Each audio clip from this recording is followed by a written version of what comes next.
Good evening, everyone. It's beginning to look a lot like Christmas at Meydan Racecourse, and it's beginning to get serious out on track as well, because we've got 9 races for you tonight, 5 of them Pattern Company races. We kick off with a Group 1 for purebred Arabians. We've got 2 listed races, and we've got 2 Group 2s to boot. The Al Rashidiya on the turf, where Measured Time is looking to defend his crown, and also sponsored by Emaar, we've got the Al Maktoum Mile. What can Artorius do on his first start in the UAE? The first of the 4 big nights of racing at Meydan this season. It's Festive Friday. Here's Pat Comerford with more. Tonight, Pontos aims to return a winner in the Ertijaal Dubai Dash at listed level. Race 4 sees the Business Bay Challenge. Danya, the Alquoz winner of 2023, looks to make a winning return over 7. Will Mestri be able to hold his own in the Al Maktoum Mile? A small field with worthy challenges, but the last start listed winner certainly showed he's a worthy contender. Measured Time, could he be the highlight of the night? Aiming to take out the Al Rashidiya at Group 2, echoing the sentiments of last season. And Autobahn, he held his own against a very worthy challenger in Forever Young in this year's UAE Derby. He returns here, now in the care of Doug Watson, partnered by Christophe Soumillon. Here is the race card for tonight's Festive Friday program. A purebred Arabian Group 1 to kick off the program, the Al Maktoum Challenge. We have the Ertijaal Dubai Dash over 5, the Shahama Stakes over 1,400 metres. Emaar also sponsor the Business Bay Challenge at listed level on the turf over 7. The Al Maktoum Mile, also sponsored here by Emaar, much like many of the races tonight, over 1,600. The Al Rashidiya over 18. The Entisar over 1,900 metres at listed level. The Dubai Racing Club Classic at 2,400 metres, our stayers event for the night, and the Emaar Downtown Dubai over 12 finishes up the program. Here's who won't join us tonight. Race 4, number 10, Pagan, is a withdrawal. Race 6, number 2, Alfariq. Military Law will also not take his place after having a successful night, this time 12 months ago. And race 9, number 1, Freedom Fighter, comes out for Bupat Simo. Here is the going report for the night. Good to firm the entire way around the circuit.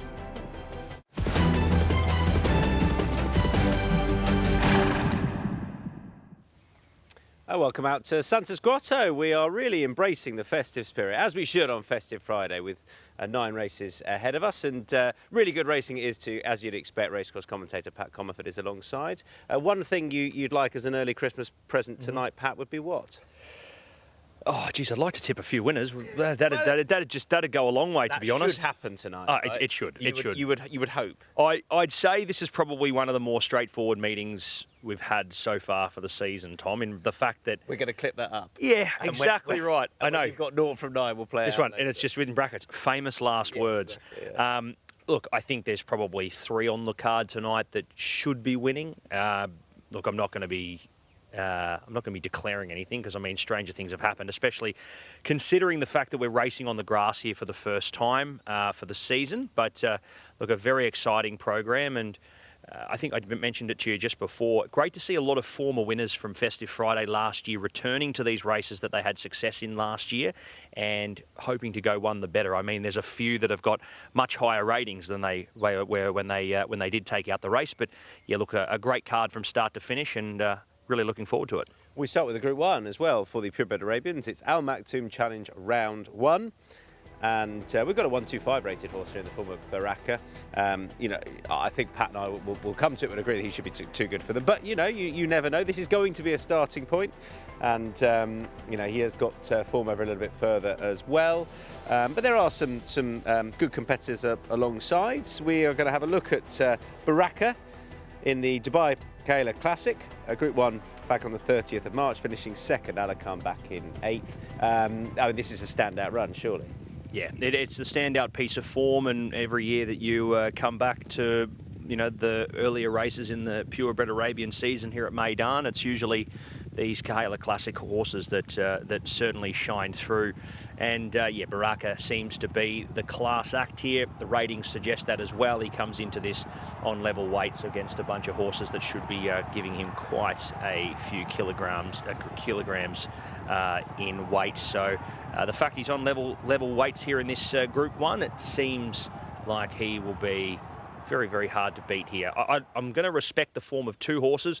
Alakam's last two runs have been beyond atrocious, but on the dirt, I like to see the fact that he runs, on the turf. Good to see it returns back to the dirt here. That's his preferred surface.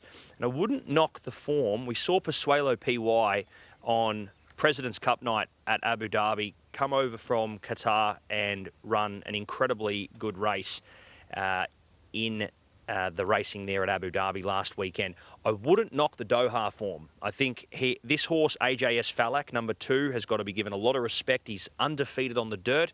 He's coming off a 10.5 length win in Doha last time out. I mean, I was looking at the market overseas. They've opened him up 14 to 1. So I think he's value there, and they've certainly missed him. Baraka's the clear horse, but I think I literally wrote 4 beats 2. That was my notes for the race.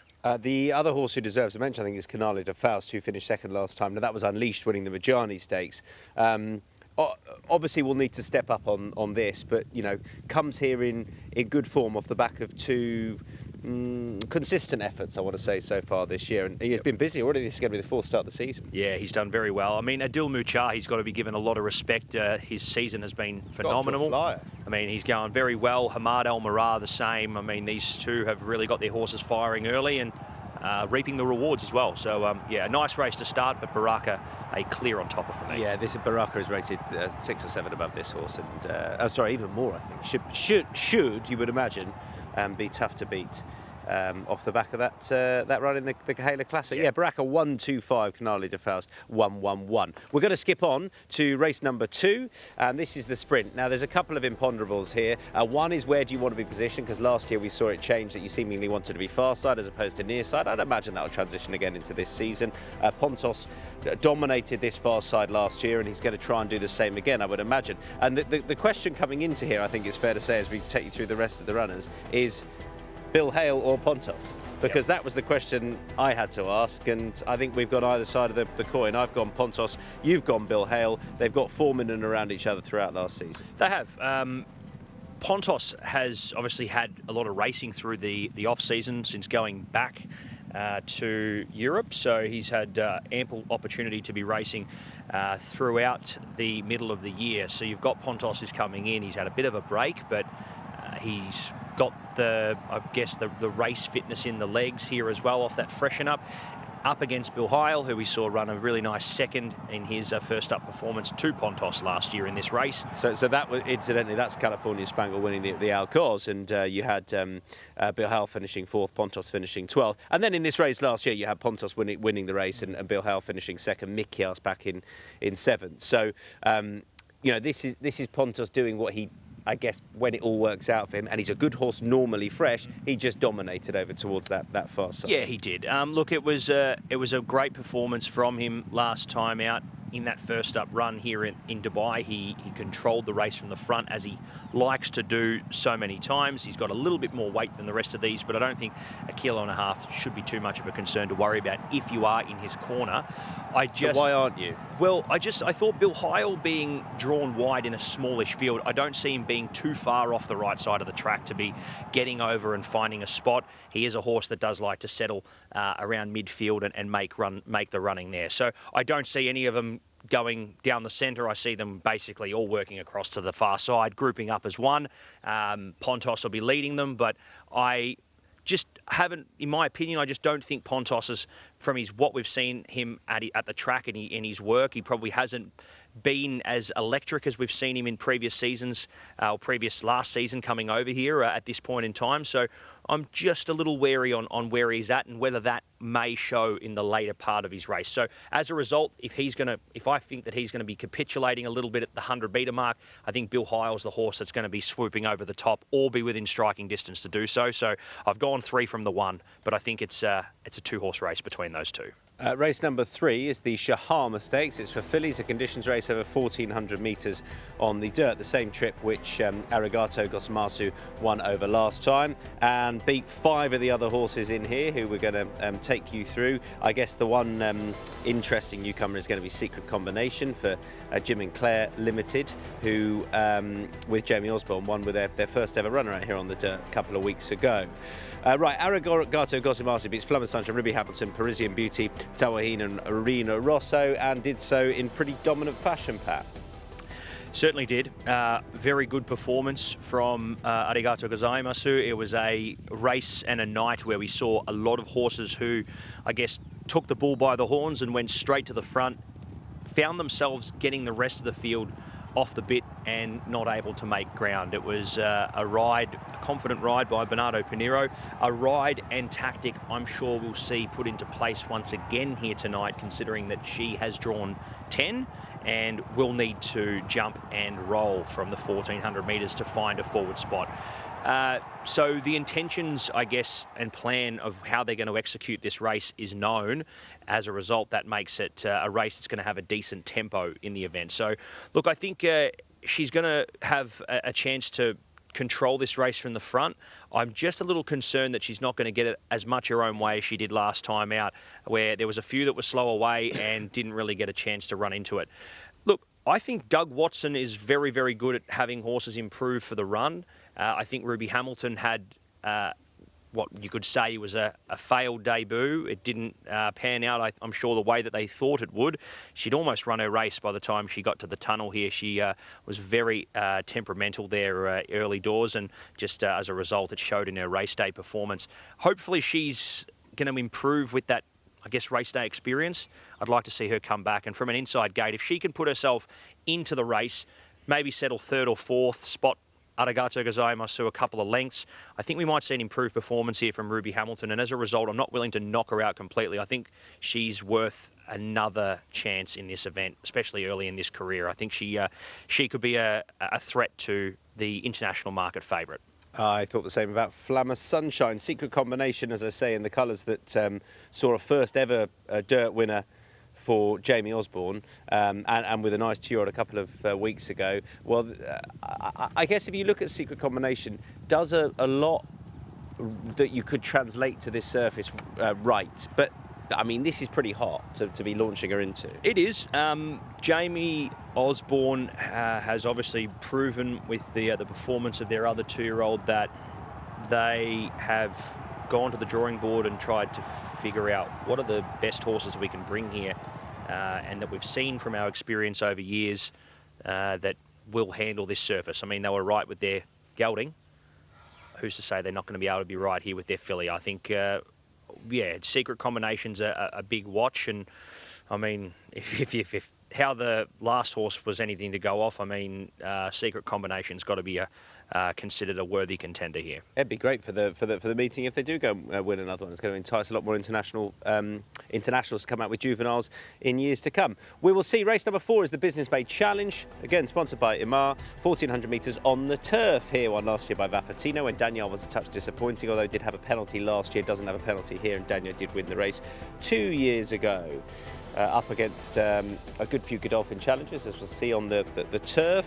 Dania was second here last year to Vaffatino. It was a good run under the penalty, and I think that's what ultimately took its toll, the penalty, and doesn't have it today. Yeah, so that's something that obviously is a big tick in that corner, and yeah, it will be very interesting to see how he fares here in this event. I thought it was an interesting race to dissect. There's, I guess, a number of horses that you can give a hope to, question mark around some of the Godolphin camp as to how forward are they going to be for some of these performances. But look, I'm sure Danya's got to be given a top 2, top 3 hope. We know that this horse is a 1400, genuine 1400 metre horse.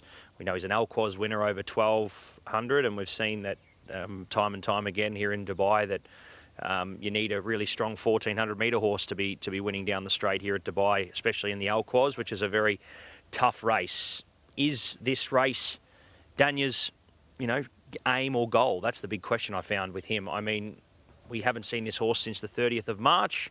is he going to be fully screwed down for this? And that was my query with him. As a result, I know the work has been good with Sandonado. He's ready to go here for this race tonight.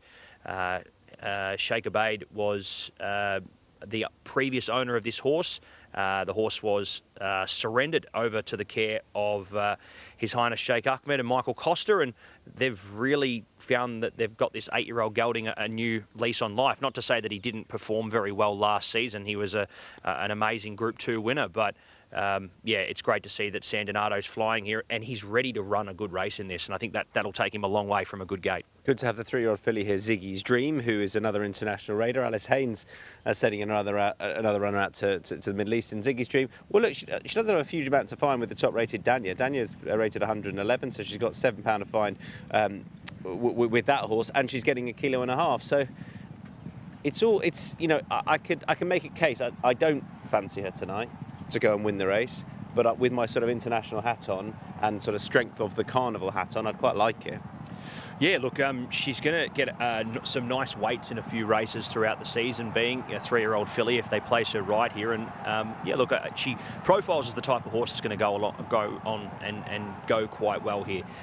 Is this a bit of a tough order first up? That's the question I want to ask about Ziggy's Dream, but certainly one that we'll be keeping a very close eye on. And she's rated right up there, 104. And I guess you're not necessarily working back with, you know, you're coming out here to try and win this, a bit like Vaffatino in a way. Like 100%, for you sure. want to come and win the prize money and make it worthwhile. And we saw the horse come out and he'd do that exactly that last time out for James Doyle and the Foy camp. So yeah, hopefully runs a good race. I think the Maktoum Mile is really interesting. Because you've got a horse like Artorias in here. Clapton came out from the US last year as well. Now officially with Doug Watson, Hamby with Chad Brown. Artorias was there as well, now with Bupat Simar. So, you know, and I guess, you know, the Laurel River comparisons, given the colours, and given the fact that this horse, you know, looks sort of perhaps a miler at this stage. For all, Laurel River did a right Upton trip last year. I guess the comparisons are obvious. Clapton finished third at Maktoum Challenge presented by Longines back in January. This was on Fashion Friday. Fourth was Desert Wisdom. I'm going to knock this horse slightly. There's something, and he might be too good for these today. There's just something which I don't think he's ideally suited to the nature of the Meydan track. Yeah, no, I agree. I can't have him, to be honest. He could very well come out and win this tonight. Now we've said that, he's going to. Yeah, I know. He's going to blitz him tonight. But to be honest with you, I couldn't put him on our top. And to be honest with you, I mean, like, no knock on Chad Summers. I think a change of stable and a change of training preparation can be a big plus. I mean, he's now had the time to be acclimatised out here for a full season, and that could take him a long way tonight. But I can't keep coming back to the fact that Clapton has had ample opportunity to win races here, and he just continues to fail every single time. So Doug might have, having had him out here longer, I think that could be a big factor. Like maybe that's the key. I don't know. I think that will take him a long way. I think Clapton hopefully will have improved from the last time that we saw him, which was obviously in the Dubai World Cup. But look, I mean, there's worthy contenders here. Mestri did nothing wrong in that performance there. A tough winner over Walk of Stars, who... Let's have a look. We could have a look at Mestri. Yeah. Mestri winning Dubai Creek Mile. Go on. Well, yeah, so look, Mestri was up in front. Now, arguably, Walk of Stars, had he hit the line and not do what we've seen him do time and time again. Walk of Stars, absolutely. He should have. He should have won. He should have won by half a dozen going away from them. But look, all honours with Mestri on the speed. Had to be gritty late still, and did that. Bit tougher this time around. But look, I've gone with Artorias in this event solely because, you know, I think he's the horse with the most ability in this. But much like Laurel River, who we continue to make countless comparisons between the two, he took a run to get going, like to really start, I guess, familiarising himself with the racing here. Laurel River was, well, I wouldn't say he was a flop first up over here in Dubai, but it was not a pretty watch in any way, shape. It was over 1,200 as well. It was, but I mean, it gives Artorias that excuse to, I guess, have a sighter to experience the track, and hopefully we'll see him running good races. I've tipped him on top for the sole reason that I think he's got the ability, but it's a low confidence tip for me, because I think this is a race that you'd want to be staying right away from as a form analyst. Yeah, me too. I'm with Karib on second start of the season, but not with a load of confidence. The Al Rashidiya is up next. This sees Measured Time making his first start for 118 days since running at Saratoga last time. Did win a top-level race there. He is the key form horse. I guess he's the sort of key horse on the night, really, as well, because you kind of want him go and have a dominant performance, even though he was a slightly disappointing international market favourite when running in the Dubai turf, I thought. Measured Time got his Group 1 success in the Jebel Hatta last year, and then followed it up with a top-level win in the States on first go out there.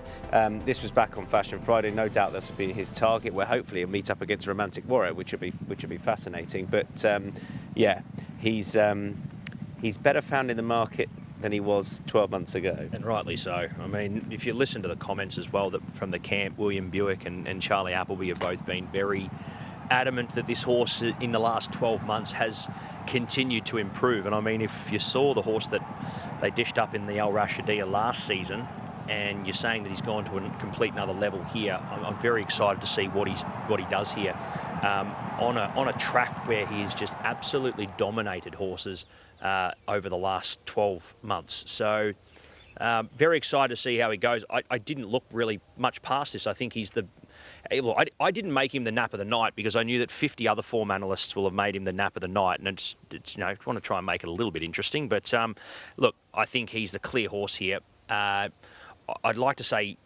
only bad luck gets him beat, but I think he's such an adaptable horse as well, that even if he found a little bit of trouble here early in the race, that he was a horse that would be able to overcome that and still win. So yeah, he's pretty close to a good thing tonight here, Measured Time, and very exciting to see him back here. He's a really nice horse, and an exciting one for the season ahead.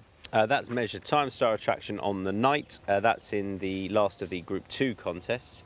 Race number 7 is the Entisar, and I think we're both excited to see Autobahn back. We've got Walk of Stars as well, who well, he might look like he's going to win at some point, but it depends what he does in the business end. Autobahn ran a good race. Look, he ran a few good races last year. He finished second to Fulcrum Arabia, to Killer Collect, and to Forever Young as well in the big one on Dubai World Cup night itself. That was that was in the UAE Derby, and I guess a repeat of that. Like, this is the best form. Giving him 4.5 kilos. It's surely the best form. 4.5 kilos to Forever Young, and goes with him after being almost kamikazed on speed by Oasis Boy, his stablemate. They went hammer and tong together. This is your nap on the night now, isn't it? Oh, this is my nap now. I mean, if you can't go with Measured Time, he draws 1 too. I mean, he's going to find the front here, and I mean, the thing is, and as we've seen through last season, I mean, Autobahn's probably got 5 or 10 lengths on Oasis Boy, and we saw how good he was last meeting. Got a nice little whack over the snout with with one of the other riders' whips, and he still ran through it to go on and win. Autobahn's got lengths on him, and I mean, provided he finds that doesn't miss away but terribly, I mean, he's going to be in the ideal spot to roll forward as he likes. I like the fact that Sumion's flying over to ride the meeting as well. That's confidence in itself. I mean, time and time again, we've seen when Sheikh Mohammed bin Khalifa Al Maktoum's got a good horse, at the races, and there's confidence there. Usually, Christophe Soumillon's on a plane, has been for a long time. So that's a confidence in itself. I think Autobahn is got to be given a lot of respect here, and I think Doug Watson, from all reports, has got this horse absolutely flying along and forward enough to be making his presence felt here. Let's have another look at Walk of Stars finishing second in a different race. Finishing second here to Military Law, who doesn't go, obviously. Never Show Weakness was disappointing on this occasion. He didn't go forward. This a good horse, Never Show Weakness. He's just, his form tailed off a bit last year, but he'd been on the go a bit. And this is Walk of Stars. I don't know what the key is. It's just painful to watch it every time. What do you do? Because he can't boss it, and yet he's just so friendly, isn't he? He's such a nut. He's just like having a chat. Hello, and then he's like, no, after you. I mean, as an owner, I mean, it would be a tough one, because I mean, he's got. Well, I wouldn't mind some of his prize money. Yeah, 100%. I mean, picking up place monies all the time is very good, but I mean, it's hard to watch, considering that he's just clearly got so much ability. so much ability, and he's able to, just unfortunately not hit the winning post first. Great to see Military Law's out. My apologies. He comes out. He was a runner-up at this meeting last year. We're talking about previous winners as well. New connections. Interesting to see how Dahabi will go. He was a winner on this night 12 months ago, also when spotting the Godolphin Blue. So, interesting race, this one, but I feel from one, Autobahn's going to control it as he likes and make a winning return. Yeah, Dahabi won the race we're going to come to, which is race number 8. And this is the first of the handicaps. And again, this is the sort of what you expect, I think, in a race of this nature, where you're looking at probably Godolphin Blue and going, who's got what in hand? We might not have seen them for a little time. Quite often Charlie Appy will put them away, and then for a Middle Eastern campaign. Royal Power is one of those. That's the full field. Intricacy was good here last year, and obviously had that throw-out run when making his reappearance in the voided race. What do we think there, Royal Power? He's my selection. I think he'll have a bit in hand off 104. I think the distance is good. Don't be disheartened by the fact he's wearing the white cap. It doesn't mean much. Yeah, no. And William Buick on board. I think he's the main hope for the team. 4 starts for a win, a second and a third. He's been beaten 3/4 of a length by involvement last time out at Newmarket in a 0 to 105. His best should be winning this, I'd say.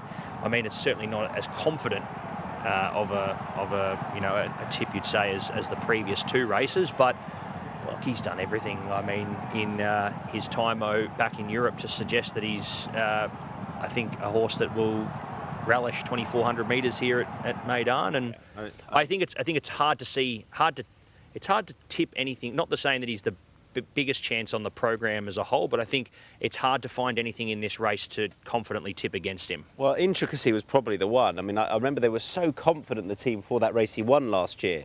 Callum Shepherd got time for it as well, from memory. Yeah, I think he did. You're right. But I mean, they're obviously very, very vigorous to win the race, and I agree. I think he's got the track form that's going to see him be a worthy adversary. But yeah, interesting. And they obviously ran him, give him a prep race out here, but didn't get to finish it. So I think he'll be fine. I think he'll be ready enough for this. It's just, he's got winning form out here off £6 lower, so, and then you're wondering whether or not he's going to want that £6 to beat a horse like Royal Power. So we're with Royal Power, basically. Yeah, 100%. Simple. Good.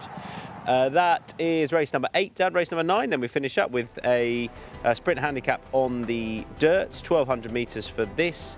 No Freedom Fighter. Pupat Seamile, they're well represented in this contest, and well represented with the likes of Morning, who I think we agree with. This is him finishing 3rd in the Mahab Al Shamal on Super Saturday. Mashaka was back in 4th on this occasion, but I thought that run from Morning last time, behind Tuz there was enough in it, and he was always going to be outclassed by Tuz, but this is much more his bag. Oh, 100%. Look, I mean, he was a convincing winner first up at Sharjah in the first leg of the sprint series.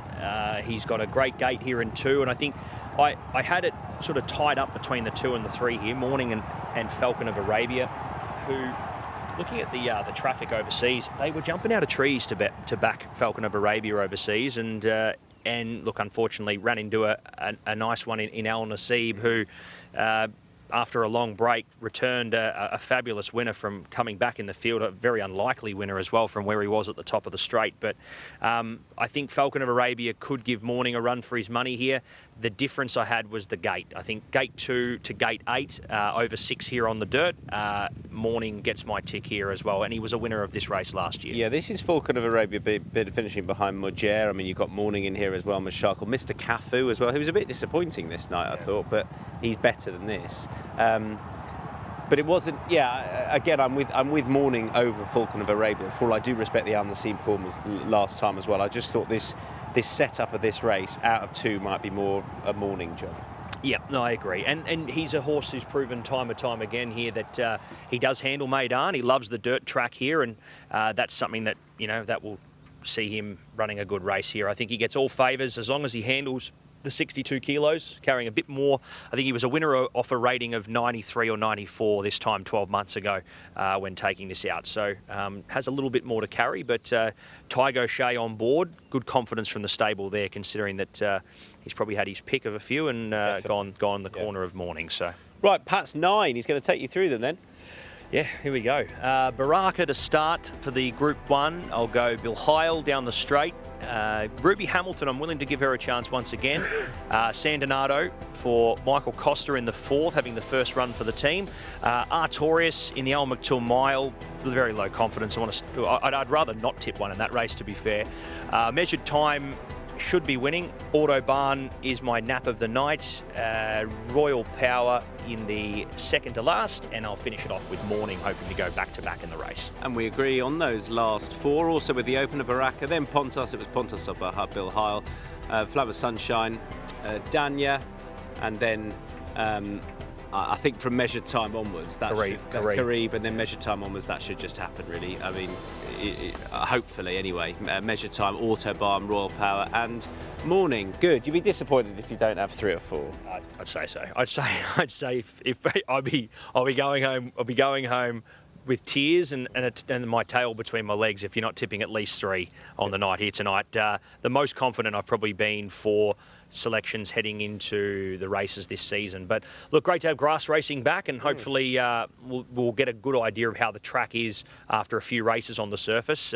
It says good to firm all the way around, but yeah, very interesting to see how it plays here tonight, and also the straight race as well. Whether or not, maybe 9 horses probably won't let us know whether or not the near side or the far side's better. We might have to wait for a 16 horse field, but yeah, look, good to have grass racing back. We're going to put the Nutcracker back in the grotto, then Pat will hot-foot it up to the commentary box to call all 9 races tonight, as was the case on Festive Friday this time last year. A brilliant night it was too.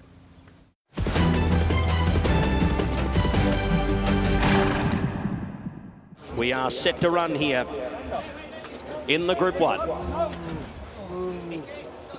Under starters orders, set racing.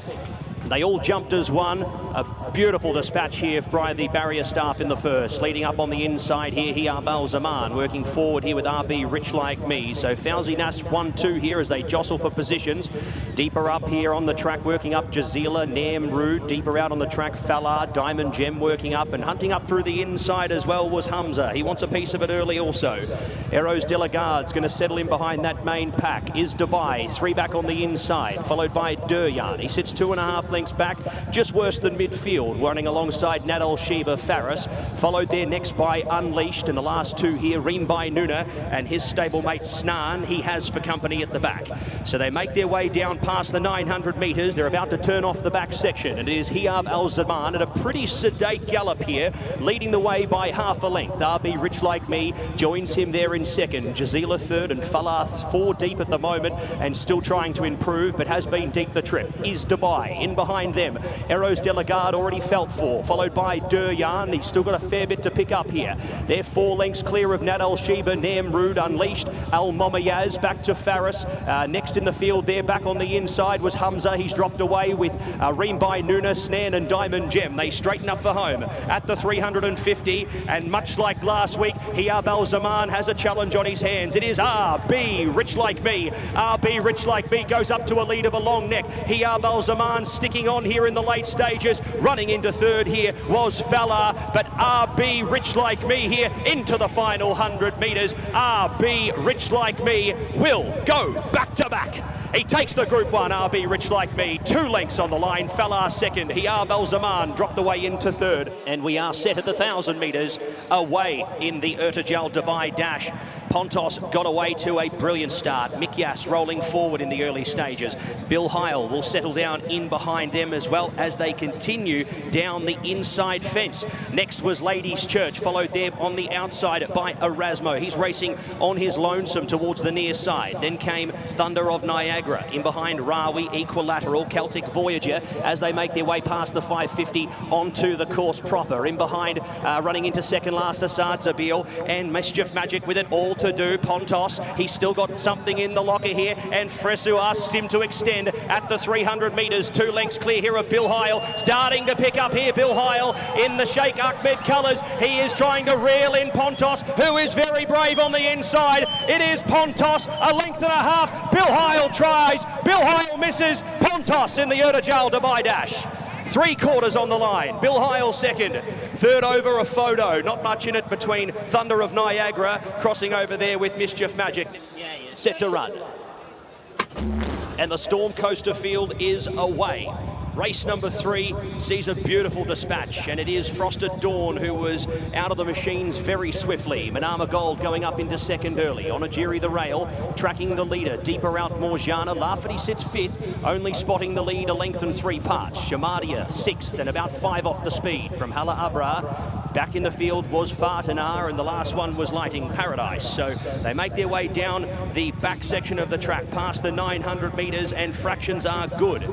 It is Frosted Dawn, the leader. Manama Gold, Ardri de Vries with a handful on the outside. He sits on his girth in second. Onagiri third, back on the inside, getting a conservative run. 3 deep being punched along here now was Morjana, and in between runners, Lafferty. Cohen's asking the filly here to lift here. Favourite not looking as flash as you'd expect here, heading into the final 500 metres. The inside was Onagiri, followed by Hala Abra. Then came Lightning Paradise. Passing on the outside here now was Fartanar, and last was Shamadia. It's Frosted Dawn, but Manama Gold pounces on the outside. Manama Gold going up to the outside here of Frosted Dawn, who is trying to fight. They've broken away here. It's Manama Gold, a narrow leader, a length, make it a length and a half. Ardri de Vries goes 2 from 3 here at Meydan on our Friday night. Manama Gold, too good.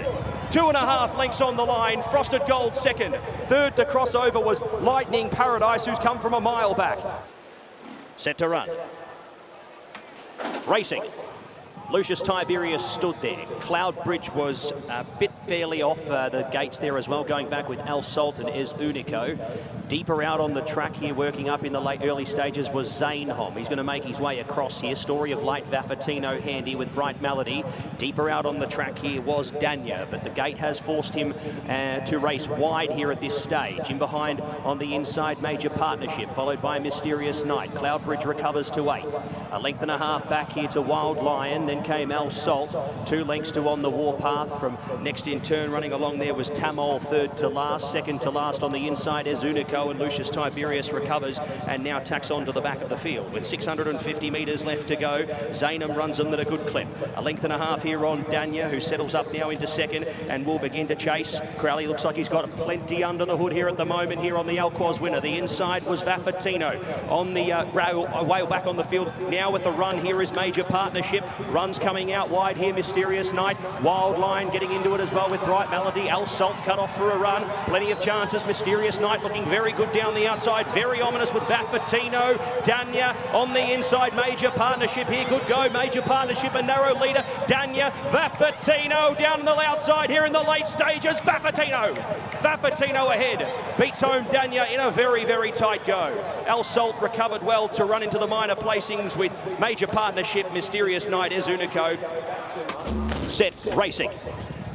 It's a little slow was Quality Humour. Celtic Prince goes out the back early. Now they're jostling for positions early in the race. It is Mimi Kikuchi up there contesting. Isolate goes up to her outside. Golden Goal third. Royal Muse is going to find a good spot on the fence, but just shuffling back now. Pace good out wide. They were followed there next by Roadblock, Desert Wisdom. Back to Quality Humour. It's about third to last from Mr. Raj, and out the back is Celtic Prince, slightly detached at the moment, getting a slap with the Persuader. So they've gone 24-5 in the first furlong or so. So pace is okay. Isolate is going to take over here. Mimi Kikuchi in second. Golden Goal third. Royal Muse has now recovered back to fourth as they make their way off the back section. Mr. Raj was next. Roadblock followed from Celtic Prince, and back into last now was Desert Wisdom. So they are running along now, and clicking it up in front is the short price select in Isolate. Mimi Kikuchi still with the inside advantage, but the leader is going away from her at the moment. Golden Goal next. Royal Muse fourth. Mr. Raj fifth. Working up into 6 on the inside, Celtic Prince from Quality Humour, Roadblock, and the last one, Desert Wisdom. They swing into the straight, and it is Isolate up in front. Tyler Gaffleone goes for the persuader here, and Isolate shoots clear by 2 or 3 lengths here on Golden Goal. Running on into the race here, Mimi Kikuchi. She throws up the white flag, being passed now by Celtic Prince, but the market got it spot on here. Isolate is going to draw away for a very easy win, and Tyler Gaffleone gets his first winner back here in Dubai for the season. 4.5 on the line. Golden Goal, another second after a beautiful run last start. Celtic Prince runs third. Racing. Ertijaal anticipated the start well, but will drop back here in the early stages. Good speed out wide here, working forward Worko, Marshall Plan. Real World starting to get up into the race with Gomon, and also Measured Time here in his Dubai debut. Deeper out on the track, Highland Avenue. Back on the inside, Al Farik sets about 7th at the moment on the fence here and getting a very conservative run. Next in the turn there was Lana Cash, the last start winner. He sits about 8th in running. Marshall Plan dropping back to join Ertijaal. Second to last was Meydan, and the last one, Ottoman Fleet, sees them all. At the 1200 metres, 14.13, 25.02, the first 2 sections. So going at okay fractions here, and Worko leads them up here for the Borsley camp. Into second, Measured Time on the rail. Gomon in third, sitting on the outside here with Highland Avenue 3 deep and posted. Al Farik 5th on the rail, getting a nice run here still at the moment. Lana Cash was next, 3 wide with a back to follow. Real World, Ertijaal on the rail. Then came Meydan, Marshall Plan now second to last. Ottoman Fleet with them all to pass. 700 metres left to go here in the El Rashidiya, and Gomon goes up to the outside here. Measured Time joins him. Worko looks beat. On the outside is Highland Avenue starting to present here. Real World tracks him. The inside Al Farik, followed by Ertijaal, then came Meydan. Back in the field, Lana Cash. Ottoman Fleet starting to work through his gears now. Marshall Plan is the second last horse in the run. Measured Time under Buick, hot up on the fence here with 250 metres left to go. Leads the way here. Ertijaal running on along with Al Farik. Gomon looks beat, but Measured Time. Buick took the booking here straight out of the UK, and Measured Time, he's picked the right one. 3.5 on the line.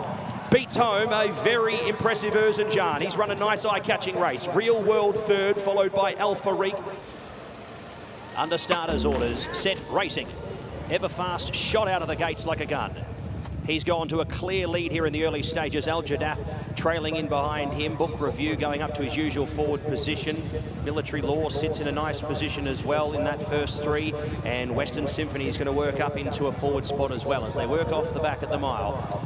Next in running there was Walk of Stars, followed by Augusta Fiscal, and well, Atletico Alcalano is about 5 or 6 lengths detached here, and the Olajuana runners are sitting second last and last, with 1,400 metres left to go, and they work their way on to the back section. It is Book Review who finds his usual role here, leading 3 parts on Military Law.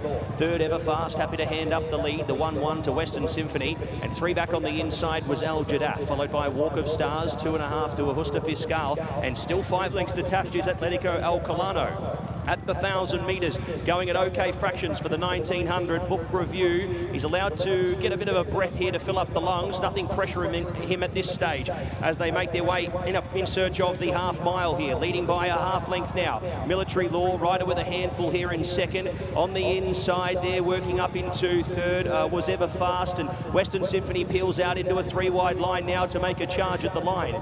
Next there was Al Jadaf, followed there by Walk of Stars, who's widest of all and forced to come all the way around the runners. Next was Augusta Fiscal, and Atletico Alcalano now starting to track into the race, although has a monumental task as they hit the 400 metres. Military Law the leader, Western Symphony his outside in second, Everfast still within striking distance. Here comes Atletico Alcalano. This would be a magnificent victory. It's Military Law here, 1.5 lengths in front of Atletico Alcalano with the full weight here, trying to chase down the leader, Military Law. Atletico Alcalano, he's going to do it. Atletico Alcalano, a monumental victory from well back. A hit on the line, beats home Military Law. Third across Walk of Stars. They're under Shane Ryan's orders here, set to go. Racing.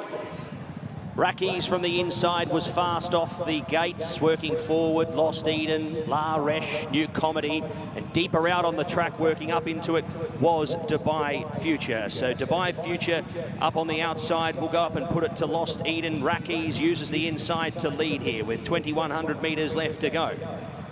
Al Nafir fourth, fifth on the outside, deeper out here, working up into it now was Dubai Future, just racing a little wide at the moment. In behind them on the running rail was Dahabi, followed there by Daramethos. Then came La Resh, settling down about eighth now, being passed by Trailer. El Patriota was next, followed there next by Ruling Dynasty with only two behind him. That was Ursa Minor, and Scottish Anthem for the Crisford Yard goes all the way to the back. 1,600 metres, under the mile they go, and Rackies is leading them along here, going at moderate fractions up in front. The outside, forced to improve here, is Dubai Future. Goes up to sit outside the leader. Lost Eden third, Daramesos fourth, and three wide at the moment without cover. The inside there, New Comedy. Trailer three wide with a back. Then came next in turn Al Nafir, followed by Dahabi. Buried away on the inside, followed by La Resh. Ruling Dynasty was next, but deeper out with cover and in a nice spot here to improve very shortly. El Patriota, third to last from Ursa Minor, and Scottish Anthem is still the last one. So 950 metres left to run here in the penultimate event from Meydan. Rackies clicks it up, leads a length here. Dubai Future in second.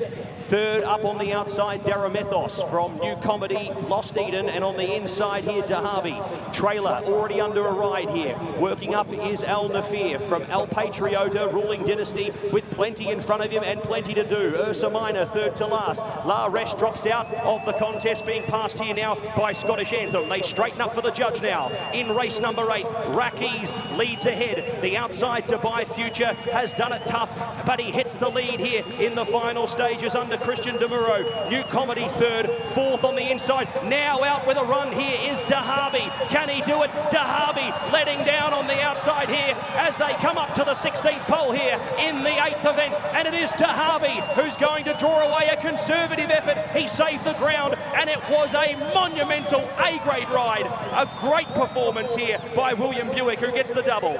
Scottish Anthem made up a stack of ground. Rackies was next from New Comedy.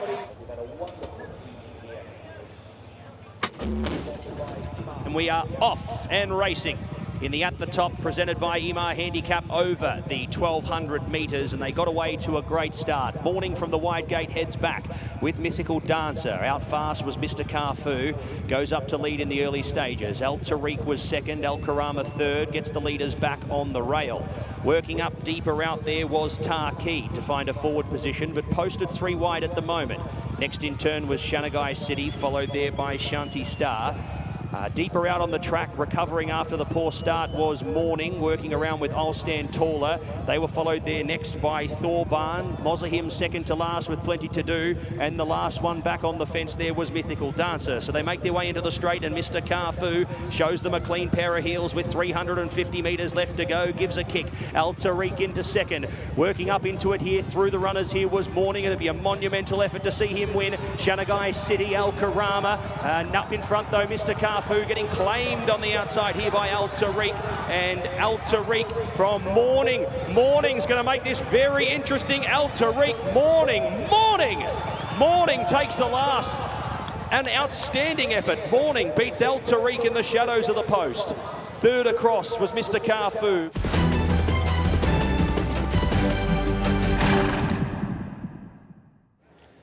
Well, I've come out the front gates because I've been told there's a very special VIP arrival that I'm awaiting, and all the VIPs at Meydan Racecourse arrive in one of these lovely Range Rovers, and here it is. The VIP that I've been waiting for, back again this year, is Kirsten Duke to tell us all about the run she's looking forward to seeing. Look at that, the handle pops out. Hello. Welcome, how are you? Come on out, that was very elegant. Well done. I didn't realise it was a slide. Lovely. You slid down.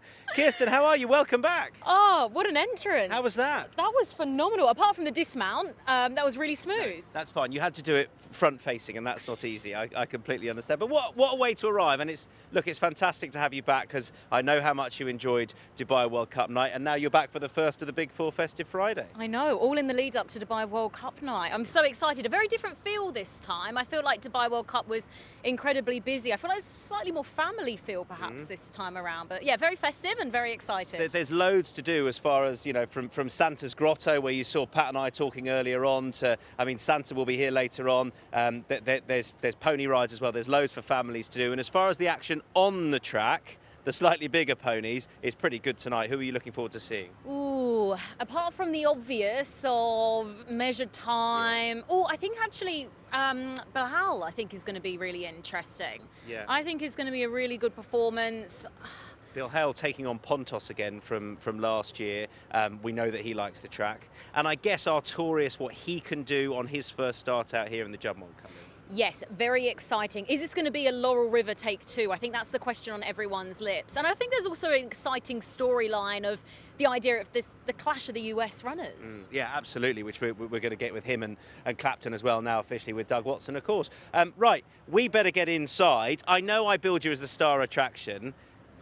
I feel like measured time might take that mantle, if that's okay. Yeah, he can have that crown, that's fine. Star human will go in, star equine, measured time. Let's go.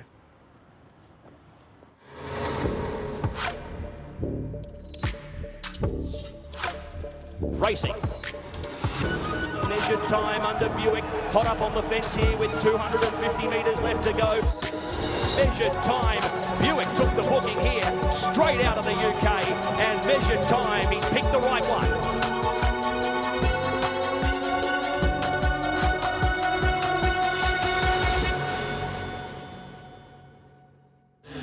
Yes, Angus McNay and I in the analysis hub. Angus is going to be crunching the numbers for all 9 races tonight. Angus, a couple of horses I think we should focus on, who are the stars of the show: Measured Time and Autobahn. One on the turf, one on the dirt. One is a previous winner of the race he lines up in tonight, the Al Rashidiya. Can he do it again? He looks a straightforward penalty kick. I think it is Rishi. I think he's got a tremendous chance. He made all the running last year. He's got a fine turn of foot, and he's been in good form in North America for Charlie Appleby, where Charlie has got a tremendous strike rate. This is a lovely turf track. It lends itself very well to analysis. The rail is out 8 metres today, so we might get a little bit of trouble in running. Horses will have to bide their time and not come wide and sit and wait and then produce a challenge in the home straight. But that'll help Measured Time, because he'll be out in front. He's a keen going sort, and I think the Al Rashidiya is his for the taking. First use of the turf track so far this season here at Meydan, but the dirt has been up and running for months now, and Autobahn, I believe, is a credible Dubai World Cup contender come the first Saturday in April. That's what we hope we're going to see on the 9 race card tonight. Horses that will be able to compete on Dubai World Cup night. And you might be right about Autobahn. Look what he did at the World Cup last time out in the UAE Derby behind Forever Young. He ran an absolute blinder, giving that horse weight. It was a superb effort from this horse, who appears to be getting better. I'm looking forward to seeing him again. And of course, Forever Young really has franked the form going forward. Was placed in the Kentucky Derby, won the Japan Dirt Classic, and placed in the Breeders' Cup Classic. You don't get much better dirt form around than that. So Autobahn is very interesting. Those are just 2 of the stars that we'll be seeing tonight. Angus, thank you for the moment. Now let's head out and about and join Tom Stanley. Tiger Shea joins me outside the weighing room with, I guess, a really exciting book of rides. And the obvious place to start is Artorius, the Jumpmont horse. What are you expecting, and are we wrong to draw any Laurel River comparison? Look, it's a bit early. There's not too many like Laurel River, but he's an exciting horse, like all of ours from the barn. He will improve for the run. We have him as fit as we can without having a race. He's training well. A gate worked him, 2 works back. He seems very straightforward horse, so yeah, looking forward to getting up and going with him, and he will improve for the race, but we have him as fit as we can do. And I guess what I'm getting at comparisons-wise isn't necessarily sort of raw ability, you know, given what Laurel River did, but Laurel River's first start out here, I know it was over 1,200, but the consensus was he would improve for it. I mean, is that how you and Bupat are approaching this race? Oh, exactly, yes, and look, we leave plenty in the locker to work from, as you know, Tom, so look, we have him as fit to go and do himself justice, but there will be improvement under the hood. And look, he's a lovely. He's got high class form in the States, and he's a great addition to the barn. But yeah, look, he's exciting. Small field.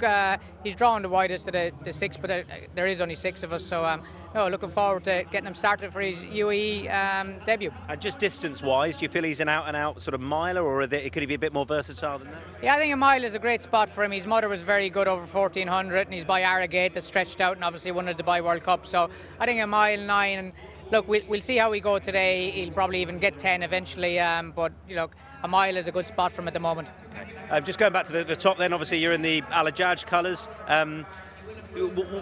Is he good enough to win this, do you think, against some of those that are obviously going to be working back from bigger targets? Yeah, look, I think we all have to go and beat Baraka. He holds the form, and you know, he's ran second in a Kayla Classic. He's rated 125, and I wouldn't underestimate the Qatari Arabian AJS Falak. I quite look at the form quite closely over there, and he's beaten some nice horses on dirt, and he's unbeaten on dirt. So he's exciting, albeit he's only rated 101. But these Qatari Arabians ignore him at Chaparral. Can Flamma Sunshine get to the horse that beat her last time, do you think? Look, realistically, it's a carbon copy of the maiden Aragata Gazaimus one, and she's in there again off level weights. I was hoping she'd have a penalty, but that's not the case. Our only advantage tonight is when she won, she was in gate 1. She's in gate 10 tonight, so my filly has stepped forward, but she's going to need to. She's 8.5 lengths to find, and as I said, reading the reports, Salim Ben Gader said his filly has also improved. So look, realistically, she's going to be very, very tough to beat. And but look, we have stepped forward. Whether it's enough to trouble her, we'll soon see. Walk of Stars, I feel like we often discredit him. He's won lots of prize money, but what do you do to get his head in front, or how do you sort of help him, if you like, get his head in front? He's got the ability, right? I'm open to options. Yeah, I can't help. He's a head scratcher. Look, we've dropped him in, we've sat Andy. You know, he's absolutely, he's got any amount of ability in the world. You can work him with a 65 horse at home, you can work him with a 110 horse. He'll pop his nose in front, and he'll jam on with his ears pricked. That's just him. But he's very polite, isn't he? Yeah, he's frustrating. He's to go back over 2 years since he last won a race. Look, he is a high class horse, and if he ever does get it together, you can rock up in any race with him. But Autobahn is obviously the one in there. I think he's drew to gate 1, and he's a horse that likes to attack the race. So Walk of Stars, I said, will be following whatever's in the race, and hopefully one night he'll decide to put his nose in front and show everyone what he shows us in the mornings. Okay, you never know, do you? You never know. We're living up. Yeah. And Morning, I guess, is another obvious enough one. Was that a tough decision? I know one's come out, but you had a few options. No, it wasn't a tough decision. Pat Cosgrove has a contract with the owners to ride Falcon of Arabia, so it was an easy. My decision was Freedom Fighter, which unfortunately doesn't run, and Morning, so I didn't have the choice for Falcon of Arabia. They're closely matched at home on their works. Falcon of Arabia probably possesses more early speed, which is key around here, but Morning will be coming at him late. Good luck. Thanks, Tiger. Thank you. Cheers. Thanks, Tiger.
Well, here in the pre-parade ring, I haven't had too much of a look of a lot of the runners. A few of them still getting saddled and cooled down ever so slightly. But as you can see behind me, the favourite, or one of the very well-fancied runners, is parading and looks absolute picture. Dapples upon dapples, looks nice and fit. Look, hasn't had too much time off at all. I'm really excited to see this runner step out today, as I know multiple people are excited to have Tygo Shea in the saddle as well. He knows the horse incredibly well. So just over here on my right, the 4 and the 7 are both jumping out. Now, I did notice, looks really nice in the coat there, Baraka, who is very much setting the standard here, considering he was second in last two Clare Classics. Coat looks absolutely fantastic. It's got those red earmuffs on and is staying nice and calm. So the two favourites parading very well. I think this is going to be a very exciting race, Pat. Thank you very much there, Kirsten. Very excited for what is to come here for this upcoming meeting. It's a fabulous card, and we're very, very excited to have such talent right across the board. Kicking off, as you said, with this Group 1 for the purebred Arabians. And doesn't Baraka stand out? He looked a picture there and is our first international market favourite. Really good card of racing. Really excited to get underway with the first here very shortly. Runners will be heading into the parade very, very soon.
Well, welcome back to the parade here for race number 1 on the program. Very excited to see these purebred Arabians stepping out for the first event on the card as we welcome in our first horse. A nice full field to get through here for the Maktoum Challenge round 1 here for a total prize money of 500,000 dirham.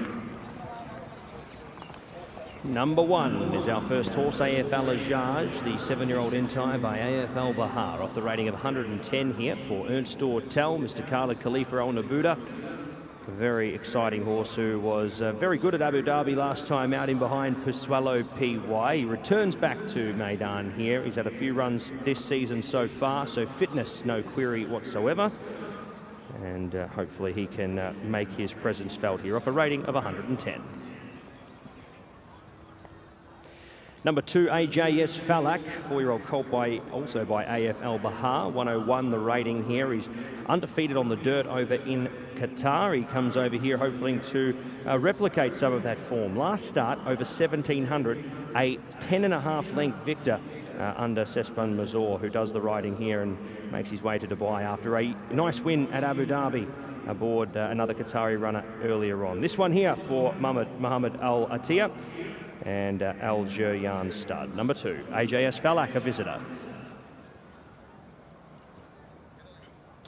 His last 2 runs on turf were slightly disappointing, Alakam, but he returns back to his favourable surface and hopefully looks to find some of that form that we saw on the dirt. So 57 kilos off a rating of 118. Silvestre de Souza does the riding for Musab Al Maheri and Mr. Nasser Asker.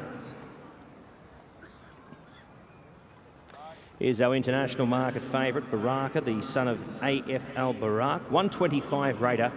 The mark suggests he's the horse to beat and looks in fabulous order ahead of his return run here for Ahmed bin Hamish. Mr. Sultan Ali and Connor Beasley, his regular rider, climbs aboard once again. Here's the 5 in Jawad I. Muhammad Al Ajmi trains Bernardo Pinheiro to do the riding here. Another horse who we've seen overseas doing a fair bit of racing in Qatar. He had a run at Al Ain on the dirt last time out. He was down the track there and not seen. He steps out here hoping to run a good race and steps up in distance as well. 6 is Canale de Fost. He's had quite a bit of racing here at Meydan the last couple of starts. Sandra Piver does the riding for Adil Muchahi. And he has been an impressive horse in his last couple. That Group 2 performance there and behind Unleashed, where he made ground. He was just a little too far back to make an impression on the winner, but he will be giving them a start and running on, that's for sure. Ma here follows the same form lines as one of our earlier horses as well in AFL Ajaj by having a run at Abu Dhabi in between starts here at Meydan. That was in behind Paswalo PY coming out of that Group 3 and the second race on the and running second on that event there. This one for Majid Al Jahuri and Yas Racing, and Daniel Tudhope will partner him in the black cap. 8 is Mubid for Dr. Jabba Batar, the winner of the last Arabian race here with Unleashed. He brings Mubid this time around, hoping to run very well here after a 5-length victory last time out under Ray Dawson, who partners him once again. 9 is Najim El Wathbar for Abdulaziz El Balushi, Majid El Jahuri and Yas Racing. Down the track at Group 2 level here last time out behind RB Moneymaker. Would need to improve on that result. We'll see if the extra distance may help him.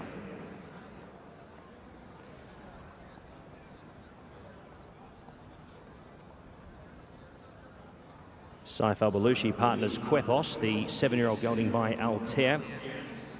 57 kilograms. He's drawn a little wide out on the track, but it was a listed winner, beating home ES Latam only the other day at Elaine over 1800. He drops back in distance, but has winning form on the board if he can replicate that performance here on the Meydan surface. Great to have some Bahrain involvement in RB second to none. He's made his way over here. Hamid Al-Maki will do the riding for Khalid Al-Malki, and Mr. Salim said Ahmed Al-Rushaydi. He's a 2,000 metre runner last time out to the races, beaten 6.5 by Hazam. That was in Bahrain. He comes back to the mile here for this performance, draws the ace.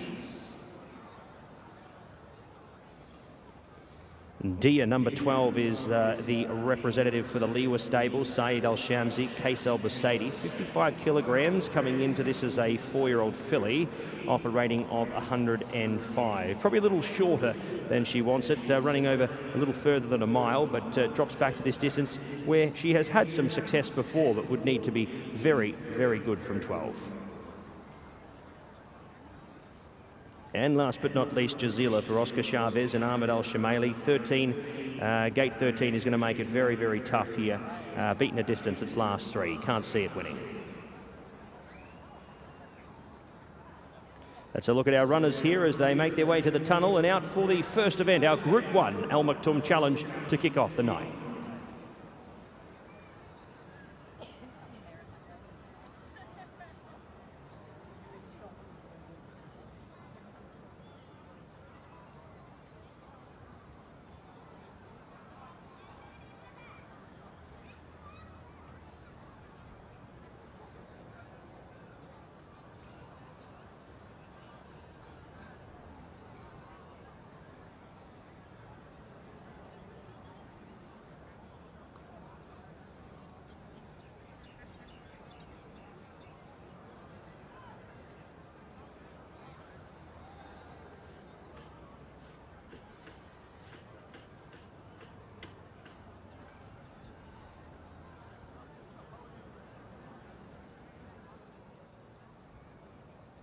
Well, Ernst Ertijaal, you have a very well fancied runner in this race. I don't want to put the pressure on too much, but super consistent and looked to parade really nicely. How is he leading into this?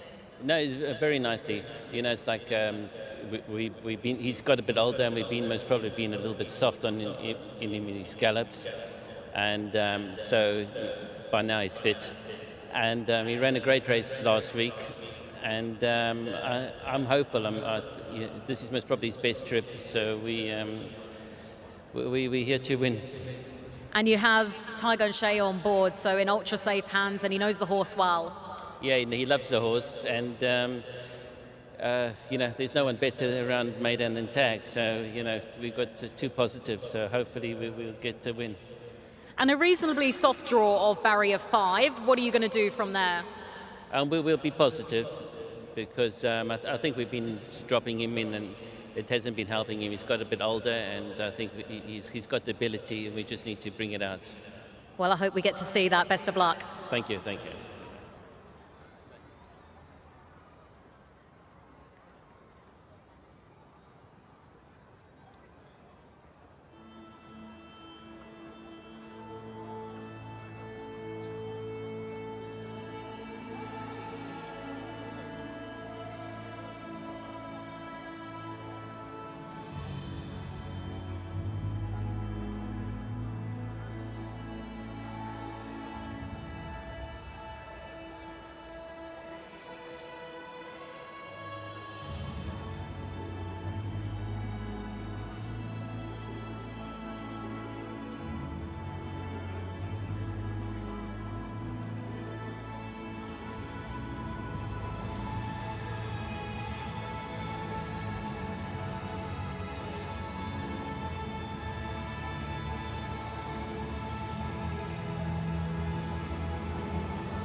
PHI Advertising supporting the Best Turned Out Award, as has been the case throughout the Dubai Racing Carnival so far. 650 dirham to the winning groom, and that is Pabrabaka Subramani, who is leading round the winning horse, which is Baraka, who may well win the race. We'll see.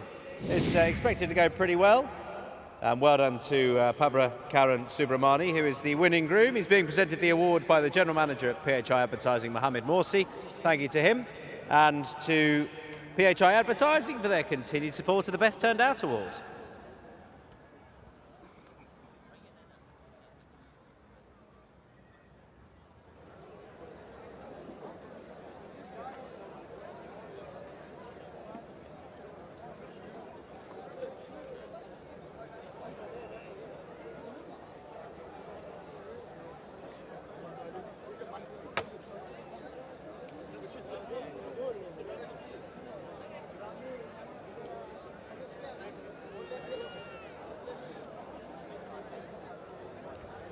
So we kick off, Kirsten, with a Group 1 for the purebred Arabians.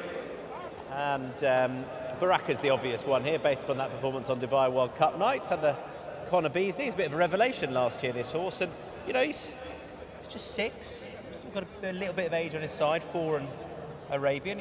He's the one to beat, isn't he? Look, I actually thought that Ertijaal was going to be right up there. But I must admit, from the parade ring, Baraka was absolutely glowing. Were they behaving? They were pretty good. I think he was getting a little bit warm. As you can see, there's a little bit of sweat down his neck. He was getting a little bit warm between the legs. But up in the pre-parade ring, those red earmuffs were very much doing their job. Yeah, good. We're keeping him nice and chilled. Baraka, as that comes off, it's probably a distant 1,600 metres where, you know, he might be slightly short of his best, but he's clear on ratings, and he is the one to beat. But you know, I just spoke to Ertijaal, and yes, he thinks that Ertijaal is actually going to really enjoy stepping up to the 1,600 metres. So does that turn the tables here? You know, you said Baraka's the one to beat, but at this distance, are we looking elsewhere? Well, also, I guess the thing in this horse's favour as opposed to Baraka is, you know, Ertijaal is going to be ready here. He's had a few goes already this season. You know, on Baraka's day, this horse has a lot to find, but he's been rated higher than this in the past, hasn't he, Ertijaal? And he's coming out of 5. He's got the pace over this distance, and it was, as you say, 1,200 was too short last time, so this will be more suitable.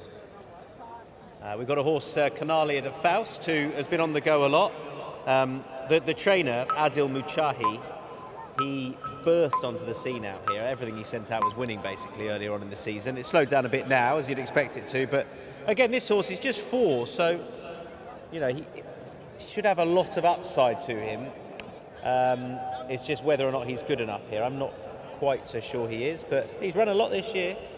I must admit, just on looks-wise, something I did notice, obviously Arabians are built slightly differently to the thoroughbreds, but Baraka superly well-balanced. I think that was something that really caught my eye of how well-balanced he was. And Ertijaal as well, a really big horse. Yeah. He was a lot bigger than the others, to my eye. You can get, I remember on World Cup night when you saw some of the Saudis come over as well, you can get some different shapes and sizes, and you think, probably more so than thoroughbreds, and you think, you look at some of them and you think that'll take some beating.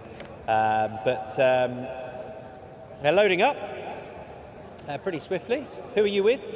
Oh, I'm with Ertijaal. I thought he paraded beautifully. He was cool, calm and collected. Baraka, I think, is very much setting the standard, but was getting a little bit warm, as we could see there, just behind the barriers. Okay, there's Jawad, who's going to go forward. I'm with Baraka. Very much obvious. I'm keeping it obvious all night. And Pat agrees as well as they're loading up. First of 9 on Festive Friday. Pat, all yours. Thanks, Tom. Looking forward to the first here. And yeah, Baraka, he on form is the standout coming into this race on level weights. There's quite a few, as we said in the preview, that's probably deserve quite a few kilos here on Baraka, but the conditions of the race favour him here. And let's hope over the first up distance here of a mile, he's able to show his best stuff. Here is Ertijaal. He paraded very well here in the parade a little bit earlier on. Dia, the filly, loads away. She's off 105 coming into this with a slightly lower weight, but Another one that could impress here. Case Albacete, the apprentice, getting the opportunity. Jazila loads away, and the last one to be brought forward here will be Mahir, Daniel Tudhope, and AJS Falak as well, or Sespan Mazur, who had a good winner aboard Pasuelo PY. A few of these with some of that form on the quick backup here from President's Cup Day last Sunday. Here is Mahir loading away in the black cap, set to go here at the 1600 for the first. Racing. Away they go. AJS Falak a little slow, and Mazur having to really get up him early stages, along with Jarwadai and also Dia out the back. AF Alajaj is the leader early, followed by Najamel Wathbar, who travels along well and works across onto the course proper to sit in behind the leader. Racing a little keen now. Mahir to its outside. From Baraka, who's 3 deep down the back. Jazila even deeper, along with Canal de Fost, who's in the first half of the field today. It was a length and a half to Alakam from Mubid, RB second to none, Quepos. Then came Dia, followed by AJS Falak and Jarwadai out to the end. So they head in search of the 1,000 metres, and it is AF Alajaj who leads them under Tygo Shea. But you could throw a blanket over them here as they swing off the back turn. Mahir second. Baraka's going to have to do it the hard way. Travelling well, but 3 deep, and has been the trip. Canal de Fost even deeper, getting an unkindly run. In behind Najamel Wathbar from Alakam, who works through now and travelling strongly. From Mubid, Jazila, Quepos and RB second to none. Along with the next there, AJS Falak, Dia. Jarwadai has been last throughout. AF Alajaj the leader. Baraka goes with him now, but Beasley's already asked him for an effort inside the 500. Next was Mahir, who can't go with the gallop at the moment. Najamel Wathbar was next from Canal de Fost, sticking on, along with Alakam. AF Alajaj given a winning break here by O'Shea. Inside the 300, AF Alajaj 4 lengths now on Baraka, who can't respond. Coming from back in the field, Mubid with a big run. It's AF Alajaj, Mubid the threat. AF Alajaj still with 3 lengths in hand. Mubid picking up big time the outside. Mubid right over the top in the Al Maktoum Challenge. Big win. Jabba Batar goes back-to-back in the PA's races. Mubid, some win. AF Alajaj second, Baraka third over, followed by Canal de Fost, who boxed on for 4th. Then came Dia Alakam. Next over was Quepos, followed there by Mahir. Next over, Najamel Wathbar from RB second to none, who never made an impression with Jarwadai. The last one home, Jazila.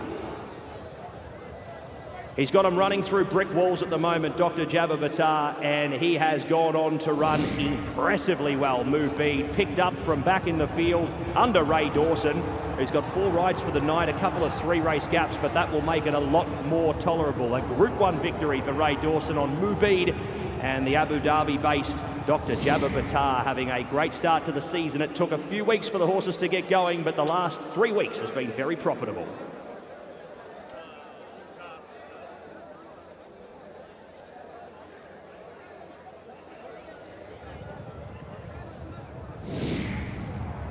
Well, some finishes, some results, they're not easy when you look at the ratings to make sense of, but this horse, he's rattled from off the pace.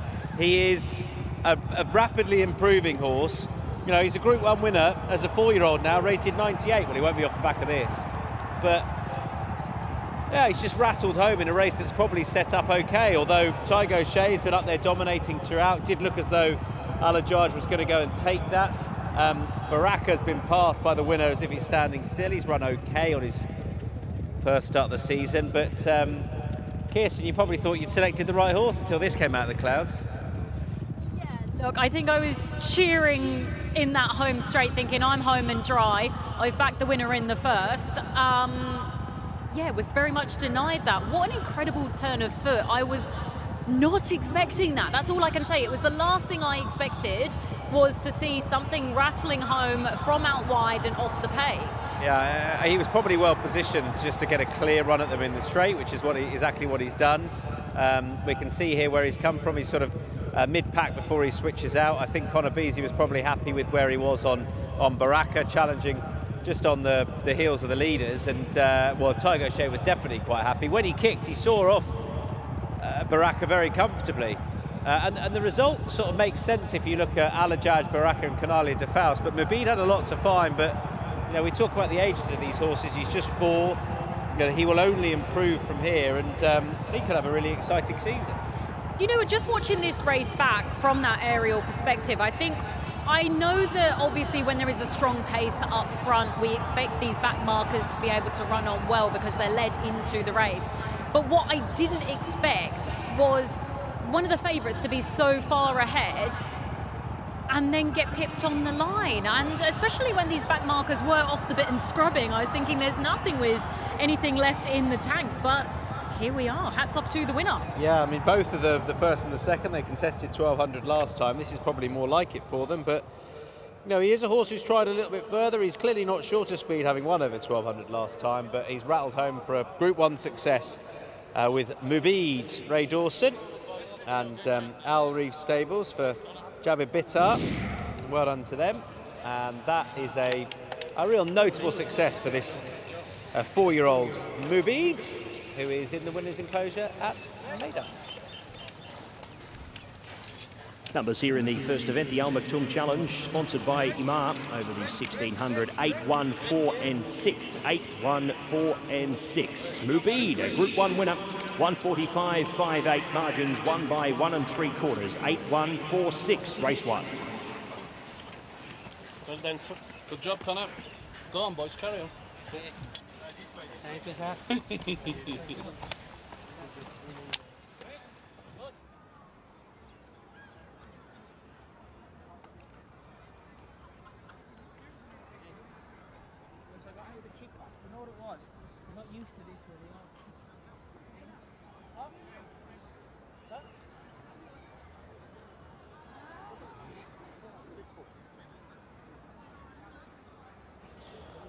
Winner of our first race coming back in then.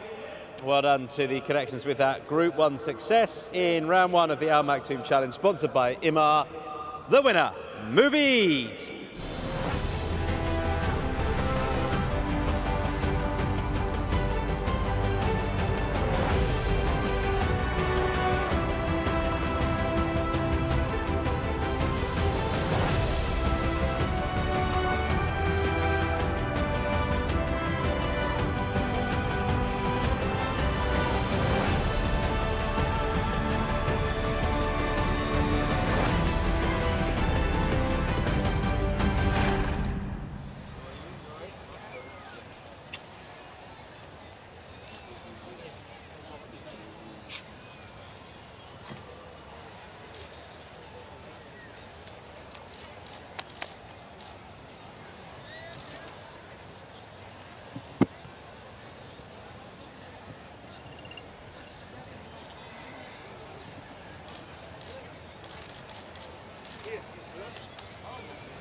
Well, Ray Dawson, what an incredible effort that was. I was watching the way that a lot of the back markers were off the bit and scrubbing, but you had plenty of horse underneath you. Yeah, I mean, he's never been here before. It's an inexperienced type of horse, and quickening up around the bend, he just didn't really know how to lengthen for me, but I knew when we got a bit of room in front of us and we straightened up that he'd pick up very well, and he did. So I'm delighted for Mr. Bitter and Arif. It's a great result for them. Did you have stacks of confidence going into this? You did mention that he was a more inexperienced type, but he did win last out. He did. It was a 6 furlong straight in Sharjah, completely different racetrack altogether, but he gave me a very good feel, hence why Arif and his team decided to come here today. We had another race in mind in Sharjah if today didn't plan out, but thank God he's obviously handled the track, and they can aim him for these type of races going forward. And what about yourself? I know you were living in England for a bit. Are you based out here now, or just fly in, fly out? No, I'm staying here till the end of the season. Yeah, I'm with Sheikh Ahmed and Mr. Costa and his team. So, the season's going very well, and I'm delighted. Well, that's not a bad team to be joined up with. Congratulations for your first win. Hopefully, we'll be chatting to you throughout the night. Thank you very much. Cheers. Correct weight in race number 1. Correct weight 8, 1, 4 and 6. Mubid your winner 1:45.58 winners time. Margins won by 1 3/4 lengths. 8, 1, 4 and 6. Correct weight in the Maktoum Challenge Group 1 over the mile.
All right, time for the presentation for our first race. It's a Group 1 as well, round 1 of the Maktoum Challenge, sponsored by MR. Thanks to MR for supporting the entirety of the card this evening. Huge prize money on offer.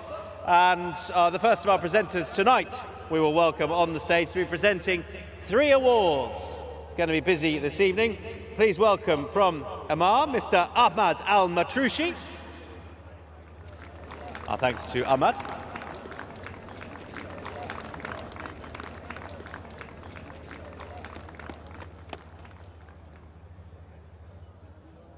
And he will be presenting 3 awards. Winning owner, first of all. Huge congratulations to all the winning connections of Mubid and Al Reef Stables. Collecting, first of all, on behalf of the winning owners, please welcome Entisar Khan.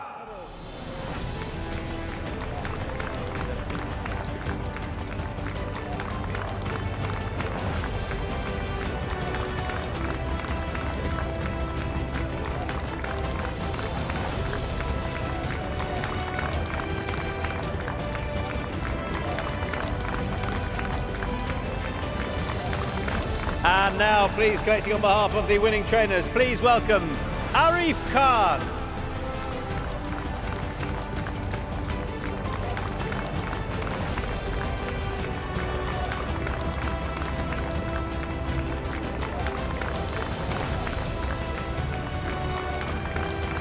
Well done to Arif. And well done to the winning rider as well, who we've heard from already. Please welcome to the stage, Ray Dawson.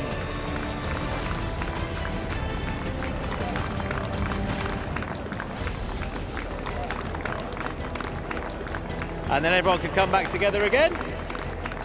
Al Reef Stables, Dr. Jabba Bitter, Ray Dawson being presented the award for round 1 of the Al Maktoum Challenge, sponsored by MR, by Mr. Ahmad Al Matrushi.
All right, it's time for the first instalment of Faces at the Races. We'll be picking winners tonight to win a cash prize purely for looking fantastic and smiling.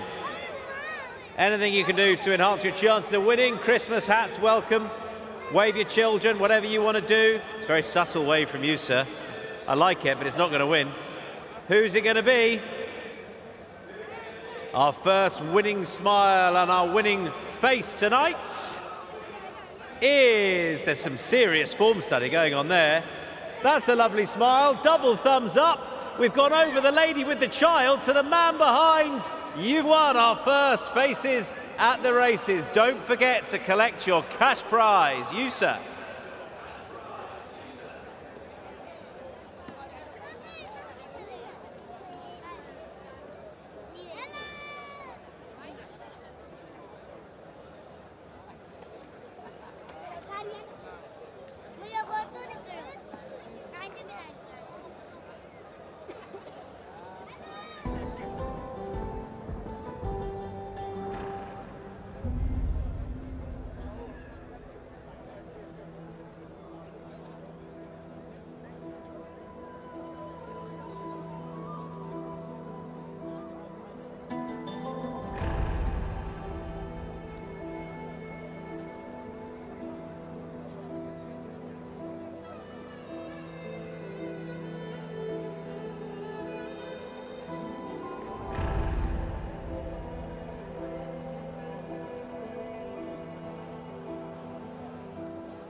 Well, in the pre-parade ring, I must admit there are a couple that have very much caught my eye. You can see over my shoulder here, Pontos is up on his toes.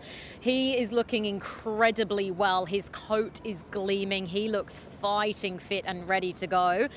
Look, he was 5th in the Group 1 Nunthorpe. He's got a new jockey on his back this time around, but I expect he'll be a very excited jockey parade-wise, up and about, but definitely looking well. Now, a cooler, calmer customer, if we move over to the 3, Bilhal, much more laid-back demeanour. Coat still looks fantastic. He's striding along, and I'm very excited to see if this runner can get the job done. His form is wonderful, finishing 2 lengths off the back of California Spangle in the Alquoz Sprint, and I'm excited to see how he goes. But both of those horses parading very well. They're all behaving quite nicely. As we can see, Pontos is getting a little bit up on his toes.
Well, ladies and gentlemen, welcome back to the parade here as we get set for our first grass race of the evening and the first grass race here at Meydan for the season. We go 5 furlongs down the straight for the Ertijaal Dubai Dash.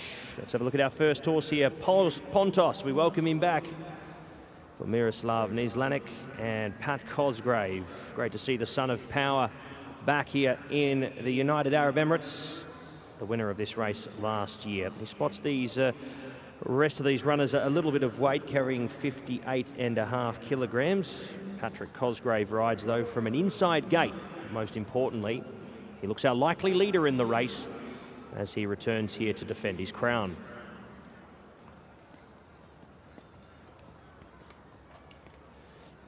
Number 2 is Arshibli for Mr. Nasser Askar, Masaber Al-Maheri. Silvestre de Souza to do the riding. He was off a rating here of 95. The son of Shamadal. Haven't seen him at Meydan since the Group 3 at the back end of the season, over 1,000 metres here. He was beaten 8 lengths by Frost at Dawn on that occasion. His recent form, his 2 runs this preparation, have been a little disheartening. We'll hopefully see him return here to the grass and be peaking 3rd up.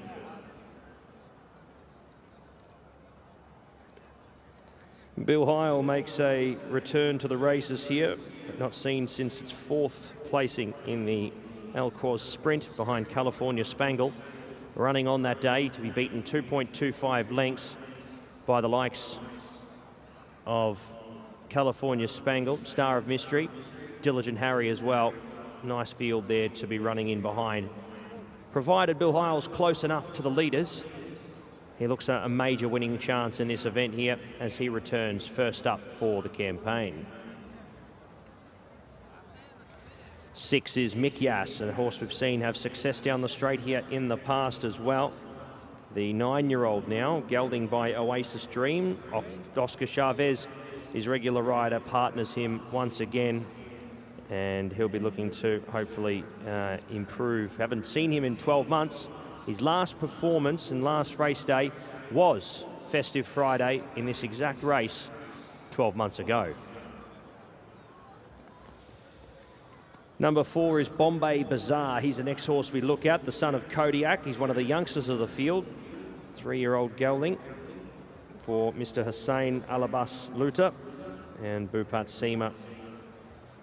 He's having his first up run here for the season. We saw him down the straight in February of this year over the 12. This is the first time here at Meydan over 5 furlongs. He's a watch. We'll see how he goes. Rasas, another 3-year-old, joins the field here, the son of Word of Trouble. The colt has had 10 starts for 2 wins and 3 thirds so far to date. Has faced a field at Meydan before. That was on the dirt though, back on the 6th of December. He makes his turf debut here at career start number 11. A straight 6 winner from last year, straight 5 winner I should say, Topper Bill. He was a nice winner in a 70-95 under Case Albacete. Daniel Tudhope does the riding here tonight, so a senior rider jumps back on here for the first run of the campaign. We'll see if he's forward enough fresh, but could run a cheeky race here, stable going very well. Enchanted Life is a new pickup for Salam bin Gudaya and His Highness Sheikh Hamdan bin Mohammed Al Maktoum. Bernardo Pinheiro rides here at career start number 4. 2 wins to date back in the UK. Those wins did come at Kempton Park on the all-weather and also Pontefract on the turf. He makes his Middle East debut, and we'll see if he can pick up right where he left off back in the UK with quite a few wins, the filly here by Kodiak. So no parade here by the 5 in cover-up. We'll see if he comes into the yard a little late, but he might be joining us a little bit later on, and we'll see him very shortly as the riders are about to be called out to their mounts here for the second.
It's best turned out time. Our thanks to PHI Advertising for supporting the Best Turned Out Award. 650 dirham go to the group of horse number 9 here in Enchanted Life. Sharafat Ali it is, leading the horse around a few moments ago. 3-year-old daughter of Kodiak, and Sharafat is the other side of that screen. There's Romulo and Carlo.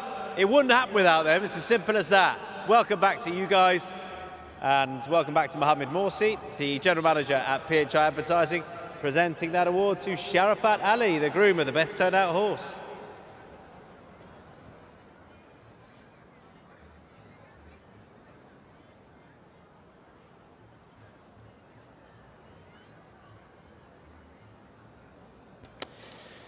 And our final horse makes it out onto the course here. Cover Up for Simon and Ed Crisford. Raba Racing, William Buick to do the riding here off a rating of 98. He is a Doncaster winner over 5 on the turf, and he makes his UAE debut here for the Simon and Ed Crisford camp. Last seen at the races on the 14th of September, so has had a brief freshen up as he makes his way over to the Middle East. Our final horse making its way down to the 1,000-metre mark for the Ertijaal Dubai Dash.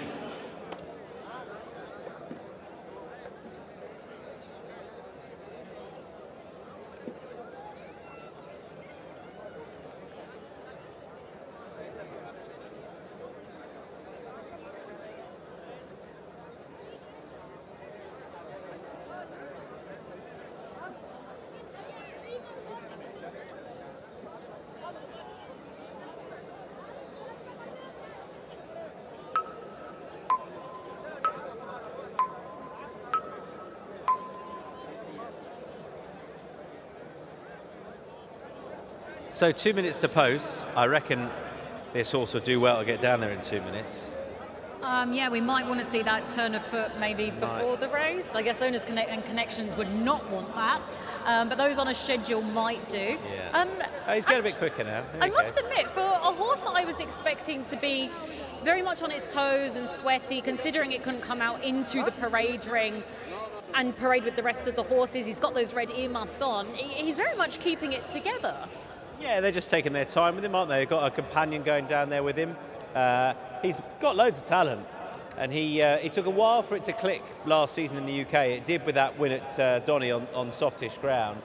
By and large, although we're officially good to firm here, it can be a forgiving enough surface for horses that, well, certainly used to think it was a few years ago, because they had such a good cover of grass. So it's a little bit different now, but it wouldn't overly concern me, the fact that his last win came on soft. But yeah, he's looking okay heading down, and it can, you know, this experience for horses first time here under the lights can be pretty different, and they can get a bit revved as a result, but they're taking every precaution here. Yeah, and I mean, there's a big enough crowd to sort of get their ears pricked and make them aware of very much where they are. And you mentioned there that they are under the lights. Horses are so sensitive with their eyes, aren't they? Those little shadows, those little things that can sort of make them flinch or you know, really play up on their quirks. Yeah, you definitely don't blame them when they do get a little bit hot under the collar, which leads me on to how Pontos was parading. Very much up on his toes. Yeah. I was hoping he was going to be a little bit cooler, calmer. You know, he's nose racing. He's last year's winner. I thought there was going to be a little bit more collection. There he is, Pontos, in the orange and white diamonds. I suppose the thing with him, who, you know, he's a horse that likes to get on with it, and he's a pretty forward-going horse. So I'm not too worried about his demeanour. I'm more concerned about those reports on how he's been going, really, at home. And you know, perhaps he's not quite in the same form as last year, but he's a real speedball. He'll just come out of gate 2, and Pat Koschev will be hoping they don't see which way he went. That's what he'll try and do anyway. Do you know what, as well, what's actually surprised me about Pontos is that he's an absolute jet setter. He's raced in Italy, France, the UK, now here, which is why I think I held him very much accountable for getting a little bit up on his toes. I usually expect a horse that's very well travelled to be a little bit calmer in demeanour. I think we could, I mean, it is a slightly cooler night, but do we give him the benefit of the doubt that he has come from Europe in the winter, and he's now here in Dubai. Do we give him the benefit of the doubt there? Pontos, I mean, he travelled well last year, and he's a horse that goes well fresh, but I suppose, you know, it's another season on his back. Incidentally, those colours going forward, that's Enchanted Life. I'm afraid that those colours in the next, Aragatu Gozimasu, is a scratch, so that's a shame. She isn't going to line up. She was a strong international favourite for that Phillies Conditions race, and she doesn't go, so that is a great shame. Aragatu Gozimasu is a non-runner in the next. The loading process is well underway. Who are you with again? Bill Hale. Bill Hale, yeah, paraded beautifully. Super cool, calm, collected. Very much different to Pontos. I know you quite liked Pontos. Sorry to give you that information. No, I did. Well, yeah, I did until the information that Pat brought me earlier on. But we'll see. I think it's between the two of them, and Pat will call the winner home very soon. Thank you, Tom. Last couple coming forward. Yeah, race 3, number 1, a withdrawal on veterinary advice at 6:04. Arigato Gozaimasu not taking his place. So hopefully Enchanted Life will give Salam bin Gudaya and Bernardo Pinheiro a bit of success here. Pontos, the last one to come forward, looking to go back to back here as we go 5 in the Ertijaal Dubai Dash. Set to go. Racing. Rasas was first out of the machines. Bombay Bazaar, Pontos jumped with them. Mikyas going forward as well. Bill Hale works over to a midfield spot as they all head over to the far side running rail. Cover up next from Ash Shibley, Enchanted Life, Topper Bill. Pontos has eventually worked over to the lead. Inside the 700 they go, and he'll only just lead them at the moment. Mikyas the outside, Bill Hale close enough. Bombay Bazaar, Ash Shibley, then came Cover Up, still with 4 to pick up as they come onto the course proper and head over onto the course rail. Then came Rasas, followed by Topper Bill. Enchanted Life drops out of it. Bill Hale is cruising up. Bill Hale with 350 to go puts it to Pontos here. Bill Hale a length on Pontos, who tries to fight back. Cover Up makes ground along with Bombay Bazaar. Bill Hale still with an advantage inside the 200 here, running on. Cover Up from the back. Cover Up picking up really, really good. Bill Hale needs the line. Cover Up late. Cover Up gets him. Cover Up at the shadows of the post wins the Ertijaal Dubai Dash. Great finish. Next over was Bill Hale. Brave run. Bombay Bazaar next over from Pontos, who knocked up. Rasas followed from Ash Shibley, Enchanted Life, Topper Bill. Mikyas, the last one. Buick does it again. Not many jockeys who ride this straight better than William Buick, and Cover Up gets there in a nick of time. Bill Hale looked to have the race sewn up, but Cover Up gets him on the line and makes a very successful winning UAE debut. 55.94. That unofficial time. Margins are neck by a neck. 55.94. Lightning quick. And that is a start, I'm sure, that Simon and Ed Crisford wanted to see from a horse who could be a nice, profitable runner heading into the season and the new year.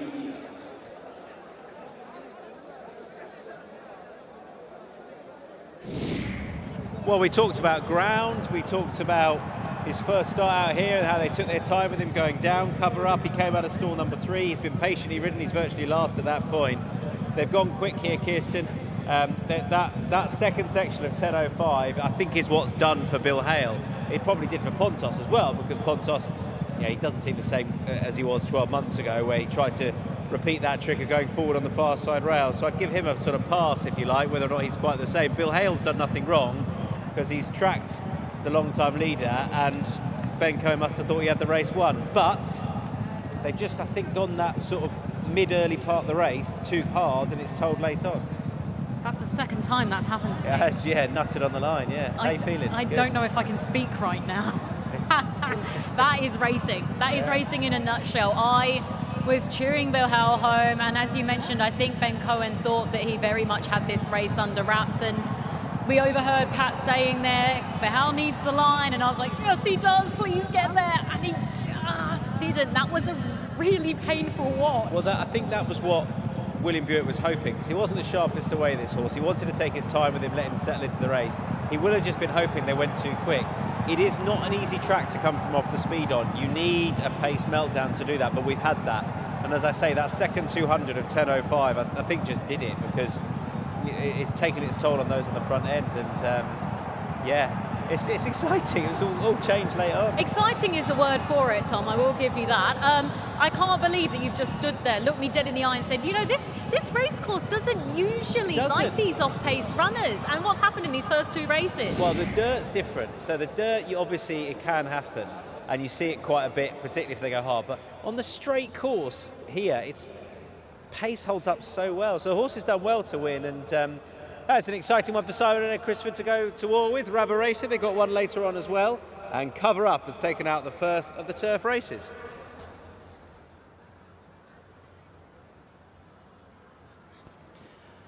Unofficial numbers here in the Ertijaal Dubai Dash, sponsored by Imar, over the 1,000 metres, 5, 3, 4, 1. 5, 3, 4 and 1. Cover Up, 55.94. Margins a neck by a neck. 5, 3, 4, 1. Race 2.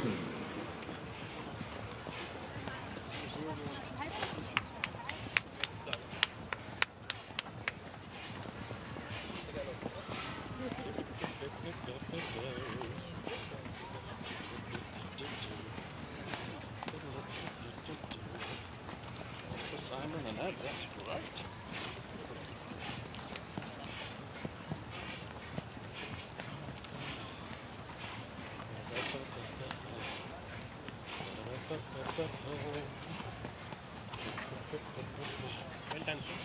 Well done, William.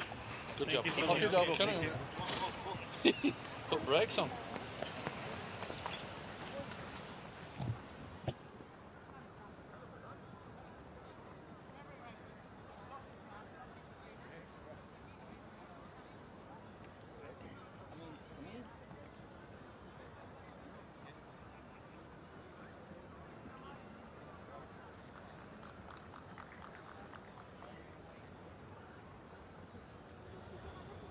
So William Buick back in the winner's enclosure, not in the colours you'd necessarily expect, but a good ride here with the winner of the Ertijaal Dubai Dash, sponsored by Imar.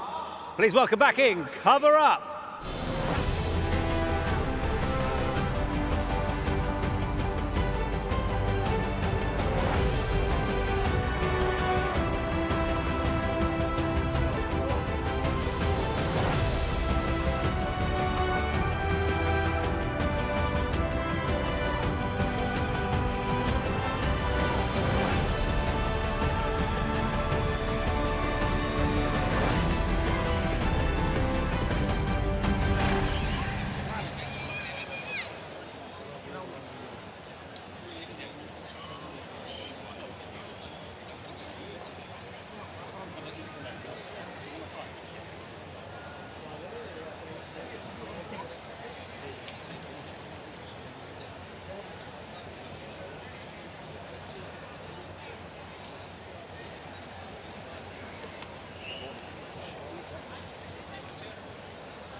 Hey guys.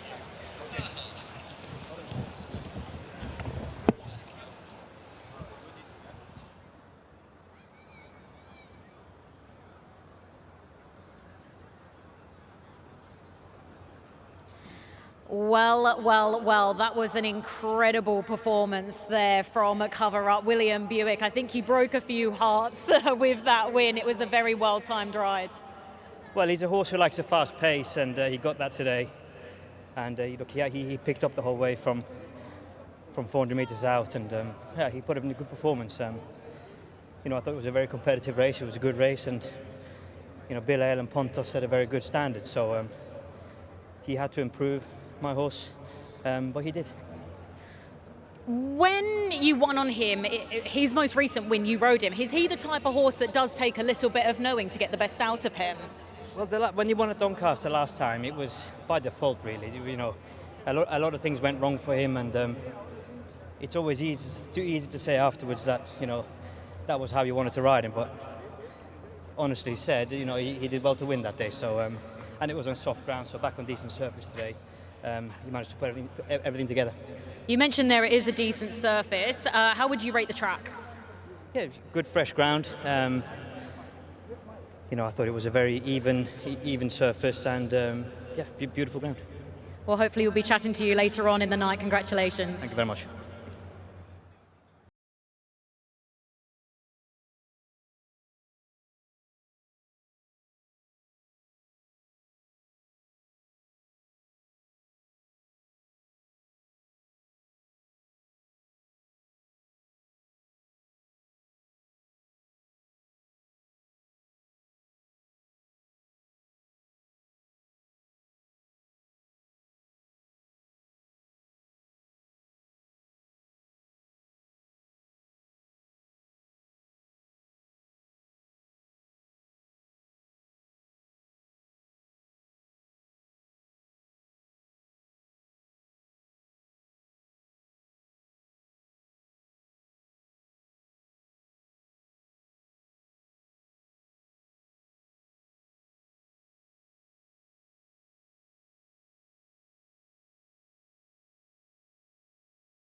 So it's presentation time for the Ertijaal Dubai Dash, sponsored by MR.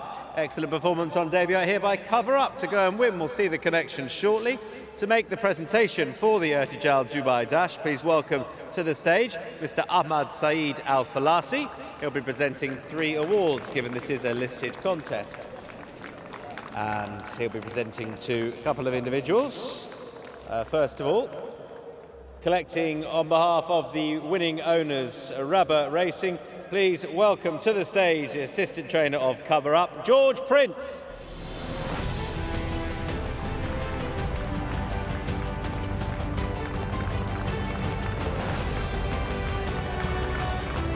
Well done to George, puts in a huge amount of time and effort out here with all the horses.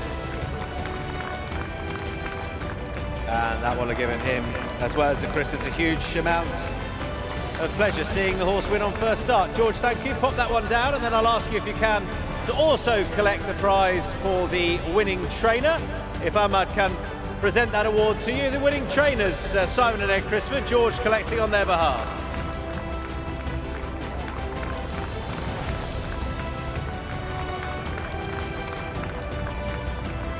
Thank you to George.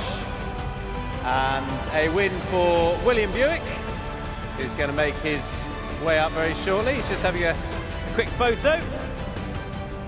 We may well see him. I don't want to tempt fate in the winner's enclosure again later on. He's got a host of good chances. And he's won on this horse before. Cover Up, please welcome the winning rider, William Buick.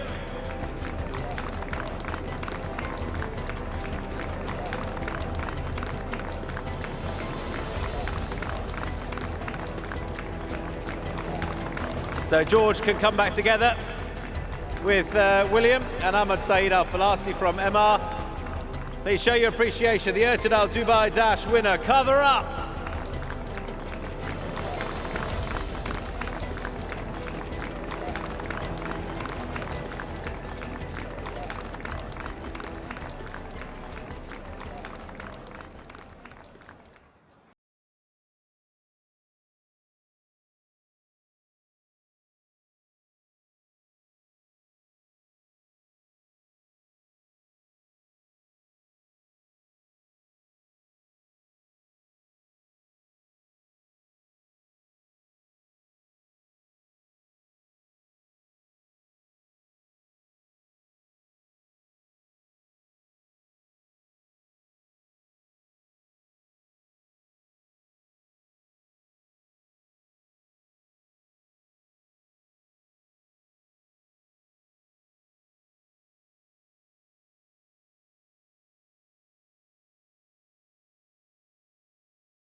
The 4 big nights of racing out here.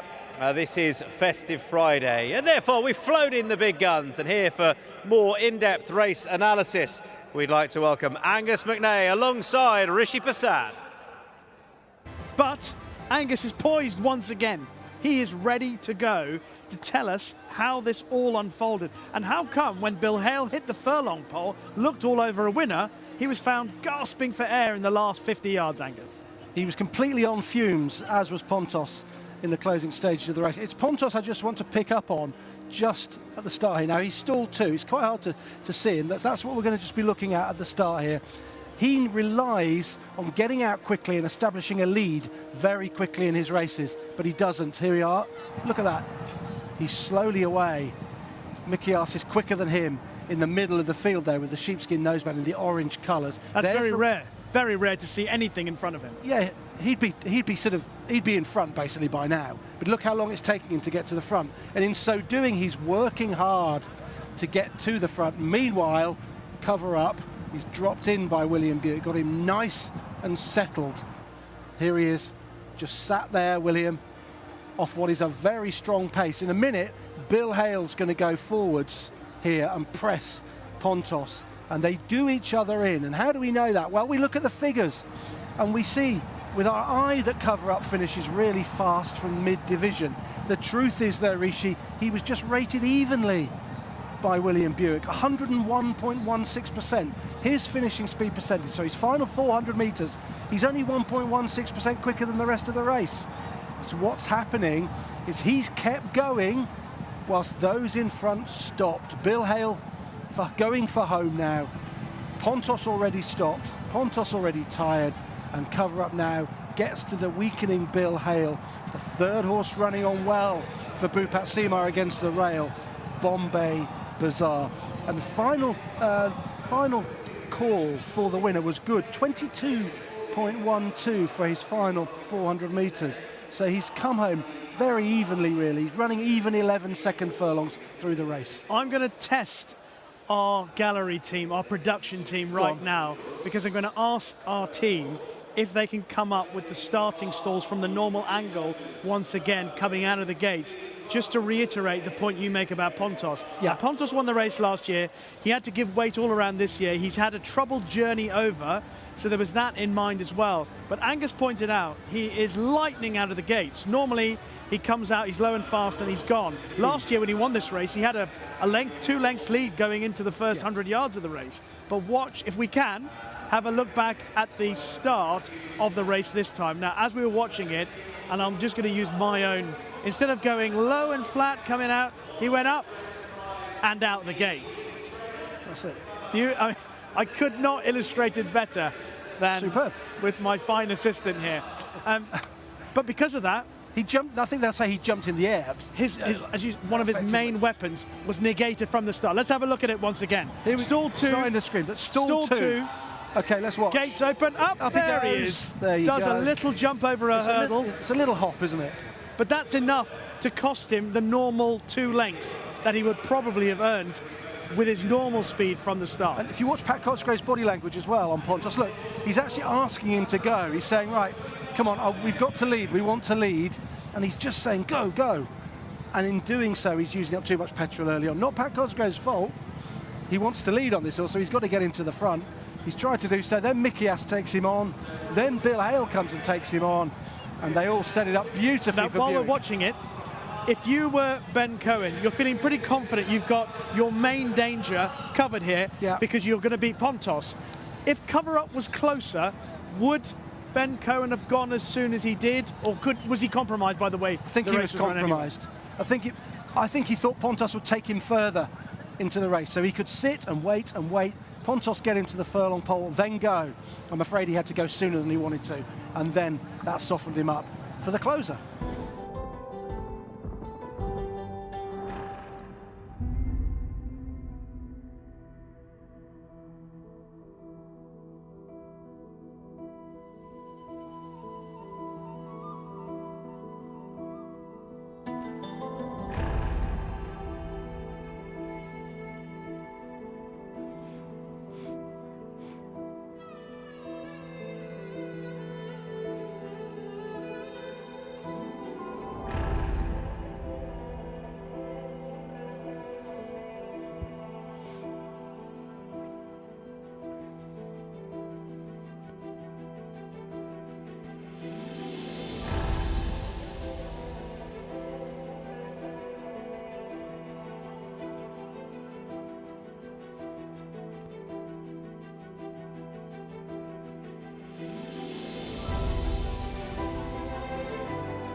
So on the way, we head to the parade for race number 3, the Shahama Stakes, over the 1,400 metres on the dirt. Our first horse we look at, number 2, Could She Be Magic, the daughter of Time Test, off a rating of 65, coming over with 4 starts to her name for a second.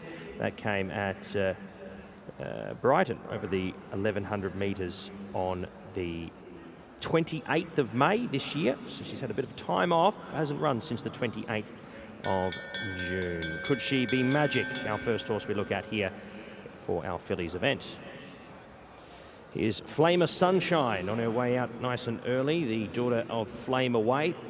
having that second behind Arigato Gozaimasu, did go with her for a good chunk of the race. The winner, who we unfortunately have lost due to scratching a little earlier on. So no Arigato Gozaimasu this time around. Flame of Sunshine, one of 2 runners for the Burke family here in this event.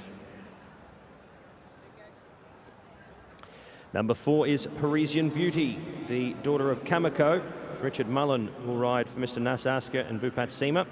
Has had the 1 start also coming out of that race for the fillies a couple of meetings ago, and was beaten a distance on that occasion, so improvement will be needed.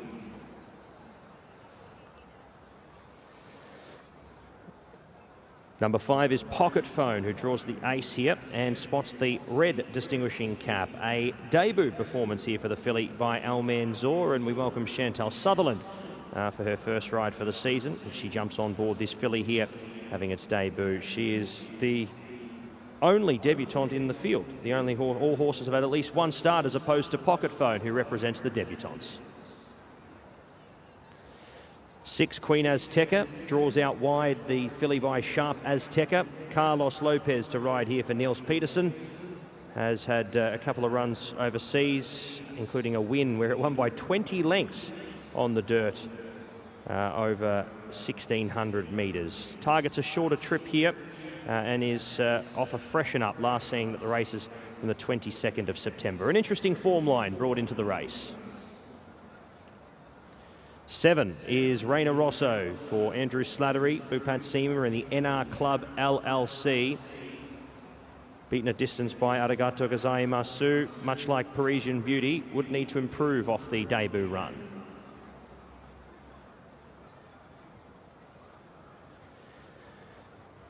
Ruby Hamilton, little flighty, seems to be handling a little bit better than her first up performance. She was down the track on that occasion and did miss away. She's a little up and about, as to be expected from her, but an improvement on her first run. We'll see if an inside gate will see her improve as well.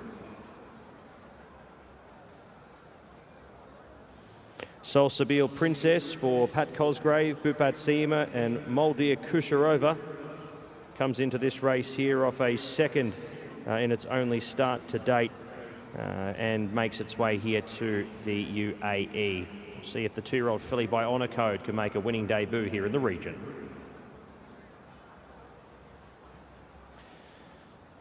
Audrey de Vries partners Secret Combination, the filly by Maximum Security, the 1 run and win at Chelmsford City over 1,400 metres in a novice.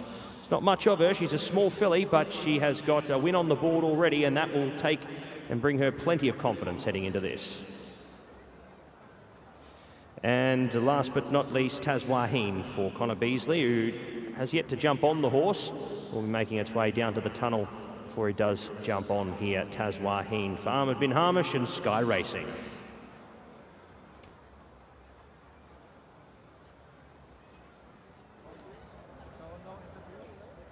Well, I'm here with Jimmy McCarthy, who is with Secret Combination. Now, this filly, on debut, she was very impressive considering it didn't all quite go her way, really.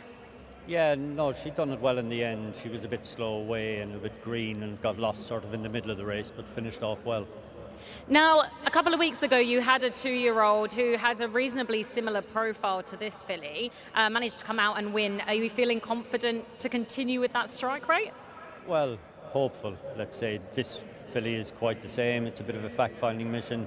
She's gone okay in the dirt in the morning, but obviously it's her first run, and yeah, there's a good few ifs as well, but hopefully she'll run respectable. Okay, well, fingers crossed. Best of luck this evening. Thank you.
Well, it's time for the Best Turned Out Award for race number 3. It's gone to Rena Rosso.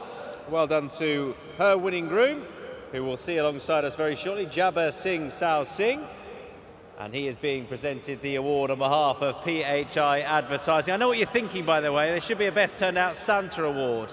And maybe I'd be in with the chance of winning, I don't know. But I wouldn't take home the top prize, because that has gone to Jabbar Singh Sao Singh. It's to my left.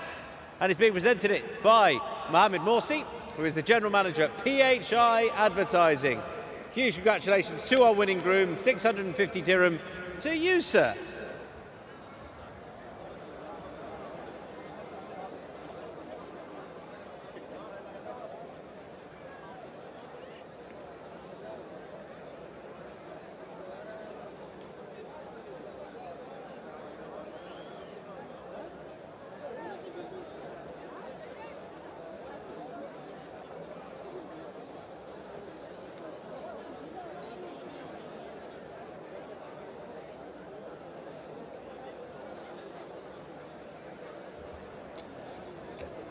Well, Kirsten has also got a hat on, but we're not doing this bit in vision. So you're not actually wearing it for any reason. I'm just wearing it because I want to get in the festive spirit. You were feeling left out, weren't you? Yeah, you know what? That's what it was. I was jealous. And I've been told that it's very important for your the bobble on the end to point forward, and it feels more authentic. Yeah, it does. Yeah. It makes me feel more Christmassy. Maybe it means that you're on the nice list, whereas if it's backwards, maybe it means you're on the naughty list. Flip over to the naughty list. There you go. Anyway, let's talk about the horses. What sort of impression did you get about Secret Combination? Look, I'm not going to lie to you. A couple of them were heading out before I managed to get a good eye on them. But I just spoke to Jimmy McCarthy, who is with Secret Combination, and he said he is very much hoping for a repeat performance that they had a couple of weeks ago with the other 2-year-old. Well, they bought well, I think that's been the key. Jamie Osborne and the owners, Jim and Claire Byrne, I think it is, had targeted these juvenile races with some US-bred horses because of the prize money on offer, to say if we buy well, we can hopefully go out and win these races. And that's exactly what they've done. And their chance has been enhanced by the international favourite Aragatu Gozimasu coming out. Yeah, that was a big disappointment. I mean, now it leaves the race wide open, so I guess everyone that was going to go up against this filly is now cheering in the politest way, just purely because her win on debut was such a domination. But you can see there that Secret Combination so chilled out. Yeah, and she looked, physically, well, she's dirt bred, but she looks the sort of dirt picture, if you like, big, strong individual.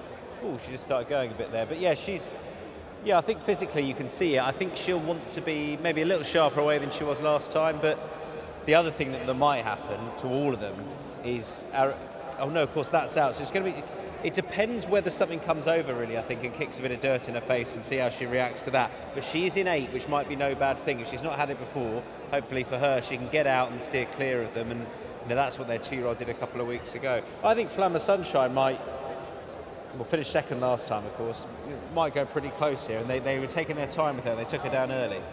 Yeah, actually, that's one that I did manage to have a little look at. I wouldn't say necessarily, oh my goodness, she was absolutely glowing, she's the one who's going to win based on looks, but definitely not too shabby at all. Who was your selection? Oh, who did I pick? Oh no, I was on the favourite and that got scratched. There you go. And that's actually my question for you. Do you know what? You're not going to get nutted on the line now. Well done. Well, miracles happen, you know. It's a Christmas miracle, Tom. Very exciting. This is the horse that Pat thinks will go a bit better than debut. Now, interestingly enough, this horse was really well supported internationally last time, but it didn't really work out. But every chance she will be better here, and the favourite last time, the winner last time was very well schooled, I think, and knew her job, whereas not a lot of the others in behind did. Maybe they'll take a step forward for that run, so we'll see. Final thoughts, Kirsten? Yeah, I think actually you did mention that filly, Ruby Hamilton, should go a little bit better this time around, and she definitely looks more calm. I think she was pretty wired previously in the parade ring, so good to see her looking better. I think she also jumped a little bit awkwardly. So hopefully this time around it's a much smoother process. Right, post time for our third contest, Fillies Condition Stakes. Here's Pat.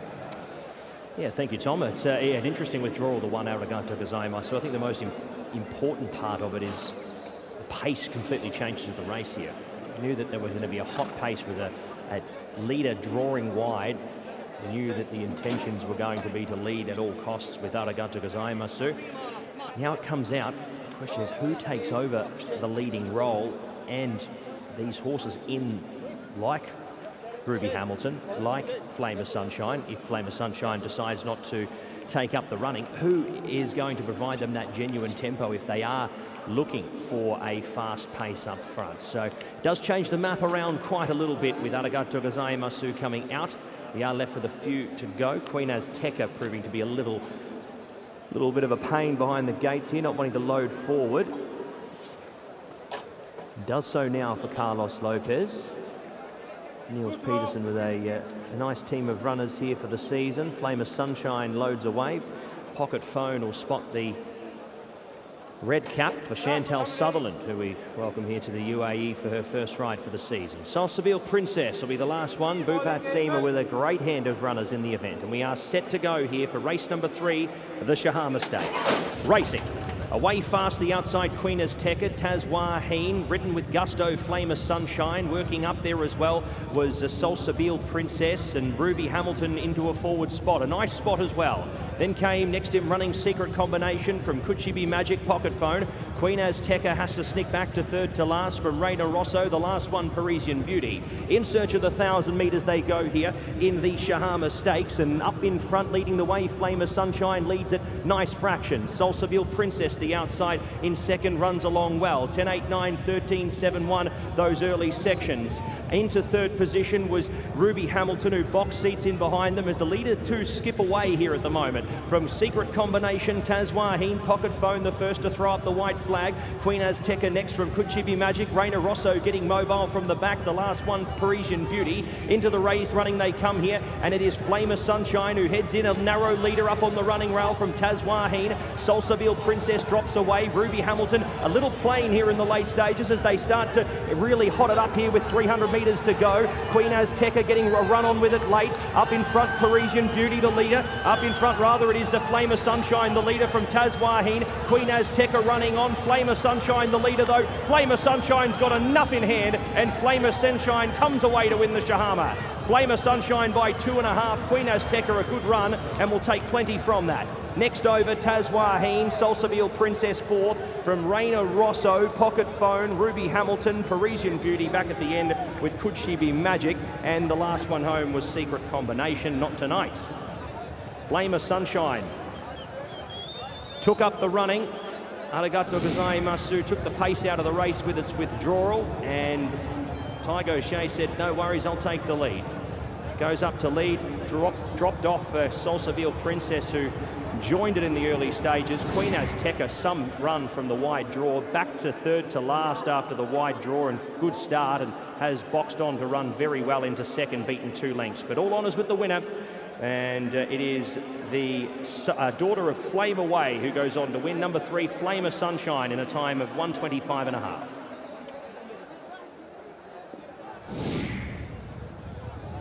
Yeah, take it back to the start and a race-winning move from Tygo Shea out of stall number 5. She was well away, much better than that debut. That's what we talked about, whether or not horses would learn from that. And well, she didn't have the pace worry of Arigatu Gozimasu, who may well have led them all, and she took advantage. Yeah, fair play. I mean, it completely turned the race on its head, didn't it, when you took out that runner who won its maiden by 8.5 lengths. I think we were all very nervous of that, and you take it out and the race was wide open. So Tygo Shea, with the confidence he does have, said thank you very much. You know, not drawn too badly, let's take advantage of it. And the question was always going to be whether Flame of Sunshine was going to turn the tables, and I mean, it was open, wasn't it? Yeah, and at this point she'd seen off stable companion Salsabil Princess, who was up there, and I think it was game over at this point, really. Starting to come up on the outside, just switched out. Nels Peterson's runners run really well. Queen Azteca, she's finished a little bit further back in second. She's tried to make ground.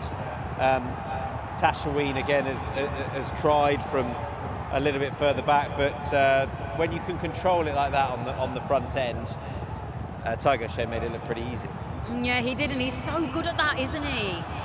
So, he's just phenomenal jockey. He times things to perfection. He knows the Meydan tractor or turf like the back of his hand, and it just shows in his results. Yeah, and it's that early burst to get to the front And then he was sort of happy, not necessarily to give up the lead, but it was a stable companion on his outside, Salsaville Princess, and then he was happy to just, well, he wanted to slow it right down.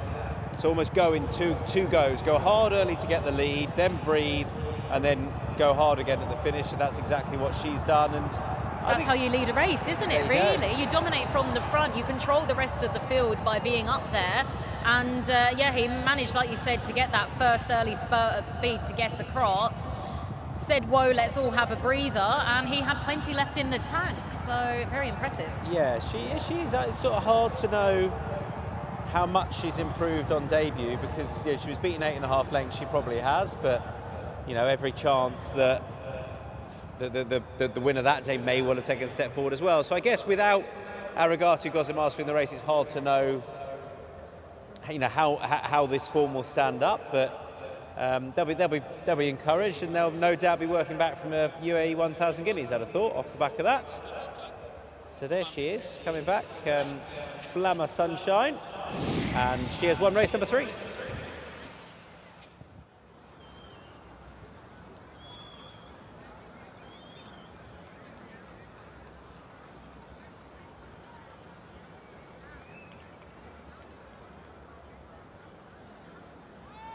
Here she is then in the winner's enclosure, winner race number 3, Flamma Sunshine.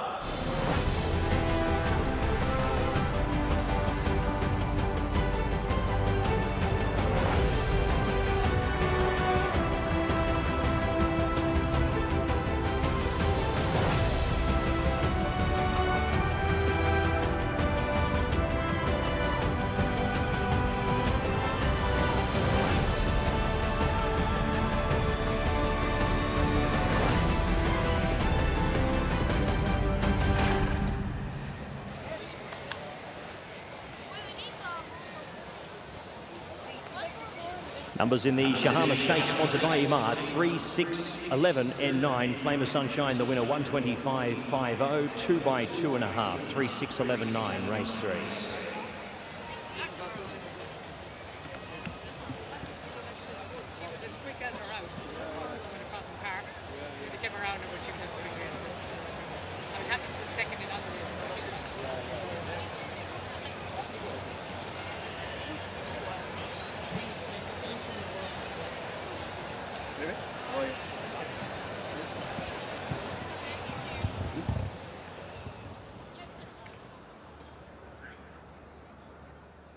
Well, I knew I'd be speaking to Tiago O'Shea at some point tonight, and it's not a surprise that it didn't take him too long to ride a winner, Tig. That was very impressive. With the likes of Arregato Gozamasu out, did you regroup with Bupat and sort of say, right, we're going to take control of this race? Yeah, look, she was on the figures, she was coming out second best behind the top filly Arregato Gozamasu, and when she was a late withdrawal, second became first, and we rode her accordingly. She's very professional. She won a trial around here. She surprisingly ran a little bit green her first run behind the Arregato Gozamasu, but she learned plenty, made my job easy. She hit the gates. I was able to take the rail, fill her up and go when I wanted. We were discussing earlier what a very well-timed ride that was. You sort of controlled it from start to finish. You used that early speed, and then you tactically sort of said, whoa, it just seemed to play out perfectly. Yeah, you need the horse to do it as well, and I had a willing partner. So, look, she's very, very straightforward. She's a sweet filly.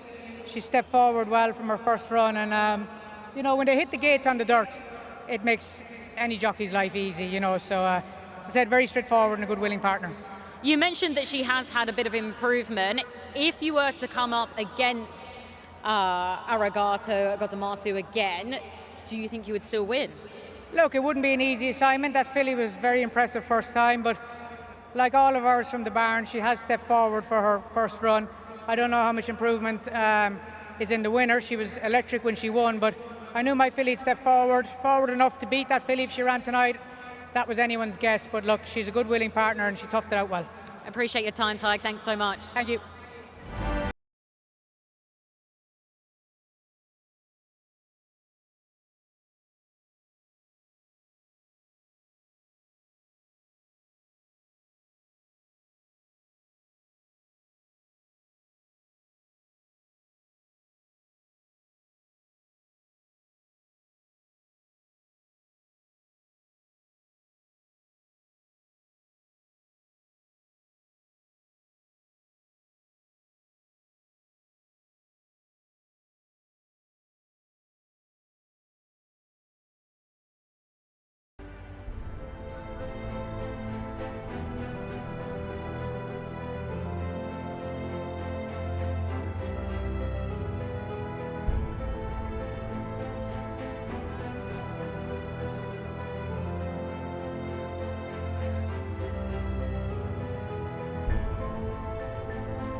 as we roll on to the presentation for our next race. I can tell you that in our next race, the Business Made Challenge, sponsored by MR, City of Kings, number 3, City of Kings, is now a non-runner.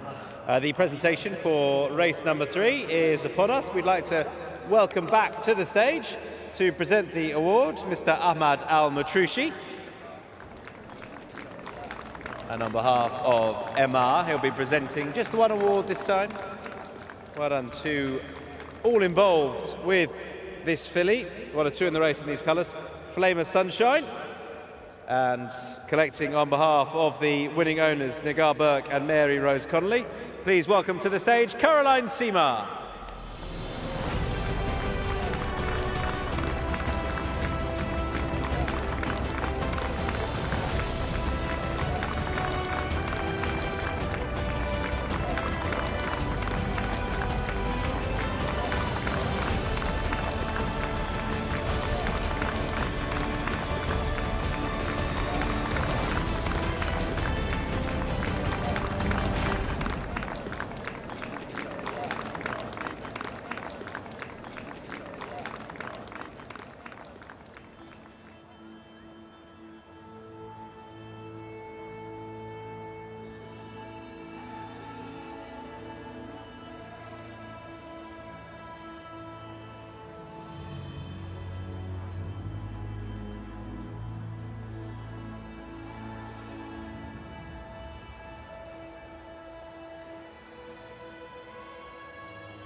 Before race 4, it's time for our second winning face.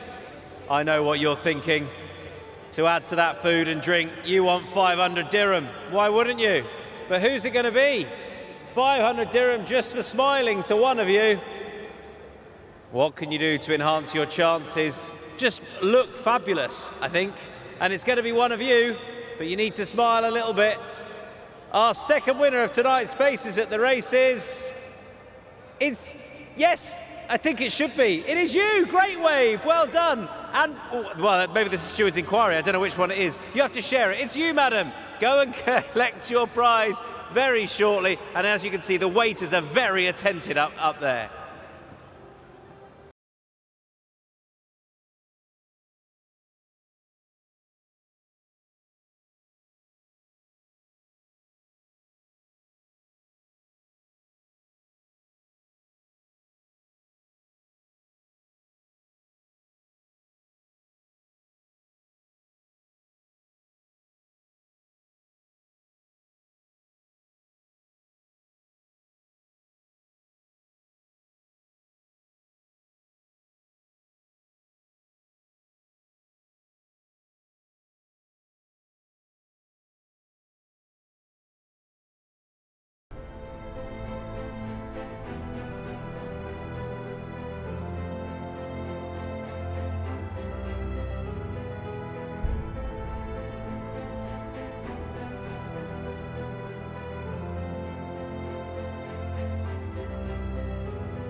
Well, from the pre-parade ring, it very much looks like they're all parading quite well. There's not a single one who's turned a hair, who's got a little bit hot and sweaty.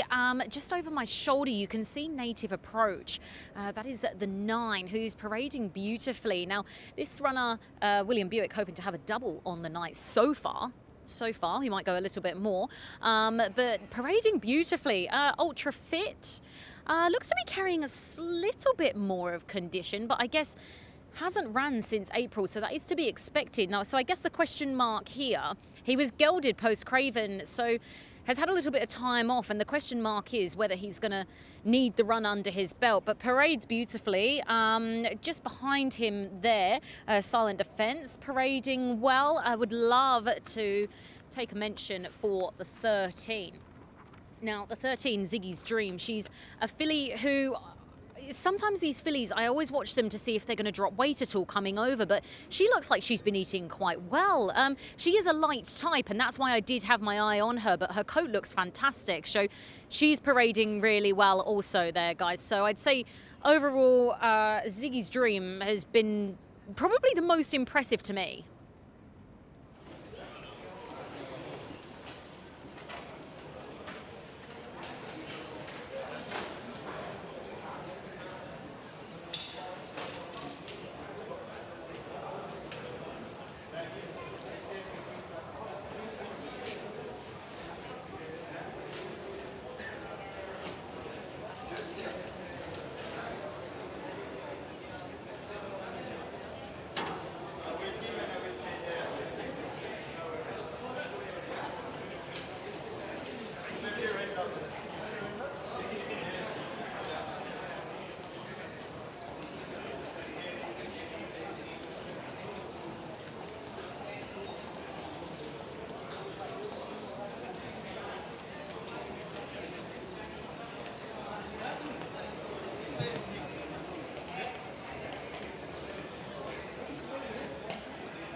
Race number 4 on the card is the Business Bay Challenge, sponsored by EMA, over the 1,400 metres. Our first race for the season on the grass with one turn.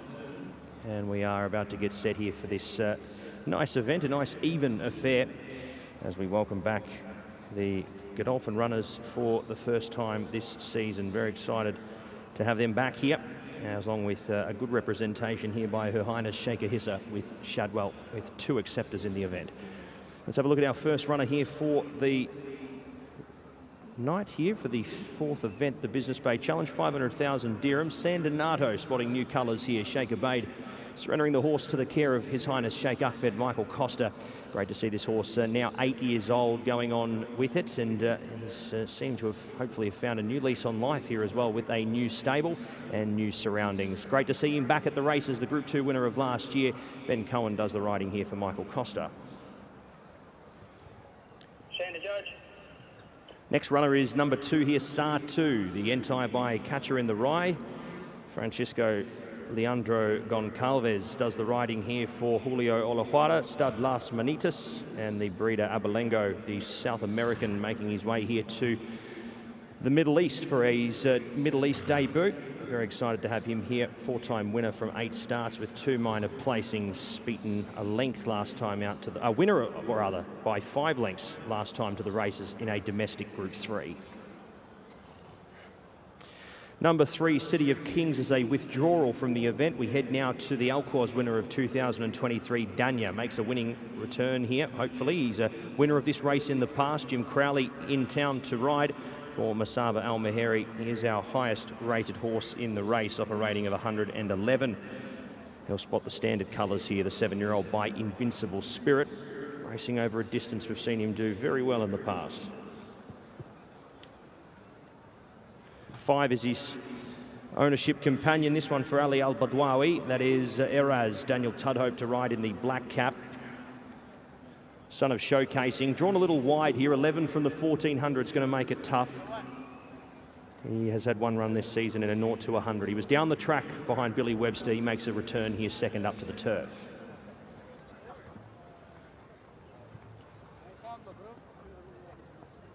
So Native Approach might not be joining us here in the mounting yard. We see him coming out early, so we might see him very shortly.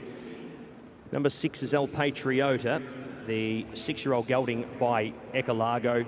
Ardri de Vries riding here, another one for Julio Olajuara. Beaten a distance his 2 runs so far this season. Dropping back from 1,600 metres to 1,400, but stays at listed company here, El Patriota. Would need to improve drastically, though, to be figuring here. First of our runners for the Godolphin Army, Saeed bin Saror with 2 here. Gali, our first runner here for Silvestre de Souza, spotting the blue cap. He draws 13 of 13. The son of Dabawi, now 8. He had multiple runs over in Europe, including a win last time out at Ascot on the turf, beating home Major Partnership. So he's looking to pick up another win here and go back-to-back, but the draw will be making it very tough. 8 is Movie Maker, the 3-year-old gelding by Invincible Spirit for Saeed bin Saror as well. Christophe Soumillon will ride here in the red cap, 2 wins from 4 starts. Last seen at Newbury on the turf over 1,400 metres, where he was a winner over 7, 5.5 lengths on that occasion. So a nice race heading into this 1,400 metre event here to hopefully make his presence felt. 9 is Native Approach. He's already on the way out, the son of Too Darn Hot, drawn wide here. William Buick spotting the white cap here for Godolphin, and Charlie Appleby, his only runner for the race. A 2-length winner at Kempton Park on the all-weather. Has had 1 run on the turf. That was at Newmarket on the 18th of April. Has been off the scene a little while and makes a return here off a rating of 98. William Buick already with a winner this evening. Only a few more. 11, Silent Defence, Oscar Chavez, Rashid Borsley, off a rating of 85. Mark says he's outclassed here, but good to see him joining the field. 1 win from 11 starts, Oscar Chavez to ride. 12 is a former Godolphin runner in Tambarada. He's had a couple of seasons now with Ahmed bin Hamish and the Sam Syndicate, the son of Dabawi. 20 starts for 3 wins, 3 minors. He returns here. Hasn't been seen at this track since going down a neck to Fort Payne in the 2nd of March this year. 4 starts ago at Group 3 level. His best would see him up to this, but we do need to see it. And off a rating of 50, off a weight of 55.5 here. 104 rater Ziggy's Dream, knocking on the door at a couple of good performances at Group 3 company. Beaten a half at Goodwood back in 31st of July. Was a winner by 2 lengths back in the 18th of May. So has done quite a bit of racing this year, the 3-year-old filly by Inns of Court, and basically sets up to be a horse that should be picking up some prize money here over the season. Whether she's forward enough here for this event, off a freshen up, we'll have to wait and see. So that's our runners for the Business Bay Challenge, and they make their way out onto the course here for race number 4.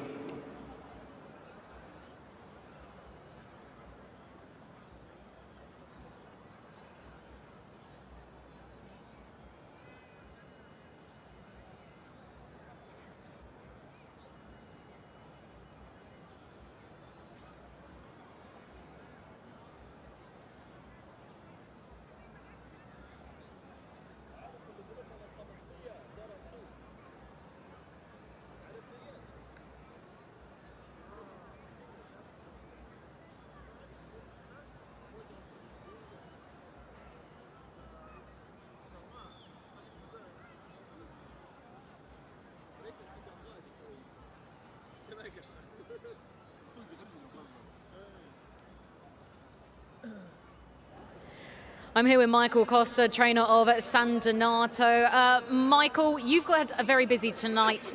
Is it 8 runners the stable has? It is, 8 across the 7 races. Well, I mean, leading UAE trainer, so we're going to get a winner on the cards tonight. I'm backing you home. Is it going to be with this one, San Donato? Getting on slightly in age, but what has been the secret to sort of keeping him fresh and happy? He came in good order. He came from Doug Watson this season, so he's only a new horse for the stable. But he's 8-year-old, but he'd be one of the soundest horses in the barn, which is just the way the cookie crumbles. Sometimes he's a lovely older horse, but we think he'll do his best racing over a little bit further. But it'll be a nice kick-off point tonight. That was going to be my next question for you. Is he the type that maybe will be backing second, third, etc.? I think once he gets over that mile plus, that'll be his cup of tea. But you know, these middle distance horses can run well fresh over 7. Well, fingers crossed that's the case. I've no doubt that I'll be speaking to you and congratulating you on later tonight. Thank you. Hope so.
Well, the winner of the Best Turnout Award for race number 4, the Business Bay Challenge, is Danya, who won this 2 years ago, was second last year. And Danya's groom is Pervez Akhtar. Well done to him a few moments ago, leading the horse around. And he takes home 650 dirham. That is being presented by Mohammed Morsi, who is the general manager at PHI Advertising. Our thanks to him and to PHI. And Pervez Akhtar takes home 650 dirham.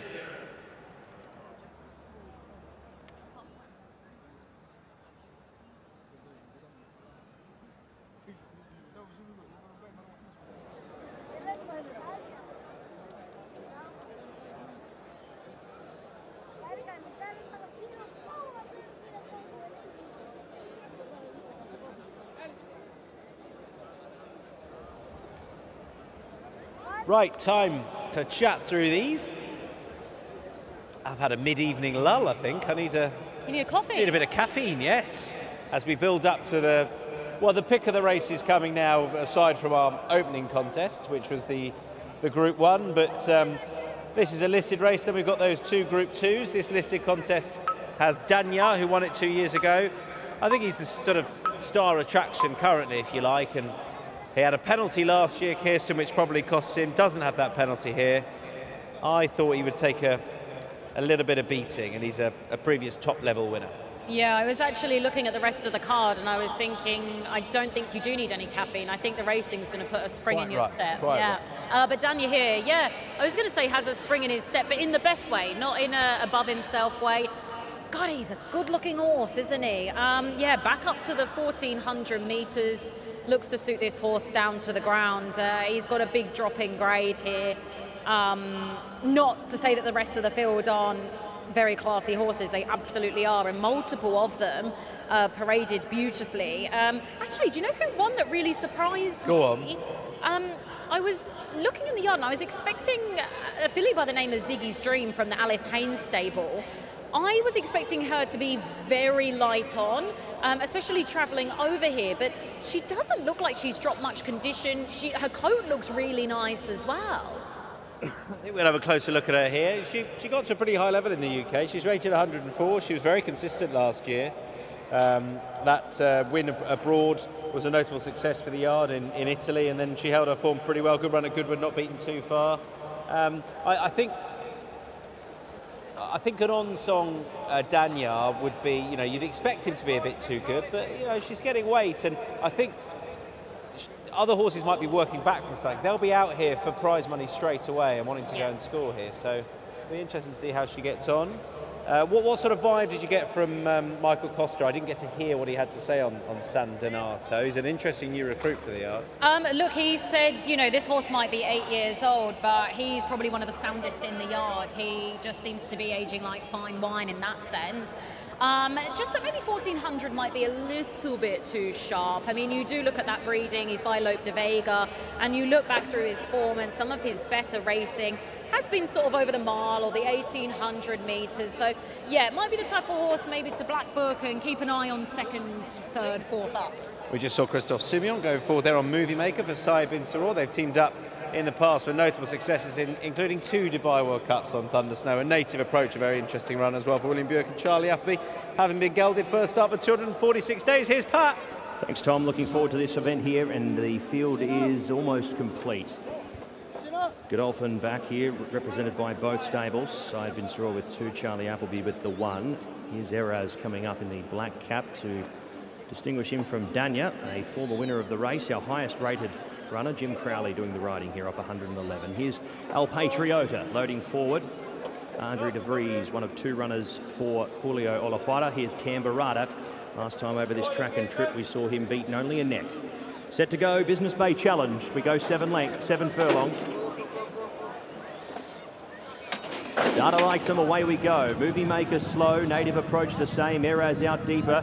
He's going to have to make a decision very shortly here, but caught 4 deep. Sartu the leader by a half. Gali second, third Silent Defence, and fourth in the 1-1. Working along was Danya, found himself into a nice spot.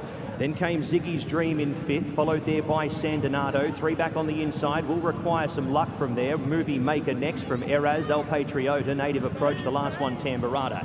The South American Sartu leads them off the back section here, inside the 900 metre mark by a length and a half. He's got away from Gali, who tries to stick with him here at the moment. Racing in isolation in second. From Silent Defence, Danya running really well. From Ziggy's Dream, who's going to try and track him. Movie Maker, San Donato.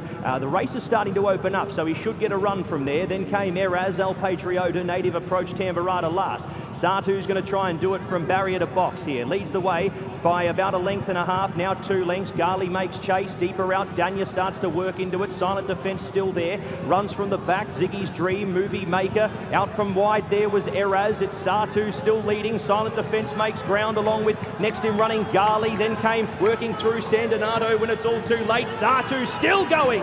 Sartu inside the 100 metres tries to get there, staving them off, but on the outside, Native Approach from last. Native Approach over the line. Beats home San Donato. Third across there was Danya. He was very brave to the line along with Eraz. Then came Tambarada, Silent Defence. Next over, Ziggy's Dream from Eraz. El Patriota and Movie Maker last. Native Approach comes from well back. William Buick again. Welcome back, Charlie Appleby. First runner for the season is a winning one. Speed was good. San Donato finally got out when it was all too late. Danya, Sartu, what a great run in its Middle East debut, but it is Native Approach. Native Approach going on to win. The 3-year-old by 2 darn hot. Gets the job done, and Buick picks himself up a double.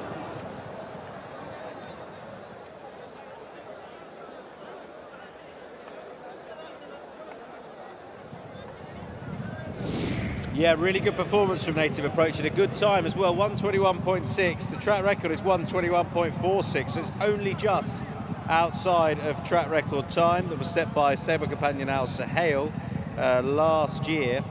And yeah, really good performance to come from way back here. He's, you know, the pace has obviously held up pretty well, given what's happened to Sartu. He's faded into 4th ultimately, but not been beaten far, but turn a foot from off the pace from Native Approach.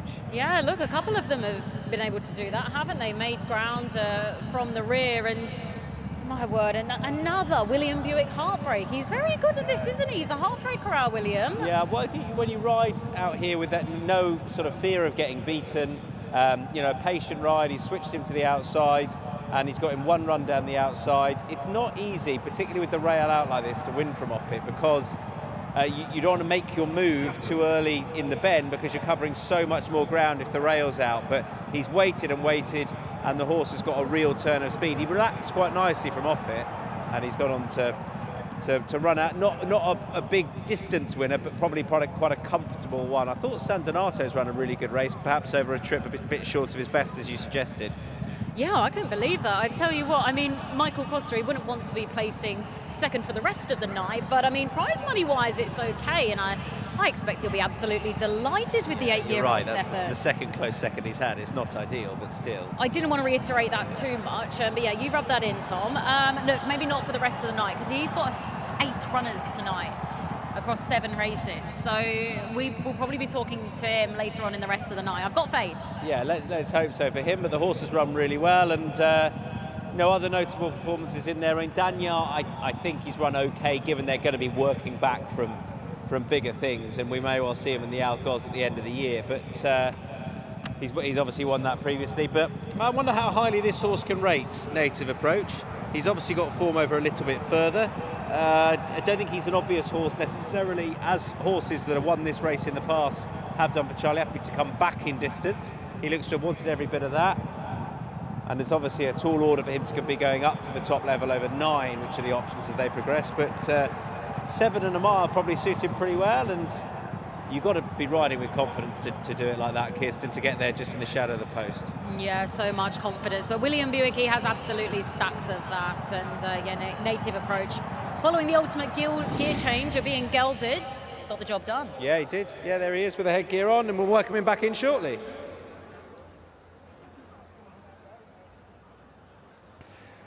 Numbers in the Business Bay Challenge, sponsored by EMAR, over the 1400 metres, 9-1-4-2, 9-1-4 and 2. Native Approach, your winner, 1:21.60, 3/4 by a half. Those unofficial times and margins, 9-1-4 and 2, race 4.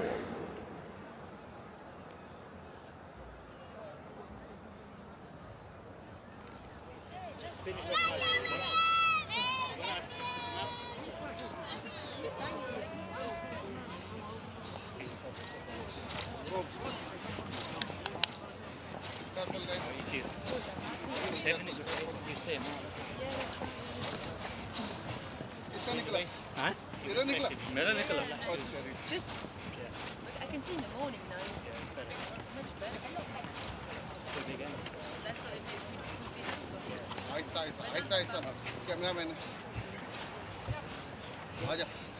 Thanks, great job. Thanks, William. Bless you, mate.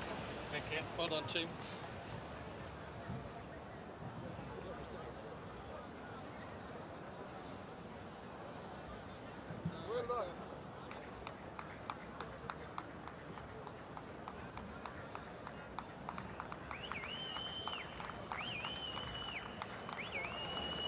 Second win of the night for William Buick, first for Charlie Happy and Team Godolphin. Welcome back in, Native Approach.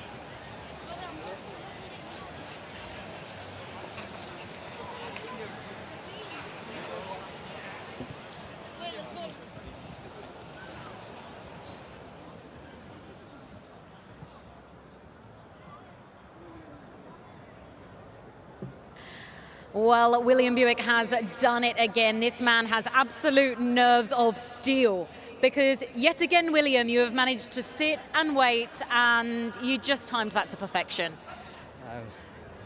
A credit to the horse, you know, he wasn't the quickest away, and we were drawn a bit awkwardly towards the outside, so he can be a bit generous sometimes. So and he relaxed for the first half of the race, and you know, I expected him to run very well, but look, we ran into a dead end, had to come back to come out, and you know, you don't see them win very often when that happens. So he picked up in an instant, and he was well on top of the line. He's still a young horse, still relatively. It's only his 4th start ever, so hopefully he's still got more left. Yeah, I mean, following that ultimate gear change of being gelded, it's clearly done him the world of good. That was over the 1400. Do you think he'll get further? What do you think he's going to go to next? Well, he'll definitely stay a mile, and I think his optimum trip will probably be a mile, I would say. But he showed there that turn of foot once he gets everything right in the race, once he relaxes, you know, and he did very well to win. And so did you. Thank you very much. Thank you. Thank you.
The Business Bay Challenge, sponsored by MR, won in fine style on a first start in the UAE in the Godolphin Blue of Native Approach. To make the presentation, 3 trophies to be presented by, once again, Mr. Ahmad Saeed Al-Falasi.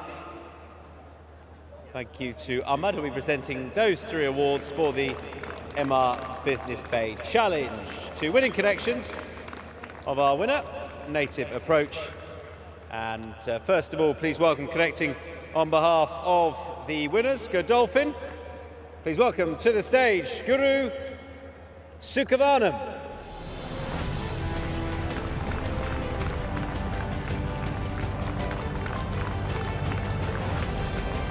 Thank you to Guru. May not be the first Godolphin Blue winner of the night, but we'll see. Guru will stay there, and then we'll welcome up the, connecting on behalf of the winning trainer, Charlie Appy, please welcome Sophie Chrétien.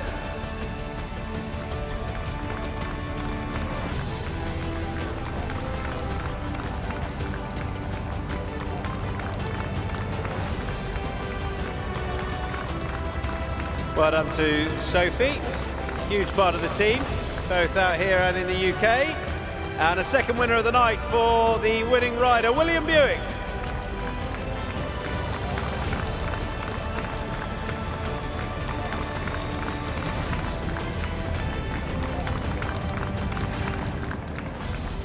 Well done to Will. Obviously they've got a great chance with measured time a little bit later on in the Al Rashidiya. So Sophie Chrétien, Guru Sukavanam and William Buick together, collecting on behalf of Godolphin, winner of race number 4, the Business Bay Challenge, sponsored by MR Native Approach.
Desert Wisdom, Quarry will come out of 4, Clapton and Artorius. How is Artorius going to get on first start in the UAE? It's a fascinating renewal of the Al Maktoum Mile, sponsored by MR.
Well, there are a couple of horses that have paraded to absolute perfection, and that is the 2 favourites. It's the battle of the US contenders, Artorius and Clapton.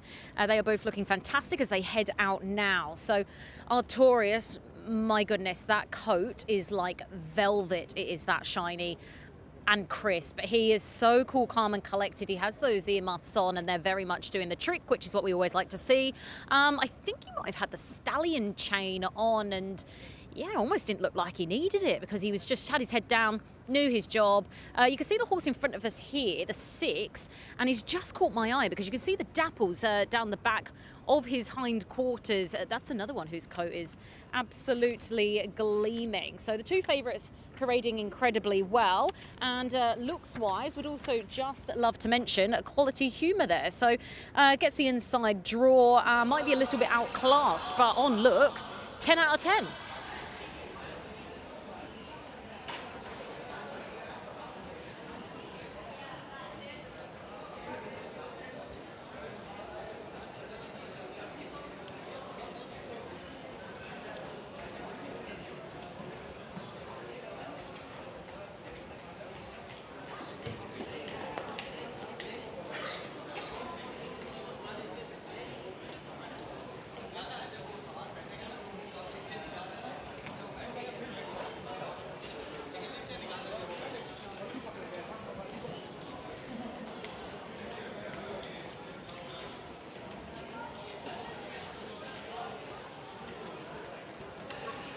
So race number 5 is our smallest field of the night, and having a look into the challenge as a whole, our biggest prize money race here, very exciting field here set for race number 5 on the program, the 1 million dirham Al Maktoum Mile.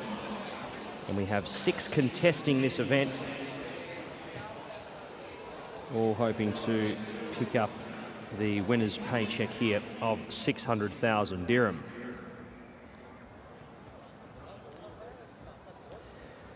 Number 1, Artorius. He's the first horse we have a look at, the son of Arrogate. We know how good his father was here on this course, and the question mark will be how well will he transfer this form we've seen overseas to here on the dirt at Meydan. For many it's taken a run, but Artorius is a horse with plenty of ability, and hopefully we'll see him run a strong race in the Al Maktoum Mile. Last seen at the races on the 11th of July 2024, over 1,800 metres. He's had a freshen up and he makes his way to the Middle East. We wish the connections, Juddmonte Farm, all the success here with this runner. So he's off the rating of 105. We head to race horse number 2, off the rating of 108. Last seen in the Group 1 Dubai World Cup over 2,000 metres, and that is the son of Brethren in Clapton. Now in the care of Doug Watson, Triple R Racing. Patrick Dobbs to do the riding here in this upcoming event as he returns to the track. He's had a few goes here on the dirt at Meydan for no success, a couple of third placings. It'll be very interesting to see how Clapton fares here under the new care of Doug Watson, and having had quite a few months here now to acclimatise as now a Dubai-based horse. 3, Desert Wisdom, off the rating of 104, the son of Dubawi for Ahmed Al Shamaili, former Godolphin runner, now with Mr. Hassan Salih Al Hamadi. Draws gate number 3 here, so a middle alley in the small field. Last seen behind Mestri in the listed Dubai Creek Mile. He returns to the races here off about 3 or 4 weeks and will hopefully improve off that first performance. He was down the track that time, would need to greatly improve to beat a few of these home here.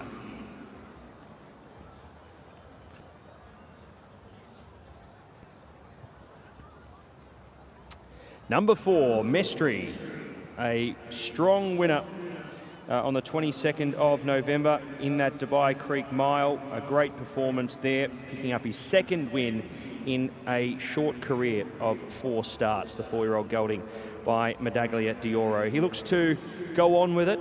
He'll be up on speed. He'll be giving a sight off the rating of 105. He draws the ace to find the rail and the lead.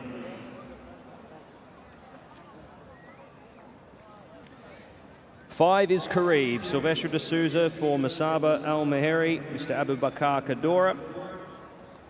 He was also coming out of that Dubai Creek Mile. He was beaten 8 3/4, running 3rd on that occasion. He'll be appreciating the run. Hopefully improves here, 2nd up the entire by Speightstown. 29 starts for 7 wins and 6 minors. He has had a great career thus far. And if he takes some natural improvement off that first up performance, he should be thereabouts.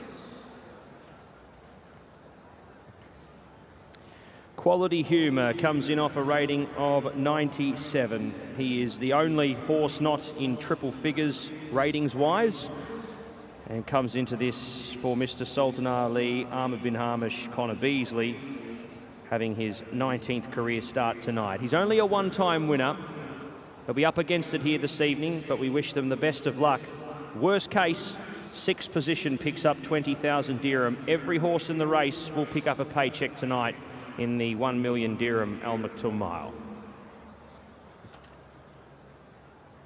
Runners are about to head out to the tunnel and out to the 1,600 metre mark for race number 5.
It's best turned out time, and it's gone to horse number 6, Quality Humour. Well done to the winning groom, Rawal Singh. He's leading the horse around a few moments ago. Well done with Rawal. Good handful he's got there, a Quality Humour. And he's being presented the award by Mohammed Morsi on behalf of PHI Advertising. Thank you to them for their support of the Best Turned Out Horse Award. 650 dirham to Rawal Singh.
Okay, 6 of them for the Maktoum Mile, sponsored by MR.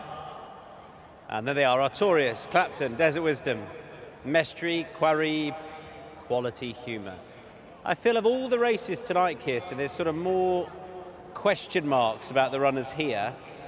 Not on quality, but on where they're going to be. Where's this horse going to be, Artorias, for first start of the season? Clapton, obviously first go. Is he going to be better than last year? Mestri looked in really good nick last time, but can he make the step up to this sort of grade? Is Quarib good enough? It's fascinating, but I don't really have many answers. One answer I do have for you is, could Artorias look better? No. I think he... I'm glad you answered that, because I thought you were just going to ask me a question. So he looks great. I wouldn't put you under that much pressure. Right. No, Artorias, honestly, his coat looked like velvet. It was that shiny, the quarter marks, the dapples. He just looked phenomenal. My goodness, look at him. He is an absolute specimen. And I mean, look at the breeding on his side. So if the looks weren't enough, the breeding is very much ticking the boxes. And the question on everyone's lips, is this going to be a Laurel River take 2? You know, it's got the same type of profile, has come over from the US. Bhupat Samir now has this runner in his hands. Is it going to be the similar situation? Yeah, and I think I keep harking back to when Laurel River made his debut out here. You hark on. And he was disappointing, but I think, you know, it was over 1,200. It was different, and he probably found it all happening a bit quick. Sure, he will have taken a step forward for it, but he was out of his comfort zone, whereas Artorias is over the right sort of trip, definitely, and even if he's not 100%, he might be good enough. But then you've got a horse like Clapton in there, who's probably the second most interesting horse in the yard, who didn't seem good enough last year, but he, you know, another year out here under his belt with a local trainer, having moved from Chad Summers, it might make a difference. It might be everything he needs to be seen to best effect now. I wasn't convinced by his attitude last year, but, you know, it's probably wrong to judge him on that. Now he's with a new yard. Yeah, well, you mentioned that new yard, and I mean, Doug Watson, he knows how to train a winner of the Maktoum Mile. He's won 3 of the last 5 runnings. So I also think with Clapton, the small field will suit. What I will say from the parade ring was that he didn't necessarily jump out at me to say he is the absolute pick of the yard. Not saying he wasn't turned out well, he absolutely was. He looks fit, he looks happy. I was going to chat to Doug Watson briefly, but he's been very hands-on with the horse, but that is his style, and he's gone down to the start with the horse, or at least he's sort of led him the majority of the way. Would I say that Doug seemed confident? He seemed, to be honest, just really focused on the role at hand. He's never very confident, to be fair. He's not a trainer that would sort of exude confidence. He's always on the... There's an element of glass half empty, I think, or realism, I think it's fair to say, with Doug. Well, we appreciate realism, don't we? Yeah, 100%. It's horse racing. Like, it's not easy, and it doesn't always go to plan. But I'm intrigued to see what he does, Clapton. Mestri, well, he beat Walker Stars last time. We've talked about Walker Stars being easy to beat, but Mestri did everything right on that occasion, and just because a horse does something wrong doesn't necessarily be to your detriment, and Mestri did tick all those boxes, but this is a step up. Yeah, and also has beat other runners in this field, Desert Wisdom, Carib. Actually, just a touch on Quality Humour, this runner, based on paper form, I would never have necessarily raised an eyebrow at or particularly paid a ton of attention to, but in the yard, took me by surprise. Did look very, very well. But honestly, looks-wise, from that paddock, I could not scream Artorias more. If you could take one home, it'd be Artorias. Which is actually, on paper, I picked Clapton on top, but now I've seen them in the paddock. I know you shouldn't. I know you should stick and you shouldn't flip. But if you were basing it on looks, Artorias is your one. So Clapton's top rated here off 108 with 108. Artorias 105. Carib 103, but could be on the up. 105. Mestri, Desert Wisdom 104. Quality Humour 97. I mean, there's not a huge amount between them. I think that's what makes it so interesting. And we'll see. The other thing is what Artorias does out the gates, because Laurel River looked at his best when he was just dominating last year. I know I keep making comparisons, I probably shouldn't, but I think that's what they're going to try and do here, and probably just try and dominate. Clapton couldn't always do that last year. I think that didn't always help him. So that was going to be my question to you, actually. Who do you think is going to lead this race and try and dominate from the front? Well, I thought they'll try and do it with Artorias. Carib won't. Mestri might try to add a one and make use of that, but there'll be quicker horses in here than he faced last time. And I'm not sure Clapton can, but they've maybe been working that at home. So yeah, I thought Artorias would be the most likely. We'll find out very soon. Looking forward to this. Here's Pat. $1 million Maktoum Mile about to get underway. Half the field has been loaded forward. Here's Clapton about to join them. Still carrying a little condition, as to be expected here, returning. But all these horses looking very, very well. Here is Artorias. He'll be the one we'll keep our eyes most peeled on here. Tycho O'Shea loading away in those colours, who have had a very successful 12 months here. Set to go for $1 million. Away. Artorias was the slowest, if any, going back with Clapton, Mestri, Desert Wisdom, Carib, the first three to exit the machines. Artorias is now going to have to be forced to race in the second division. Quality Humour to its inside, Clapton back to last. Mestri from one will lead them out onto the course proper, past the 1,300 metre peg by a length and a half, and going keenly from Desert Wisdom, Carib, Quality Humour fourth. In between runners, Artorias now 2.5 lengths away from the leader in fifth, and Clapton is now out to the end. 13.77, 10.89 those early sections as they head to the 1,000 metres, and it's Mestri by a half here in the Maktoum Mile. Leading the way from Desert Wisdom, Quality Humour now up to third from Carib, who's been 3 deep and posted. Artorias keeping him there. Clapton still last and has seen them all the entire way. So down the side they travel. Mestri looking to echo the sentiments of last start and go back to back here. Leading the way by a half, Desert Wisdom now felt for Carib third, fourth. Quality Humour also asked for an effort. Clapton going backwards here in the late stages here, and Artorias is not going well either. It's Mestri the leader. Mestri inside the 400. This is not a result that we were expecting. Mestri the leader, but Carib and Quality Humour are the challengers. Mestri still trying to go all the way. Carib out after him. Quality Humour third. Clapton and Artorias nowhere to be seen. Mestri by 3 lengths here in the Maktoum Mile. Carib the only threat, but it's Mestri's Maktoum Mile all the way. 3 lengths on the line. Carib over second. Third, Artorias got going late. Fourth across the line just was Quality Humour from Clapton. Desert Wisdom last. Mestri. He found the front, found the spot that he needed to, and the horses on paper that were his biggest threats were nowhere to be seen. Mestri goes back to back. A Dubai Creek Mile winner, now an Maktoum Mile winner, and a Group 2 is added to the mantelpiece here for Ben Cohen, Michael Costa, and His Highness Sheikh Ahmed. Mestri, your winner, race 5, 4, 5, 1 and 6, your numbers, 1:36.2, the winner's time.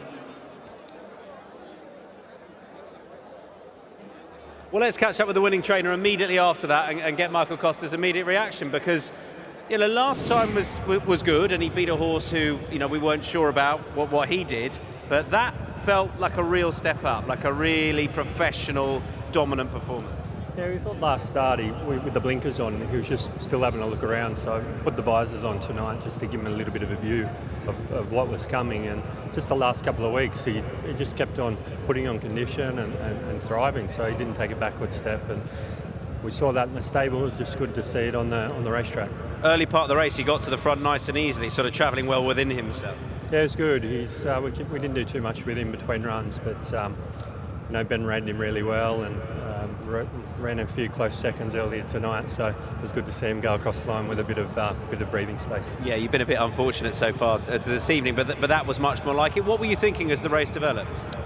I was going to plan, which is always good, and once they kick off the straight, and you know the fancied horses were sort of scrubbing their ears off, it was good. He's hit the line really well. We can see him turning into the straight on the big screen. What do you do next? Have you had to reevaluate based on last time and obviously this, or did you always feel he was up to it?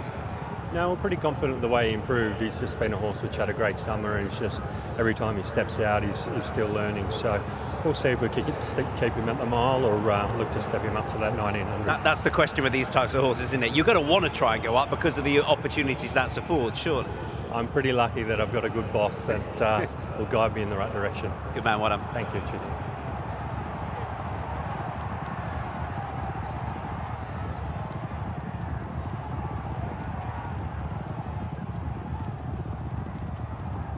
Numbers in the Maktoum Mile, sponsored by Ema over the 1600 metres. 4, 5, 1, 6. Mestri a winner, 136.20. Margins 3 by 4.5. 4, 5, 1, 6. Race 5.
Yeah, I think a Miley would be a max, no? What do you think?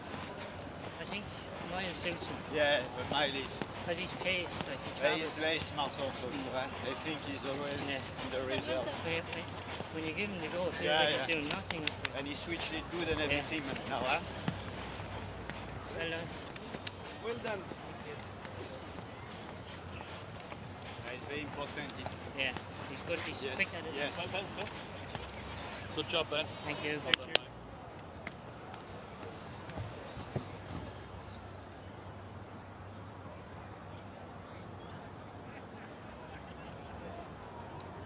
In the colours of His Highness Sheikh Ahmed bin Rashidiya Maktoum, trained by Michael Costa, ridden by Ben Cohen. Please welcome the winner of the Group 2 Maktoum Mile, sponsored by MR Mestri.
Well, just prior to this race, we were all sort of saying this is going to be a battle of the US. Artorius, Clapton, Artorius. But no, Ben Cohen, congratulations. Mestri, absolutely fantastic. Did you know the horse you had underneath you? Yeah, and he came out of the Dubai Creek Mile really well. He felt stronger at home, he was fresh. So we thought a lot of him coming here tonight. He'd race fitness on his side. There was a couple of talking horses coming into the race, but we wouldn't have swapped their lad for any of them. Now, I don't want to sound biased, but I've previously worked for Michael Costa, so I know how good he is to work with. How delighted are you to be partnering with him this season? Yeah, no, delighted. Look, I was here last season. We got on really well. He's a gent to work for. He very easy ride for, and yeah, it's going well. So thank God. And how good is this horse? Where do you think he's going to head next? Yeah, look, I suppose he's loads of options. Seems quite comfortable at a mile, but his pedigree suggests he could get further. Look, I don't know. I'll leave that up to Michael and the boss, but he's loads of potential and he's going in the right direction. And all you need to do is keep riding the winners. Well done. Thank you.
So we will welcome once again to the stage to make the presentation for this, the first of the Group 2 thoroughbred races, Al Maktoum Mile, sponsored by MR, Mr.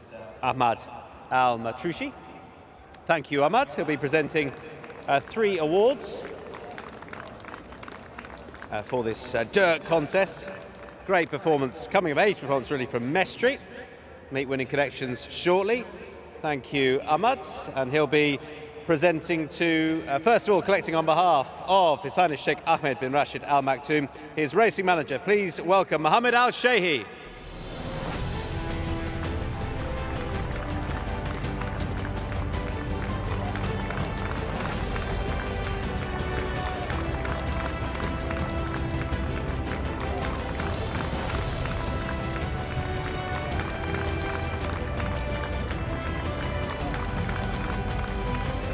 Now please welcome the winning trainer who we heard from just after the race. A delighted Michael Costa.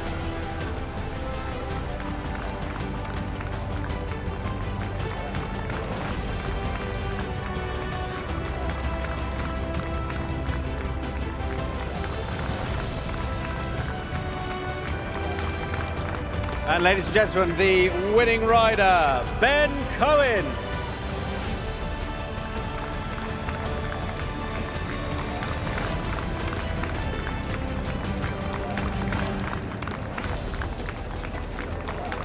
Well done to Ben, receiving the award from Ahmad Al-Natrushi.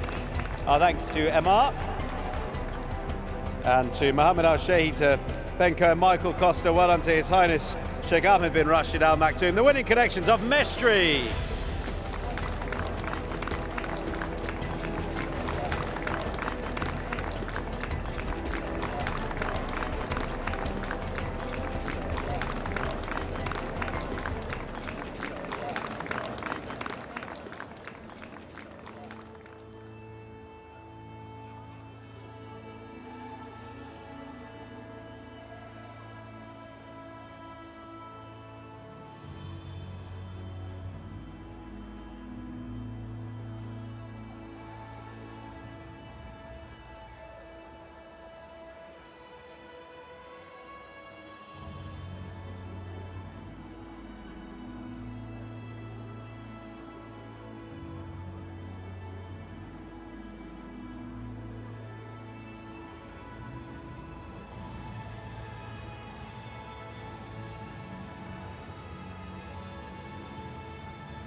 couple that are getting a little bit warm here in the pre-parade ring. Just to mention, the 3 is getting a little bit warm under the girth, but someone who's getting a bit too above themselves is Measured Time. Now, he's got those red earmuffs on. He's just over in the stalls behind me there. And he has calmed down a lot. When he did come out and was sort of walking around, he wanted to back up a bit. He was getting quite sweaty behind his legs. So I'm not too sure what they're going to do with him. They might take him and keep him away separately from the rest. I've also eyes on the 9, Sean, who is also in one of the stalls there. He's also going to probably leave early and not head to the parade ring. So he's got those red earmuffs on. They're just making sure that they fit well. But regarding sweating rise, from this angle, it doesn't look like he's getting too warm at all. So he's chomping at the bit. He's definitely ready. His coat looks good. Yeah, he's definitely feeling well. But I wouldn't say he's up on his toes at all. I wouldn't say that he's overly sweaty. And just in front of us here, you can see the 8 is absolutely glowing. I think surprising-wise, with horses who are looking incredibly well throughout the coat, I would say the 8 Royal Dubai is right up there. Loves the Meydan track.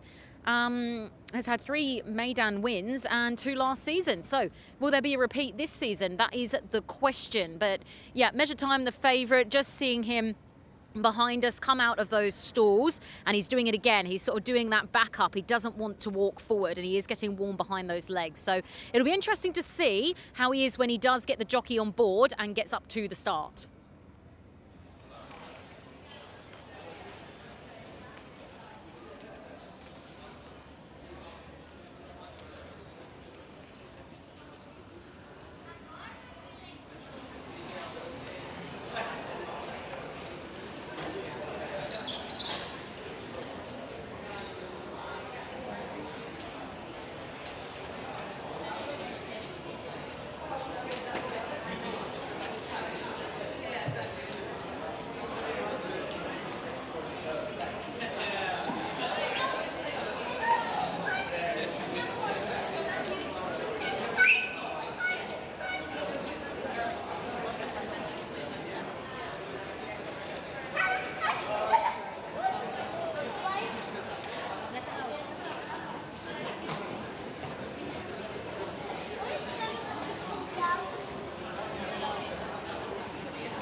So we head back into the parade now for race number 6 on the program. It is the Al Rashidiya for 850,000 dirham over the 1,800 metres on turf. Let's have a look into the parade and our first horses to join us. Number 3, Cairo, a 4-year-old colt here by Quality Road. He is with Alice Haynes now. The 57 kilos is what he'll carry here for Silvestre de Souza. Draws 7. He's a 3-time winner with 7 minor placings to his name in his brief career of 15 starts. Rarely runs a bad race, and well, interesting to see how he goes here. We know that we've seen him here before in the past, and well, in between then he's done a fair bit of racing back in Europe. Cairo, the first horse we have a look at here in the Al Rashidiya.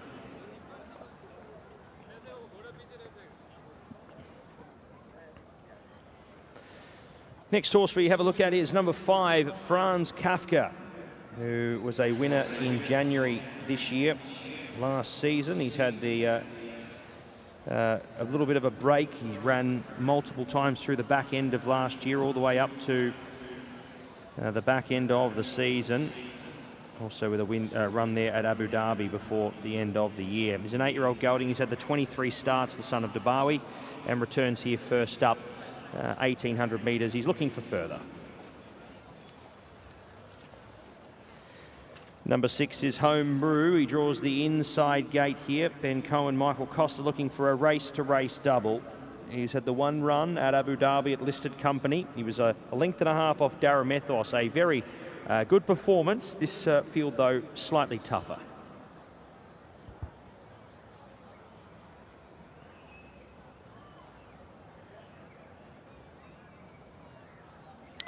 7 is Natural World, the 5-year-old gelding by Frankel. Oscar Chavez rides for Muhammad Ibrahim.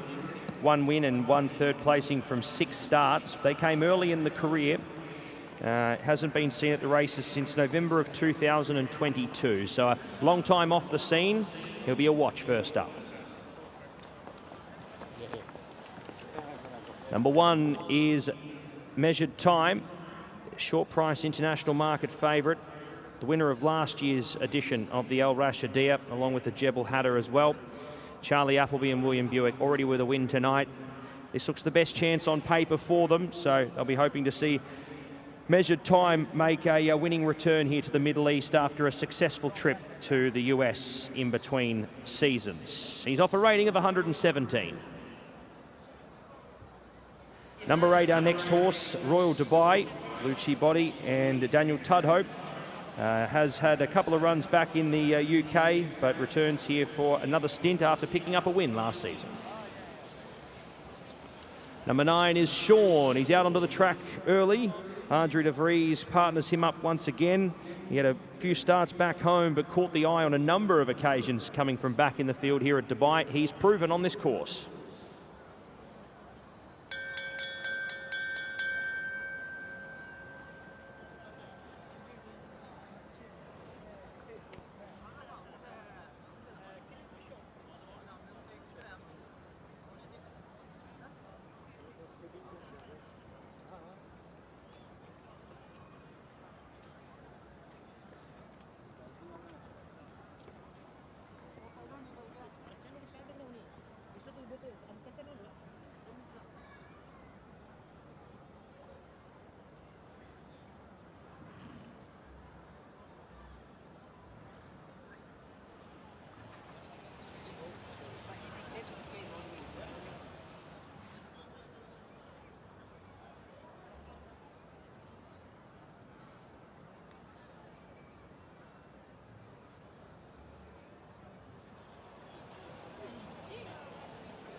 Well, I'm here with Lucci Botti, who's a trainer of Royal Dubai. Lucci, you've got a good team this season in Meydan.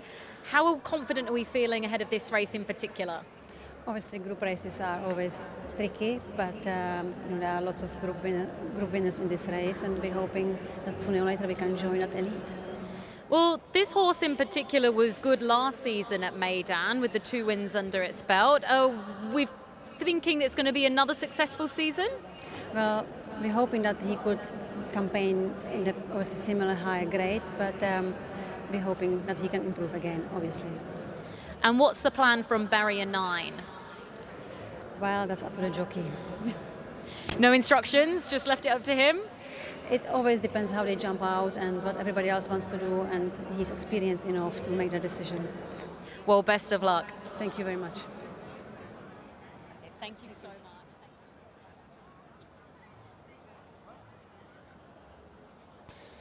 So last horse to join us in the parade will be number 4, Daramethos, a impressive winner last time out to the races. He returns here hoping to make a similar impression in this field, but has to bring that form across from Abu Dhabi to Meydan and steps up in distance from 1600 to 1800. Pat Dobbs rides once again.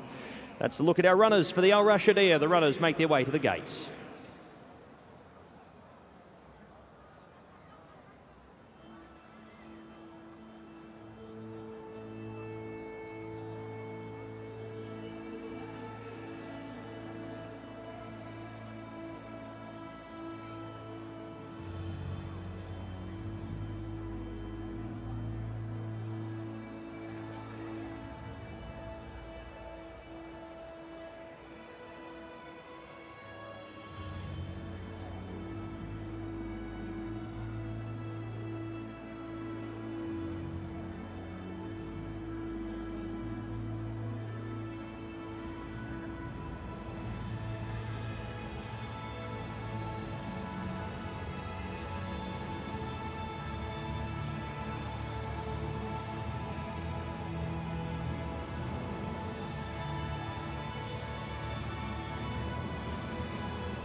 Time for the presentation then for our best turnout horse, 750 dirham on this big night to the winning groom.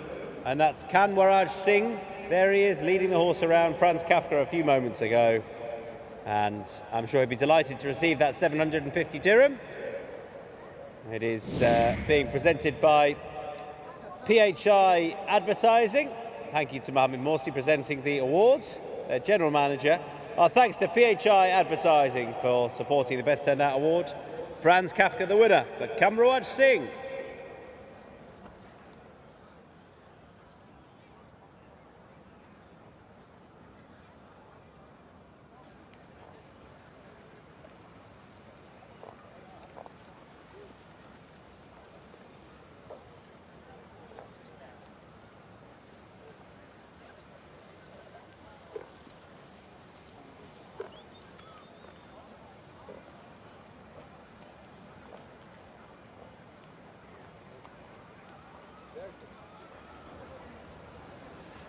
Okay, let's have a talk through these. So let's start with measured times. It feels the obvious place to start. I mean, it looks like a bit of a penalty kick job for him. It should be very easy. I know horse racing is not often as simple as that, but you know, he seems a pretty straightforward horse. Well, you'd say straightforward based on paper, but he was anything but straightforward out there in the pre-parade ring. When he was out and about with the other horses, he was sort of backing up a little bit. He didn't want to walk forward. He was getting warm between the legs. And then they took him off behind the stalls and just let him stood still, and he was really well behaved. But then again, when he had to come back out here, he did the exact same thing. He just didn't want to be around these other horses, and he did not want to have a bar of sort of walking around in a circle and getting warmed up. So, I mean, as you can see, behind the gates, now he seems to have very much got his head in the game. He's still a little bit warm in the hind legs, but those earmuffs have come off, and maybe he's one of those horses that when he realizes he's over the anticipation of doing his job and he's actually doing it, he does sort of calm back and come back to the task at hand. Yeah, he was dominant last year. I wonder what William Buick will do and look to, I think he might just try and control the race. I certainly don't think he'll get too far back. He was pretty dominant last year, and his level of form is a cut above anything else. He wasn't really beaten too far in the Group 1 Dubai Turf, having won the Jebel Hatter, and that was a stronger Group 1. But against these, he shouldn't really prove too good. Anything else catch your eye in here, Kirsten? Yeah, actually, the 8 very much caught my eye, Royal Dubai, and I just spoke to Luci Botti, and she said she's got a good team out here. She wasn't overly confident in the sense that she was saying, yep, I'm going to go in, I'm going to win this, because she said she very much respects the rest of the field. She knows the standard of this race, so she wasn't going to go in overly confident, but she's really happy with the horse, was really glowing in the coat. I wouldn't say necessarily condition-wise it jumped out to me in that sense, but coat-wise, well and truly was glowing, and yeah, I mean, has had a break since August, so I was wondering whether he's very much going to need the run, but he looks ready and raring to go. And part of a good team that they've got out here, a pretty strong team they've amassed out here, and a winner out here last year. Held to form pretty well back in the UK. Joint top rated, second top rated in the field. The trouble is, has £9 a fine with measured time, as does Cairo for Alice Haynes, her second runner of the night. We'll join Pat. It is the 850,000 dirham Al Rashidiya, and all eyes will be on gate number 3 here as he loads away measured time, the son of Frankel, looking to defend his crown in this race. We're set to go. Field of 9, 1800 away. Sean was slow out, he'll head back to his rearward roll, but that's where he likes to be usually. Measured time, straight out to the lead, and we'll get a chance to control it from the front. Cairo's second, a length and a half off the leader. From Natural World, Daramethos and Homebrew. Third to last was Royal Dubai, Franz Kafka second to last, and Sean out to the end. Inside the 1400 metres they're about to go, and measured time extends out along the back. 2.5 lengths in advance of Cairo, who now works up to second. Natural World third, and fourth Daramethos. From Homebrew, Royal Dubai, it was 4 lengths to Franz Kafka, and Sean now last. 14.25, 11.12, 11.09. So fractions are okay for this distance. He's really wanting to ride this confidently at William Buick, and you can understand why. 2.5 in advance of Cairo, who tries to go with the favourite. Natural World next. Daromethos starting to make a little impression, up to third now from Royal Dubai Homebrew. Sean up to second to last. Franz Kafka last. Measured time, travelling well, still on the steel past the 700 metres, and the margin has yet to increase. 2.5 on Cairo, who goes with him, but measured time is cruising along up in front. Daromethos given a shake-up, Royal Dubai the same. Homebrew gets up to fifth now from Natural World. Sean still with a lot to do, and Franz Kafka last. He cruises into the straight here, does William Buick on measured time. 3 lengths, now 3.5 to 4 lengths from Cairo, who's being whacked away here. Royal Dubai, Daromethos, they can do no more. Measured time extending away. Half a dozen lengths here in the Al Rashidiya, and he's got the back-to-back crown sewn up. Very impressive. Welcome back to Dubai. Measured time. 6.5 on the line. Cairo second, Royal Dubai third. Sean's rattled home for fourth. Daromethos next from Franz Kafka. Then came Homebrew and Natural World out to the end. That is as close to track work as you'll see on a race night. Measured time did that easy. Easy as you like. 3 for Buick, 2 for Charlie Appleby, and the Royal Blue reigns supreme once again.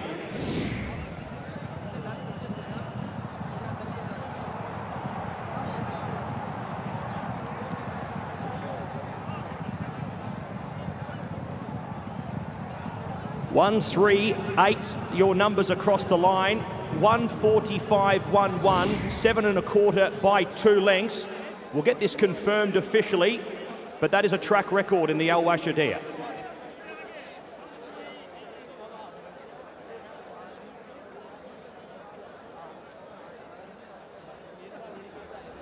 That's an outrageous time.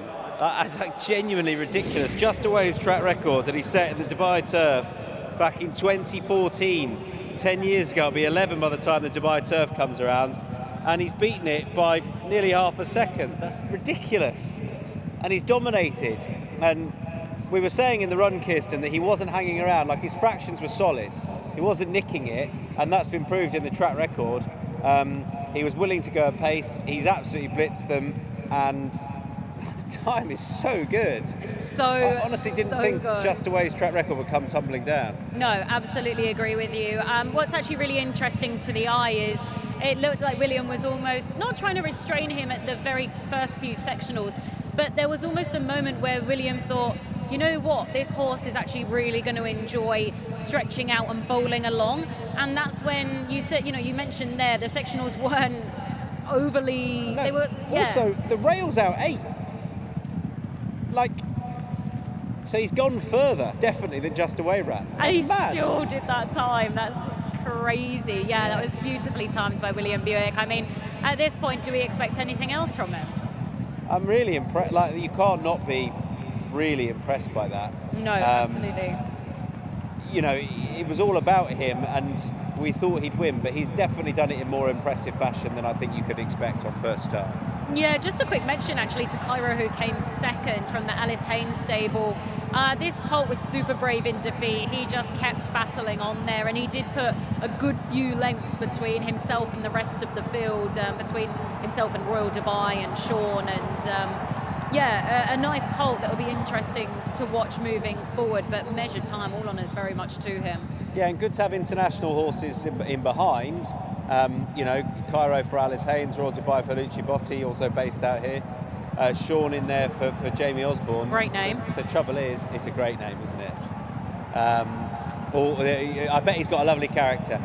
But the trouble is, Charlie Appleby's often got a good one. He's got a good one here in the form of measured time, and that star performance so far this evening, no? Must be. As measured time blitzes them in the Group 2 Al Rashidiya.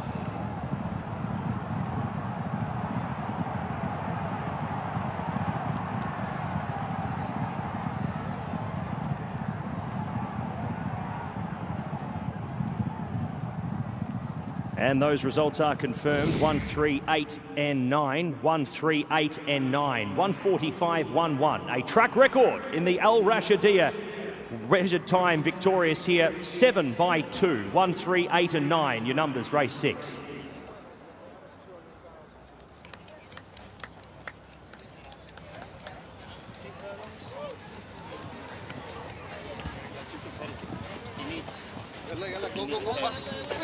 His brother is different. Yeah, here he's too competitive.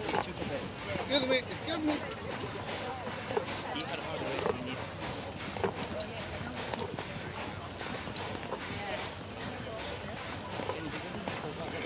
Yeah, me too. I need to do it. So genuine.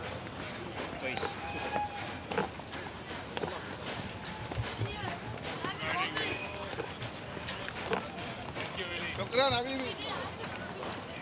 Well, William. Thank you. Good boy. William, I told you, man. See you again. Yeah? I like it.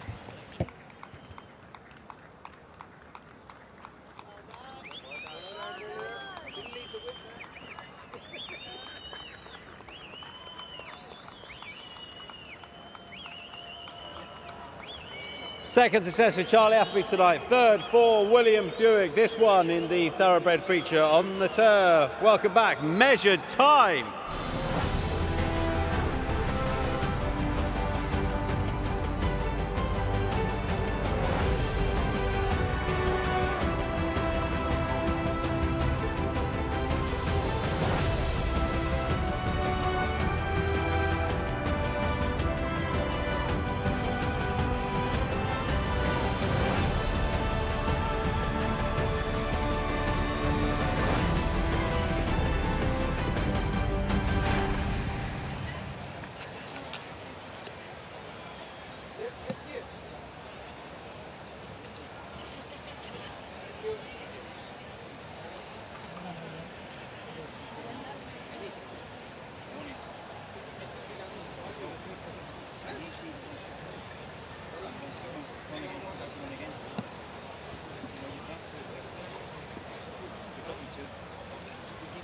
Okay.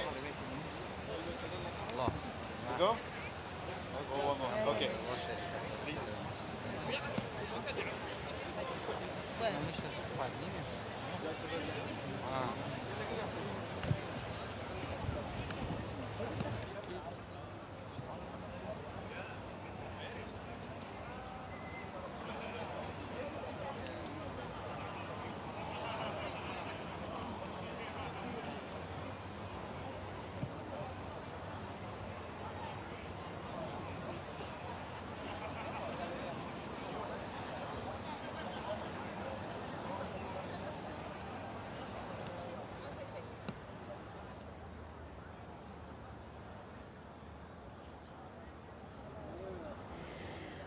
Well, William Buick is going to get sick of speaking to me, but I definitely won't be sick of speaking to him. That was absolutely phenomenal. William, for the third time this evening, well done. A new track record. How good did that feel? It felt a little bit too good. He's super competitive, and we're very happy to lead on him, but he's such a competitive horse. He's so genuine, and he gives his all the time. But look, it was a top-class performance. You know, we knew he didn't need to put in the performance like that, but that's what you get with him. He gives his all every time he runs, and you know, he's proven at Group 1 level, both here and in America. So you know, he's a class horse. In the pre-parade ring, he looked to be getting a little bit worked up and a little bit above himself. Is he the type of horse that actually is just better when he's there and he's got the task at hand? Yeah, that's just his nature, though. You know, he never really worries you. He's just a high-energy horse, and he likes to express it. But you know, he was entitled to be a bit fresh today as well. He had a bit of a layoff, and he's an exuberant horse. So look, fingers crossed to be some improvement to take from that tonight. Well, thank you very much for your time yet again. Thank you very much.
Lovely to see a track record fall and an old one as well. 11 seasons that stood, and it's been taken down by Measured Time to take out race number 6, the Al Rashidiya, sponsored by MR. To make the presentation, please welcome to the stage from MR, Ahmad Saeed Al Falasi.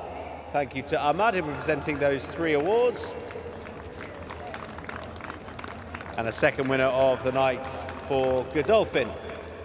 Receiving on their behalf, please welcome to the stage for the second time tonight, Guru Sukavanam.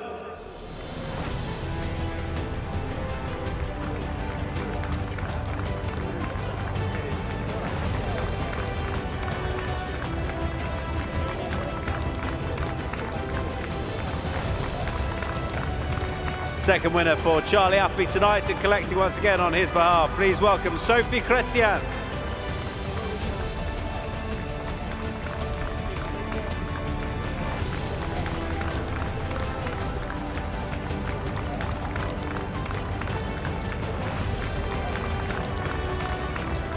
Well done to Sophie, and also to the winning rider, a treble tonight for William Buick.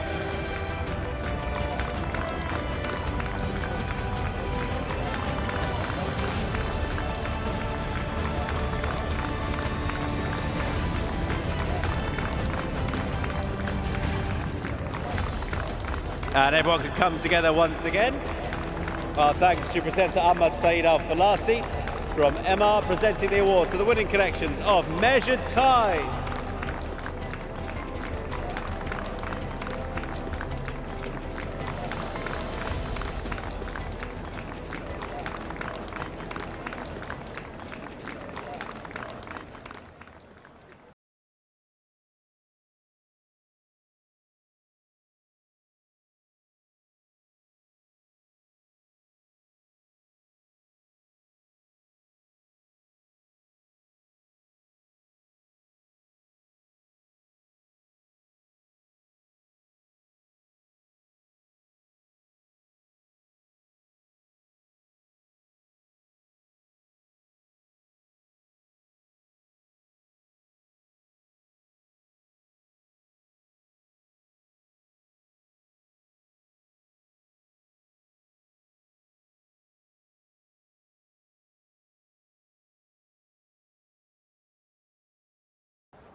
All right, it's time for Faces at the Races.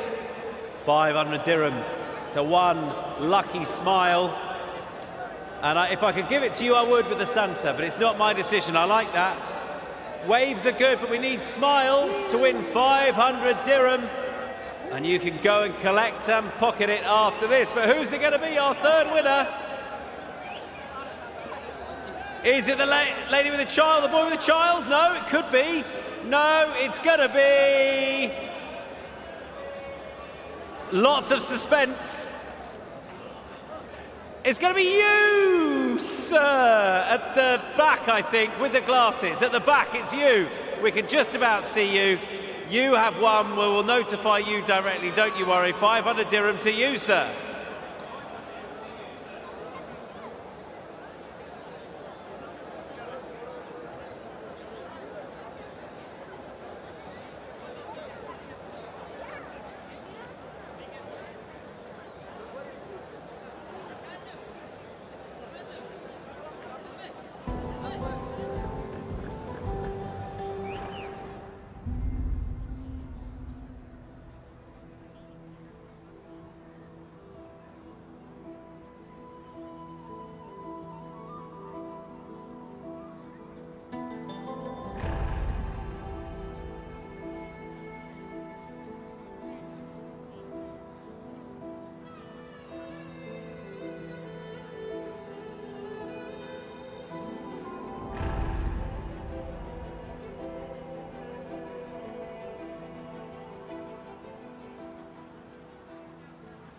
Okay, so there are a couple of big characters in the pre-parade ring here. Never Show Weakness was a little bit cheeky. He's just passing behind me there. Was just getting a little bit on his toes. He didn't want to listen to his handler. He was sort of trying to go up and backwards, but he is now out, and now he's out and about and walking. He looks a lot calmer, which is great to see. Just over my shoulder here on my left, a horse that has just been resaddled is Walk of Stars. Looks to be behaving at the moment. His friends have all left him and headed out to the parade ring, but he's just being resaddled, and he's getting a little bit on his toes. I think he has just noticed that his friends have left him, so he's ready to get on with the job. He's not sweating up too much, a little bit warm behind the legs, but yeah, those are the two that have sort of not caused necessarily a scene here, but they've raised an eyebrow, let's say that much.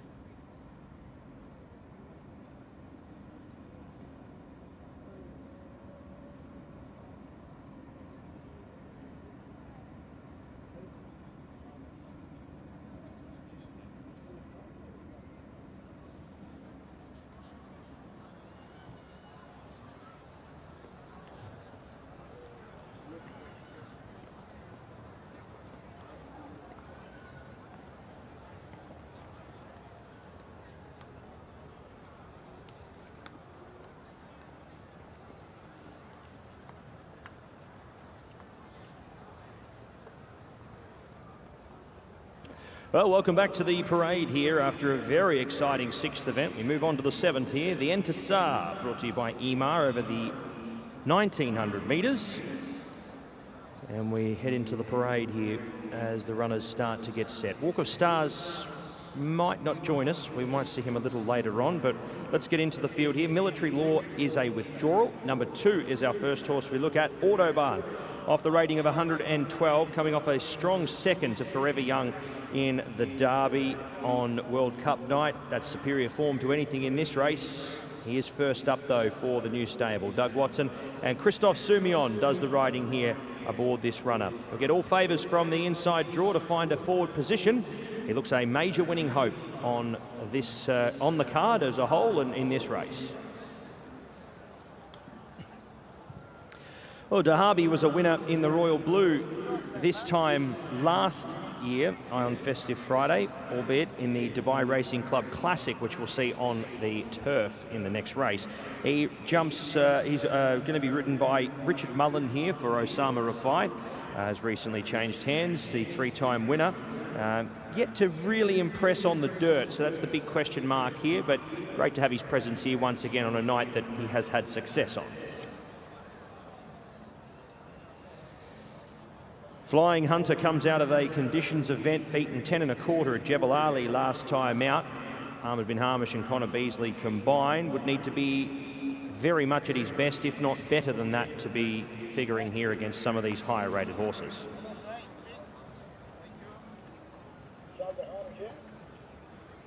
Five is in crowd. He's been beaten a distance his last 3 in 85 to 105 company. Steps up into a tougher race here in listed company. Can't see him figuring.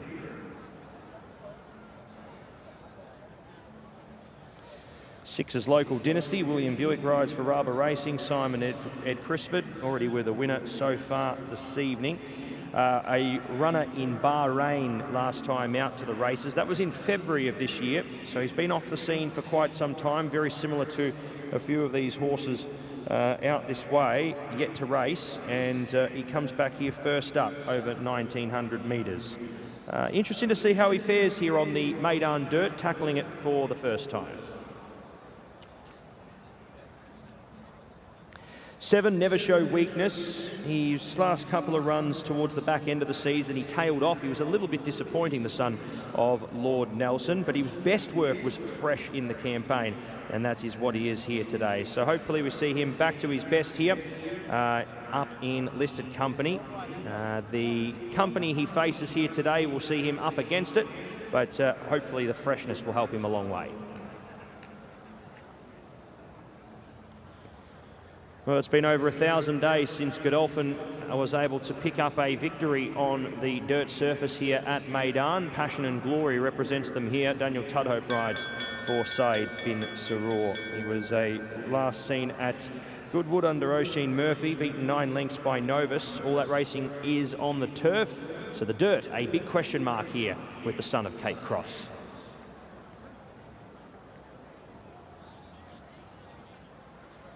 We know Syed handles the dirt at both tracks as well. He was a narrow second, beaten 2 lengths to La Resh last time to the races. He does step up in grade this time around and carried 53 kilos, 53.5 kilos last time to the races.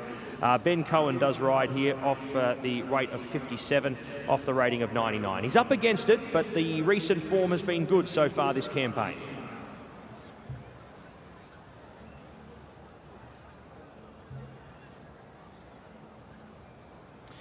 So number 10, Walk of Stars, we still wait to hear from him. As we saw, he was getting a little bit flighty in the pre-parade. We're yet to see him in the parade. We'll see him hopefully very shortly, and we'll have a look at him when they do appear. But the runners are making their way out to the tunnel for race number 7 here, the Entisar, brought to you by EMA.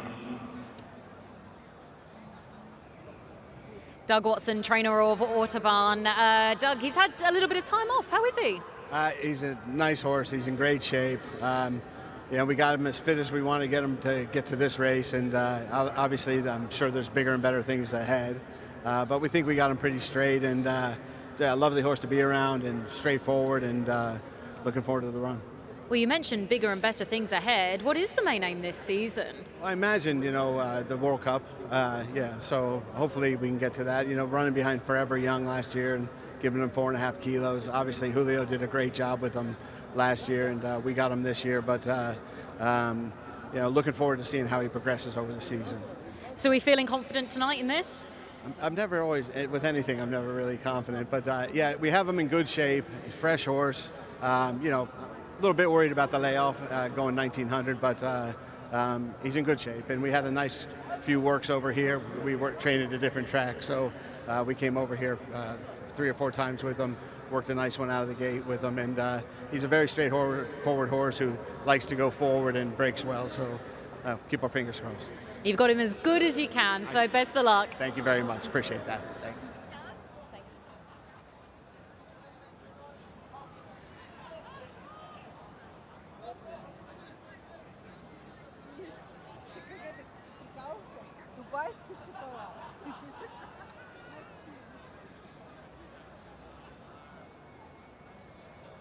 And here's our final horse, Walk of Stars. He's got the rating to go very well in this, and the form around him with Mestri going on to win the Maktoum Mile. He comes into this a fit horse. He's had that first up run well. We'll see how he fares here. Bupat Seema and Tygo Shea, always got to be considered a winning hope. He's got plenty of ability. He just rarely finds the front at the right time. But Walk of Stars, he's got to be given a great hope off his former run and stepping up in distance here this evening.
Best turned out time, sponsored by PHI Advertising, generously giving 750 dirham to each and every winner tonight. And Autobahn has won the Best Turned Out award. Meydan Singh is receiving his award from Mohammed Morsi, the General Manager at PHI Advertising. Thank you to Mohammed. And he's absolutely perfected the handshake, which we will see very shortly. Well done to Meydan Singh. There it is. 750 dirham to you, Meydan. Well done.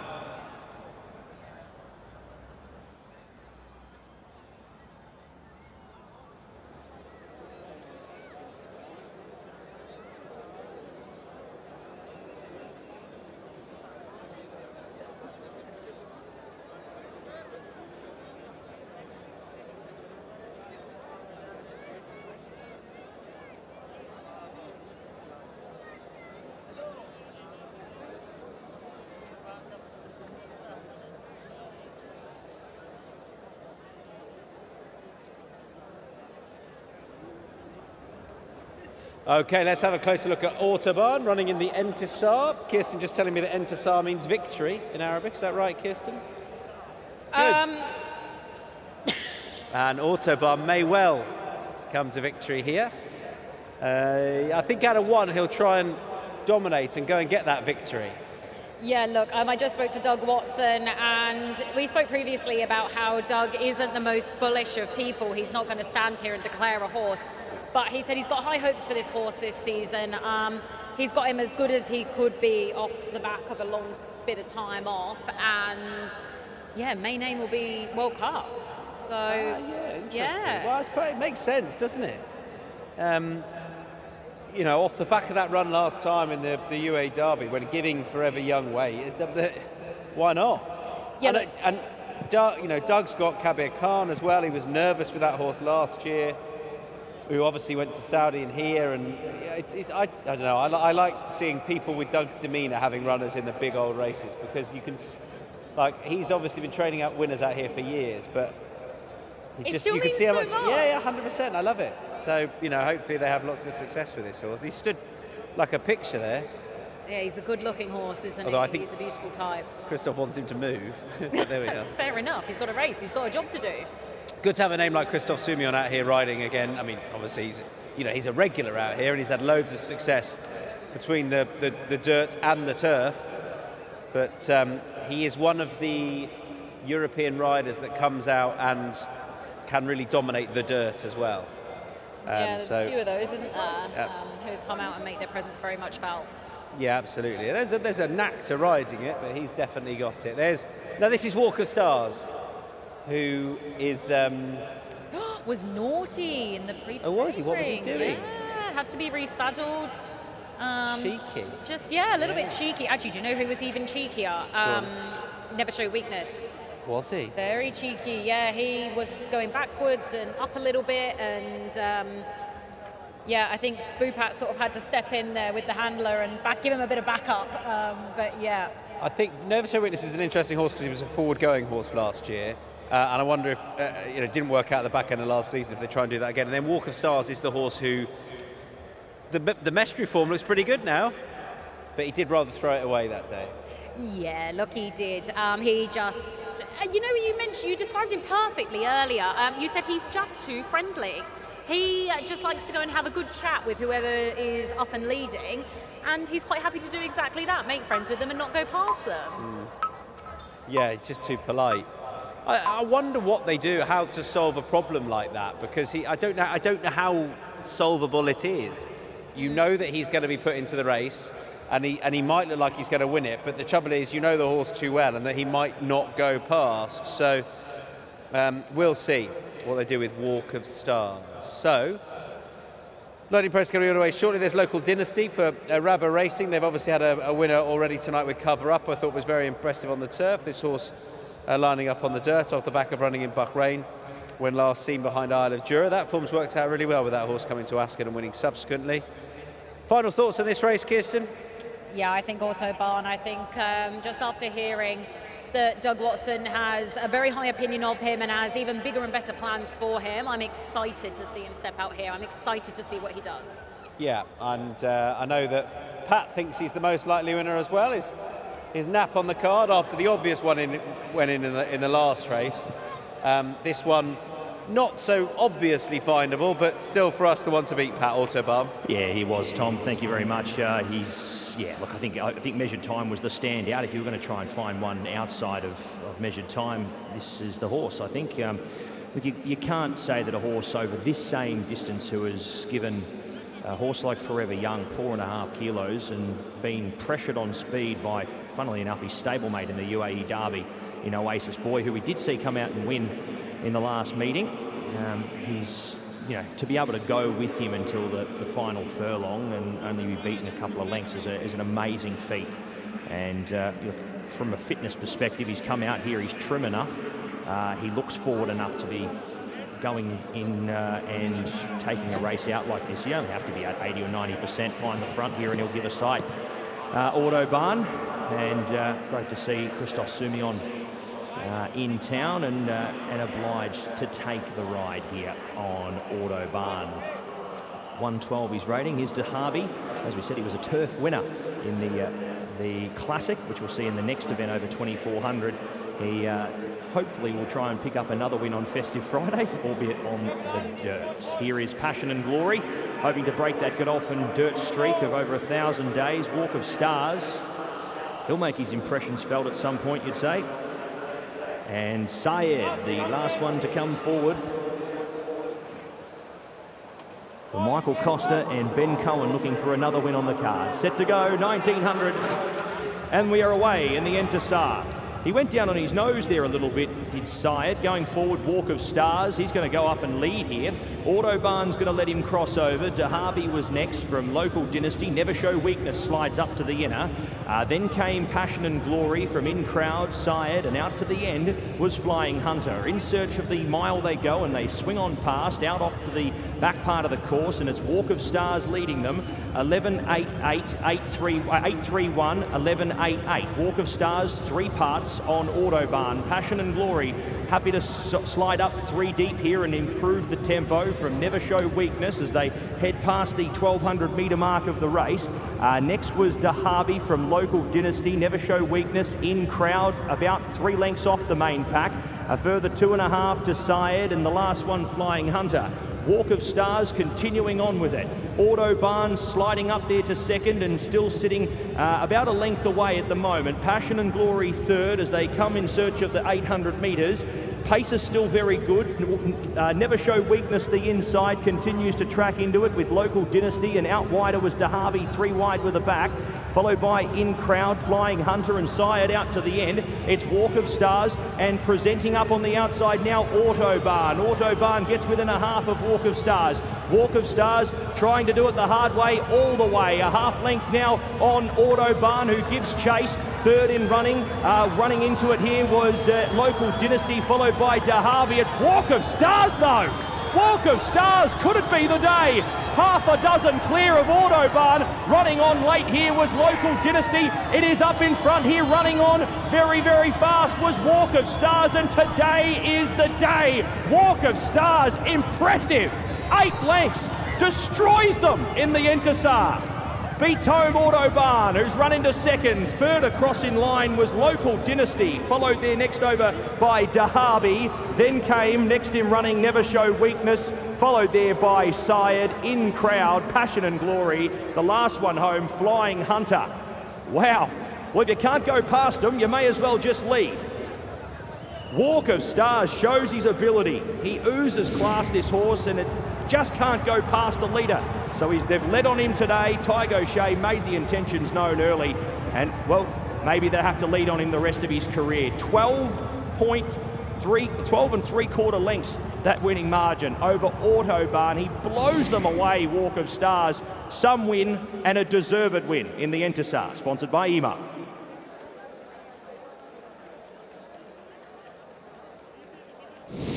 Bupat Seymour alongside, and as much as I'd love to talk you through it, I think it's more interesting for Bupat. So how, Bupat, have you done that? Not just getting the horse to win, but getting him to be happy in front, dominating a race?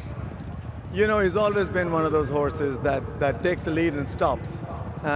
He was always a follower, but since his last race, we've always worked him from the front, and we had to change something because he's been so frustrating. You know, he's run second to, he'll probably run second to Frankel. You know, he's just a very good horse, but we had to change something, and I'm glad it worked out. And he looked happy there. I mean, you know, his ears pricked in front. He was never doing too much. Like that's what you've known he's been capable of. It's just getting him to show it out on the track.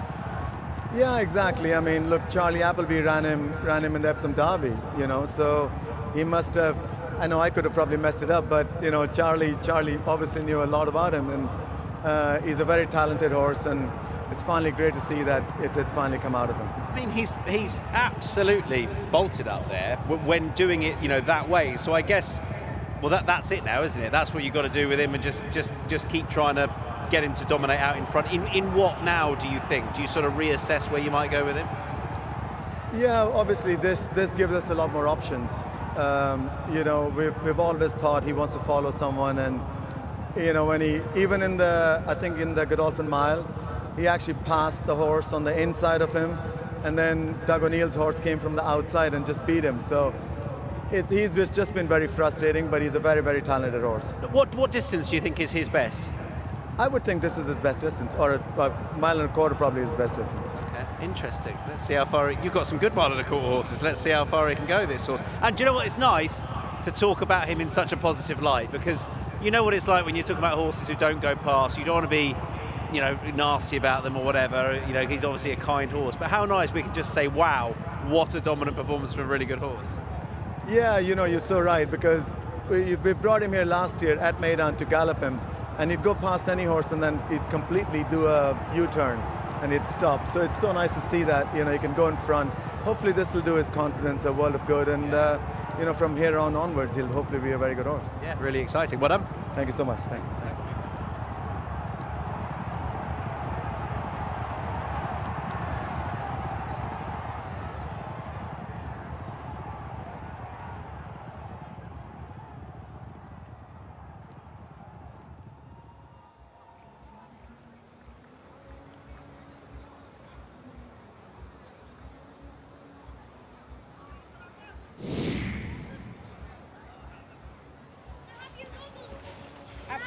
After the last race.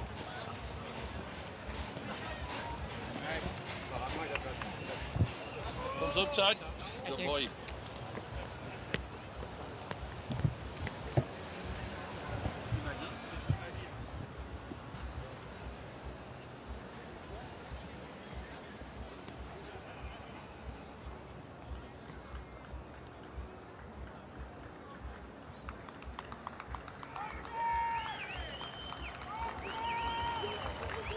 Welcome back into the winner's enclosure. The dominant winner of the Entisar, ridden by Tygo O'Shea, Walk of Stars.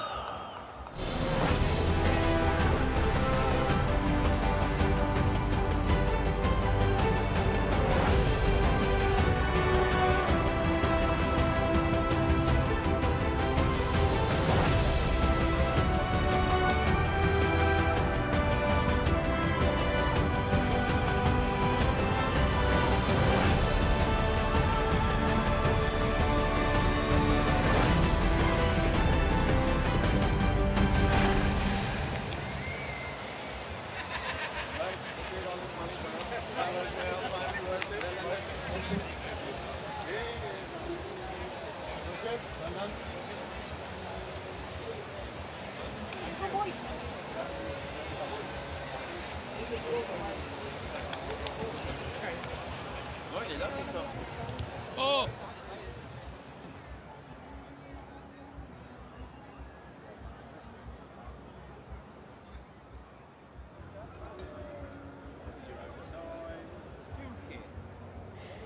Well, Walk of Stars is the bridesmaid no more. Tig, this must feel like a very sweet victory. Second again and again and again, and you got the chocolates. Yeah, I was starting to look a bit silly. I've said it from day one when this horse came to the barn. He'll follow anything, he'll gallop with anything. He has his quirks, but he's highly talented, and you know, we had a chat after the last run, and I just thought going 2 turns, he's a little bit older. might just light him up. And I'd said to Boot, but before the injuries came out, if we get a good gate, we'll let him rock and roll there. And you know, he's been called some names in the past, and I said, look, we've tried everything else, let him point his toe, and if he gets beat, he gets beat. But it worked lovely. We didn't get the gate, but we had the horse and had the talent. And look, he's always threatened to do something like that. As I said, he'll follow a 60 rated horse in a gallop, he'll poke his nose in front, you'll follow a 100 horse, he'll do the same. So, look, he's highly talented, but he has his quirks, and he hasn't won for a long time, but hopefully now that'll rekindle and start the engines again. Well, hopefully this is very much the start of a winning streak. Well done.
Well, it's great when horses prove us all wrong, really, and that's what Walker Stars has done, because that was magic. Walker Stars takes out the Entisar, sponsored by MR. To make the presentation, we welcome once again Mr. Ahmad Al-Matroushi, who's going to be presenting 3 awards. Ahmad, thank you ever so much for your continued efforts throughout the evening presenting these awards. And there will be 3 to collect. We will welcome, first of all, representing the winning owners, Akbar Racing, up to the stage. Their racing manager, Abdul Manaim, alongside Abdul Aziz Al-Wasil.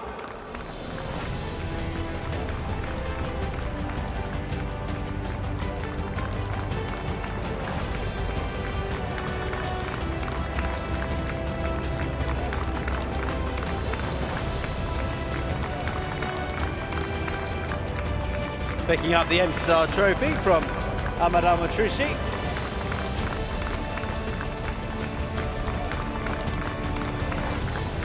And a big win this for Bhupat Simar, for Team Simar, who we're going to welcome up now to the stage. Bhupat Simar with Shaila, Tara and Yudwir Simar.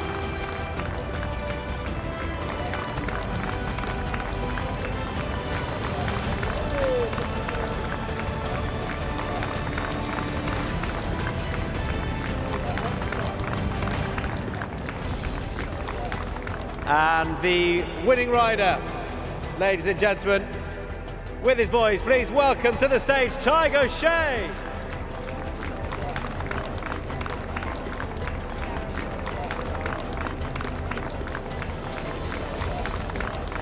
There's Dara and Aaron alongside Father Tig, and everyone can come together. Really highlights what a family affair the operation is. That's lovely. Well done to Bhupat, to Tig, to the winning owners, Akbar Racing of Walk of Stars.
Well, here in the pre-parade ring, it looks like the majority of the runners are behaving themselves. A couple getting a little bit on their toes. A runner who we'd like to touch on, just because they like to go out early, is Flying Honours. This is the one just over my shoulder here.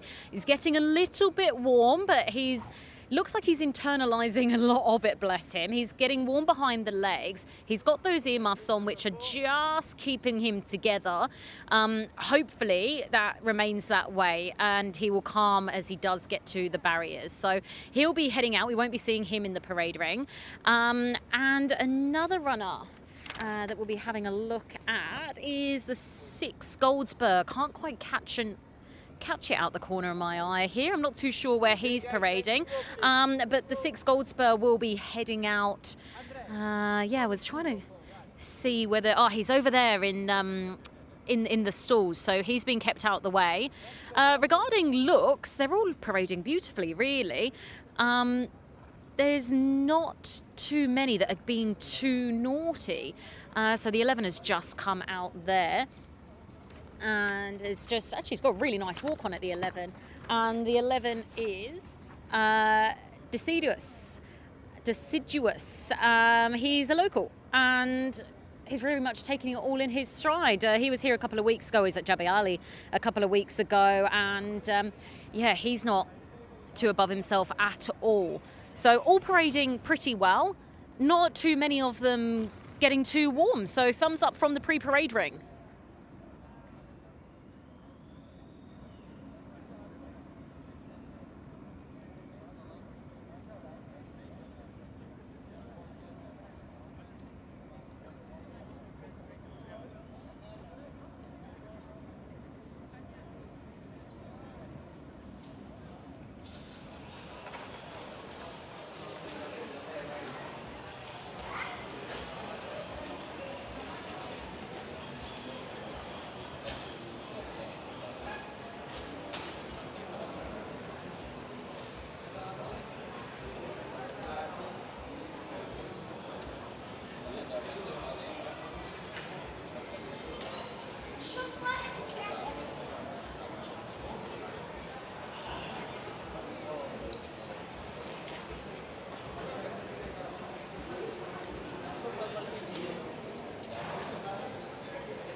We head into the 8th event here now, and we are at the Stayers event for the night, the Dubai Racing Club Classic. Great little race, this one, and we're very excited to see who'll be taking this out. to Harvey, the winner of last year, who we saw in the previous race. And we do go here with a field of 11 runners. Let's head into the yard.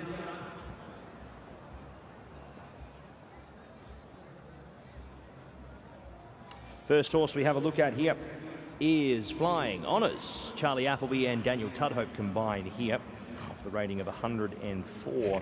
He'll carry 62 kilos coming out of a Group 3 at Newbury, beaten a distance on that occasion over a similar trip. He hasn't been seen since the 18th of May, freshened up for this and returns first up, the son of See the Stars.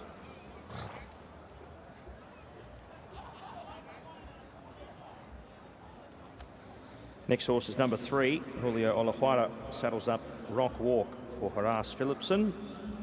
Francisco Leandro Goncalves was very unlucky on Star 2 earlier on in the night. He jumps aboard Rock Walk here off the rating of 100 and was down the track at Meydan, this time out over on the dirt. So we'll see if the switch over to the turf will improve him. Second up for the campaign. Number 4 is Wild Crusade, the son of Dabawi for Patrick Dobbs, another one for Julio Olajuara. Drawn wide in 11. That'll make it a little tough to find a spot, but plenty of time to do so in the 2,400 metres. That is the distance of the Dubai Racing Club Classic. He's had the 12 starts for 3 wins and 4 second placings, but yet to find his groove here with only that 1 start beaten a distance. So hopefully he can find some of that form from the UK.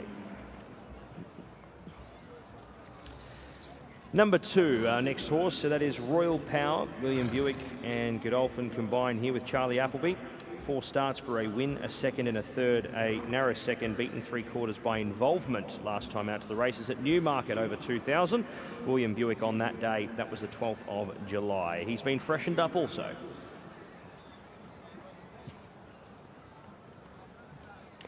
Five is Max Mayhem, Christian Howarth to do the riding, claiming here for Hilal Kobesi. 24 starts, 4 wins and 6 minors. Last seen at Southall over the trip on the all-weather surface. Back onto the turf here for this run, Max Mayhem. He draws the ace. Number 7 is Kafaf. Ben Cohen rides here, draws a tad wide. The 5-year-old gelding by Adler Flug. Third behind his stablemate, who he faces against here tonight in Asasi. He'll appreciate the bigger track here, Kafaf. Interested to see how he goes. Asasi, it was great to see him return for his 3rd up run for the campaign off a very long break and pick up a win on the grass at Abu Dhabi, going on to beat Stormy Ocean and Kafaf. Ray Dawson partners him once again coming into this event. He's got the 57 kilos, draws a good gate in 4. We'll see if he takes plenty of confidence from there. Another horse that will appreciate a bit of a longer run in.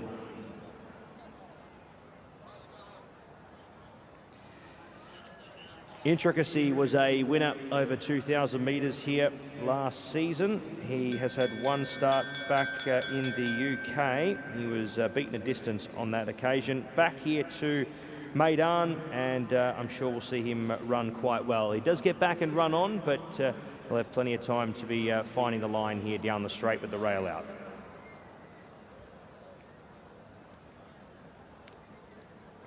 Number 10, New Comedy, has got 53.5 kilos. Andrew Slattery has had to pick this one up on the minimum weight. His final ride for the evening, beaten a distance his last couple of starts, only one of those being this season. That was over 2,400 at Abu Dhabi, coming out of that same race as Asasi and Kafaf. Interested to see how he'll go back to Meydan, a track where we've seen him go well in the past.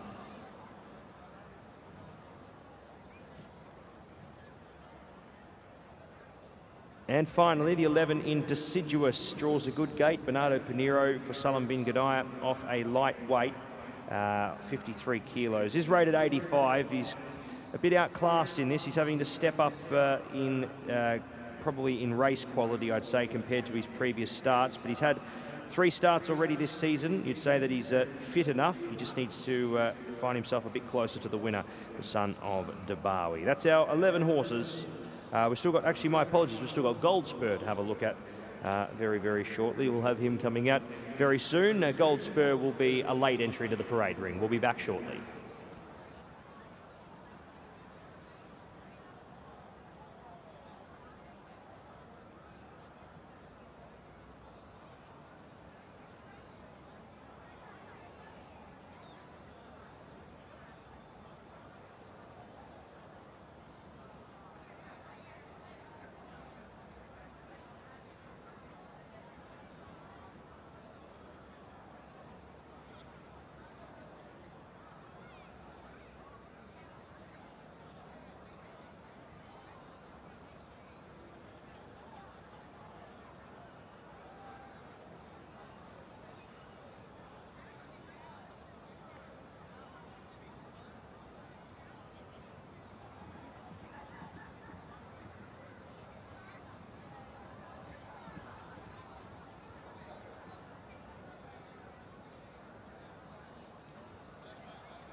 All right, our penultimate best turned out award, and it's gone to horse number 7, Kafaf.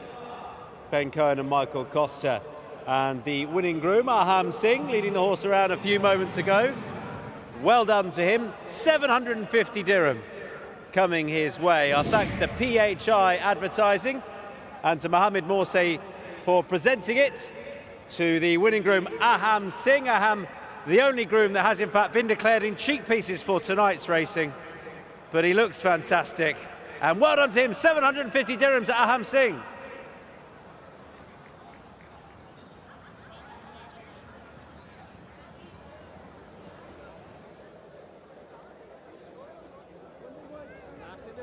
I'm here with George Prince, assistant trainer to Simon and Ed Crisford. Intricacy, how's he travelled over? Yeah, thanks, he's settled in well. He was here last year, so he knows the surroundings well. He managed to get his head in front last year as well, so fingers crossed we can, try and replicate that form today. And he enjoys this staying distance, so are we feeling confident leading into this? Yeah, look, this is, I think the trip-wise would be perfect for him, really. On paper, it doesn't look to be much pace. So we'll just have to see how we go and run him accordingly. But yeah, fingers crossed he should run him. Okay. And fitness-wise, he pretty much ticks the boxes. He hasn't had too long off at all, has he? No, he had a run at Chelmsford not long ago. Unfortunately, the race is actually void, so we didn't get to finish that. But no, we're happy where he has fitness-wise, so fingers crossed we'll see how he goes. And what's the main aim this season for this horse, or is it see how you go? I think very much see how we go. This is a good starting point for him, and you'll just have to play it by ear. Yeah. All right, well, best of luck in this. Thank you very much.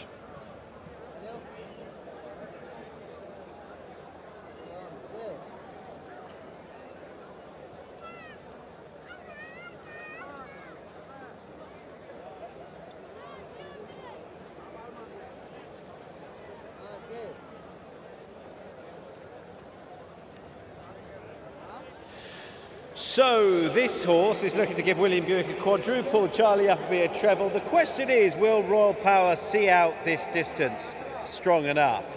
He indicated he might at Goodwood. He was keeping on last time.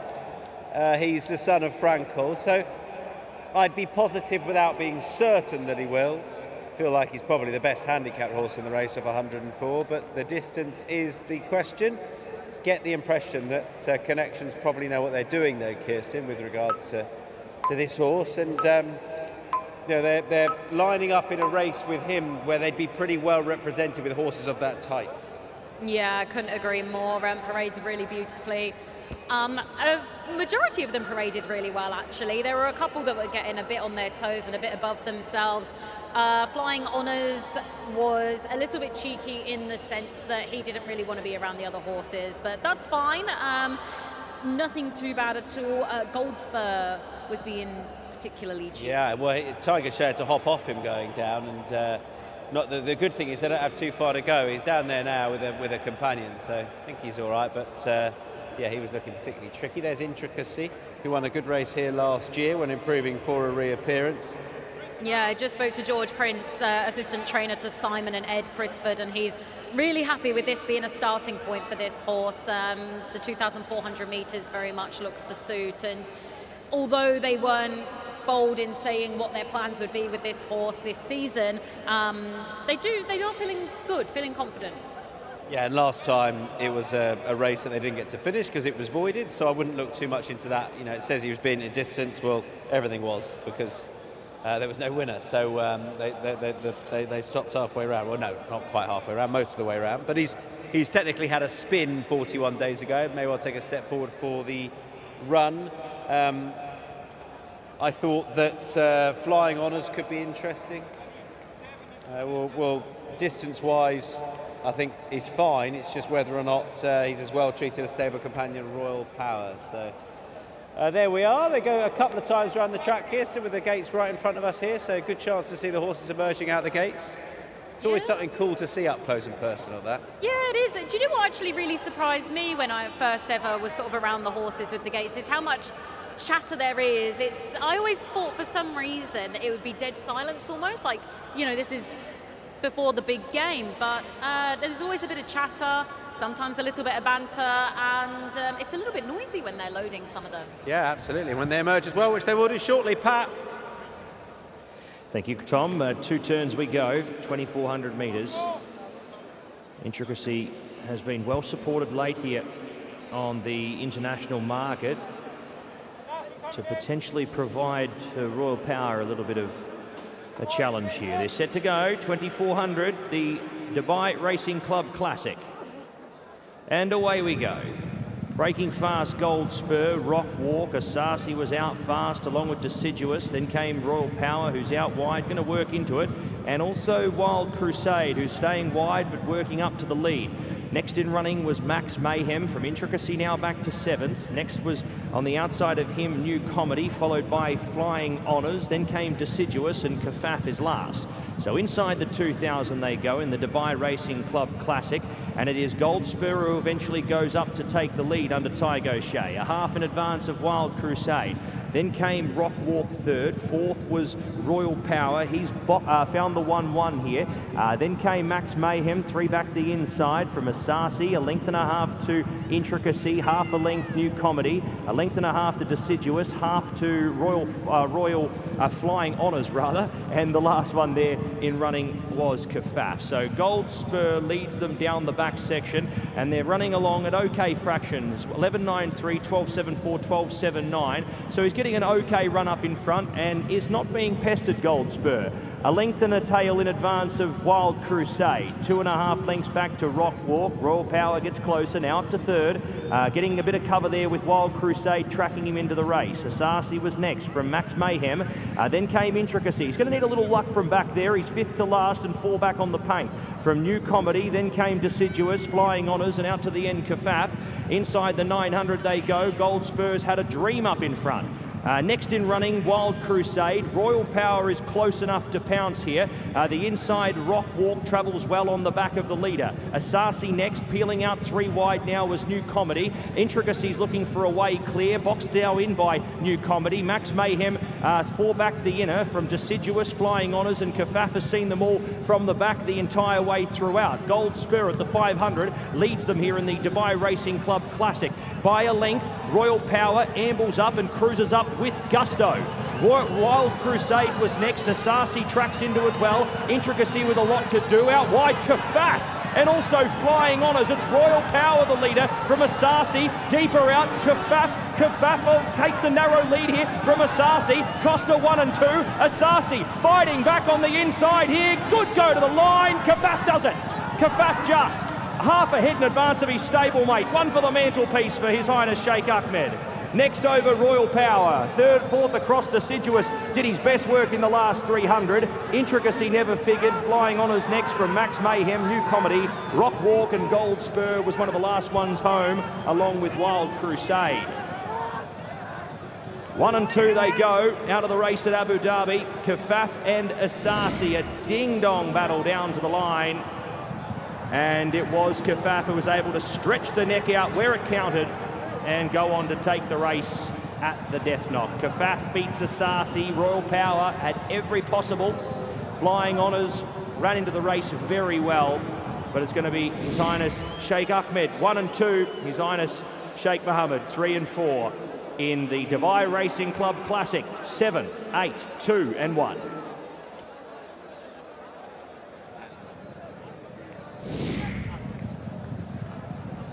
Well, a really good race, and it's the stable companions that fought it out. Kafaf has got on top of Asasi, and Royal Power, I think, really just hasn't quite seen it out all right from a more prominent position than those that have come to fight out the finish. But, you know, it's hard to say that the Godolphin horse hasn't stayed, but he hasn't stayed as well as certainly the front two. Yeah, I couldn't agree more. I mean, Michael Costa usually has a very good poker face, but even he broke out into a big smile when he managed to get his horse's nose in front there. I'm absolutely delighted for them. That was a very exciting finish. You can see from that overhead vision just how close it was. To be honest, I was looking at Michael's face to see whether his horse had won or not, because there is nothing in it, is there? Well, look, he'll be delighted that his horses have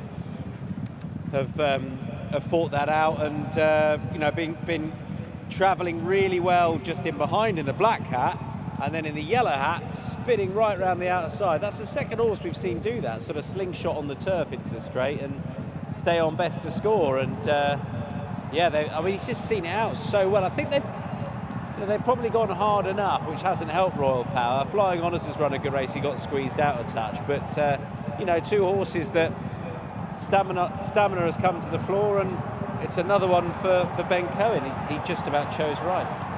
Yeah, he's going to be very pleased to be teaming up with Michael Costa this season. He's already mentioned that, but I mean, should we have really known? We had Sarsi was a last start winner over this trip, and then Kafar third last start with a decent weight of 60.5 kilos. So you would think he'd find it easy with a couple of kilos off there. And again, over that distance, so was Strips fitter.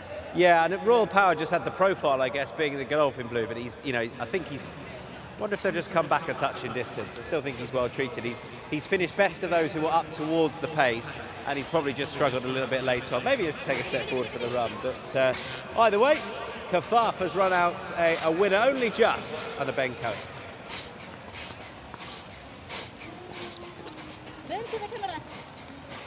Result in the Dubai Racing Club Classic, sponsored by Imam, over the 2,410 metres. 7, 8, 2 and 1. 7, 8, 2, 1. Time 2:27.84. Margins ahead by 2. 7, 8, 2 and 1. Race 8.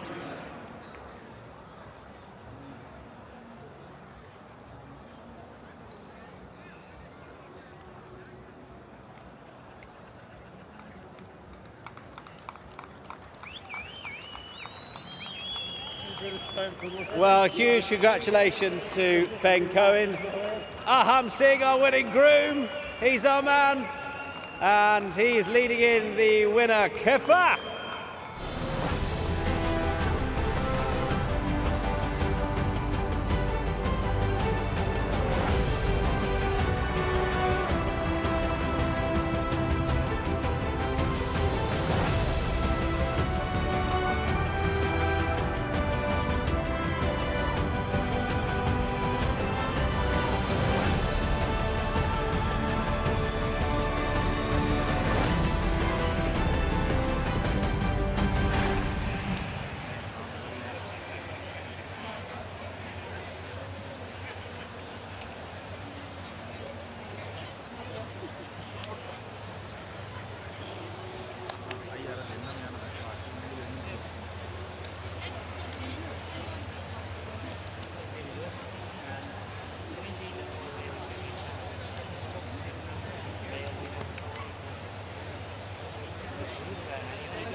All right, let me know when you want to go. Huh? You want to go? Okay. Okay, guys.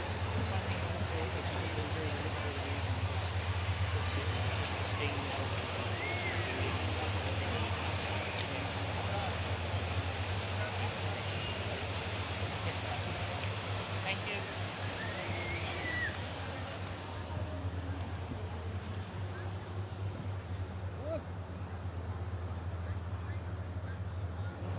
Well, it was a ding-dong battle for the Michael Costa trained pair right till the end, but it was Kafar for Ben Cohen that managed to get the job done.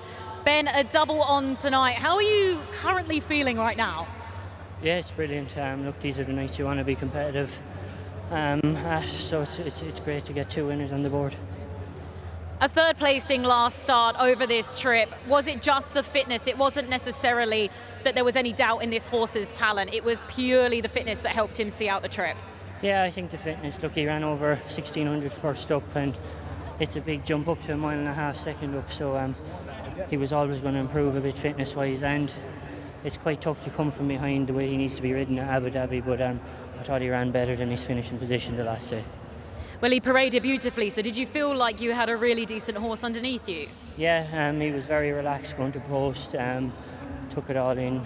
We went a nice even gallop the whole way, which made my job a little bit easier for a horse that needs to be dropped in, so yeah, I was delighted. Well, with a double on the night, are we going to celebrate in any way? No, I've 57 again tomorrow, so no. Straight to bed. straight to bed for you, but maybe later on in the week. Maybe.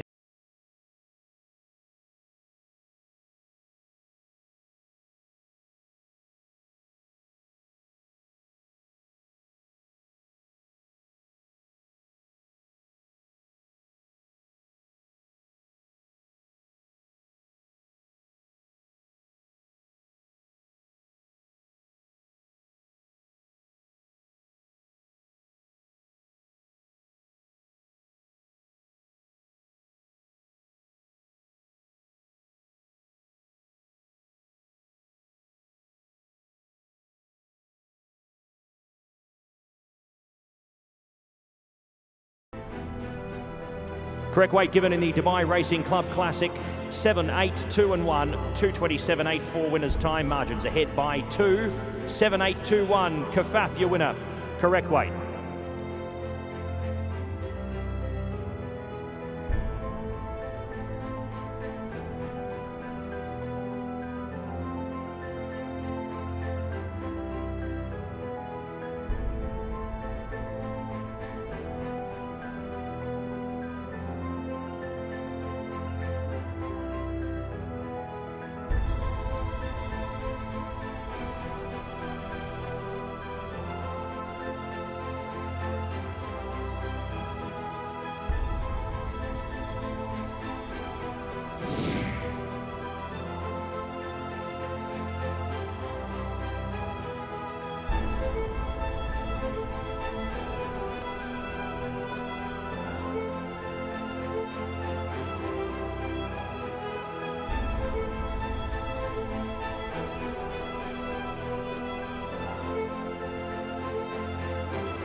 Okay, presentation time for the MR Dubai Racing Club Classic. And an excellent performance from, well, both Michael Costa's horses, but in particular winner Kafaf. And to make the presentation, we once again welcome to the stage Ahmad Saeed Al-Falasi. Ahmad, thank you ever so much for presenting the awards you have done this evening. Just the one trophy to present tonight. And to receive on behalf of the winning owner, His Highness Sheikh Ahmed bin Rashid Al Maktoum. Please welcome to the stage for the second time tonight, the winning trainer, Mr. Michael Costa.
Right time to show us your teeth and smile for your chance to win. It's the fourth instalment and final instalment of Faces at the Races, but who's it going to be? 500 dirham you will win. They're going mad in the village. But who's it going to be? You win 500 dirham. Looks like a fun place to be in there. Lots of Christmas hats, lots of kids, lots of adults behaving like kids. That's what we want to see. But who's going to win? That's what we want to see. But who's going to win? Smile away, and it is. It's you. Look at those teeth. They are an exceptional set of gnashers, sir. They're so white. You won 500 dirham. The whitening has paid off. Well done to you. The whitening has paid off. Well done to you.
Well, as we head to the pre-parade ring for the final time this evening, I am very pleased to say that so far, so good with these runners.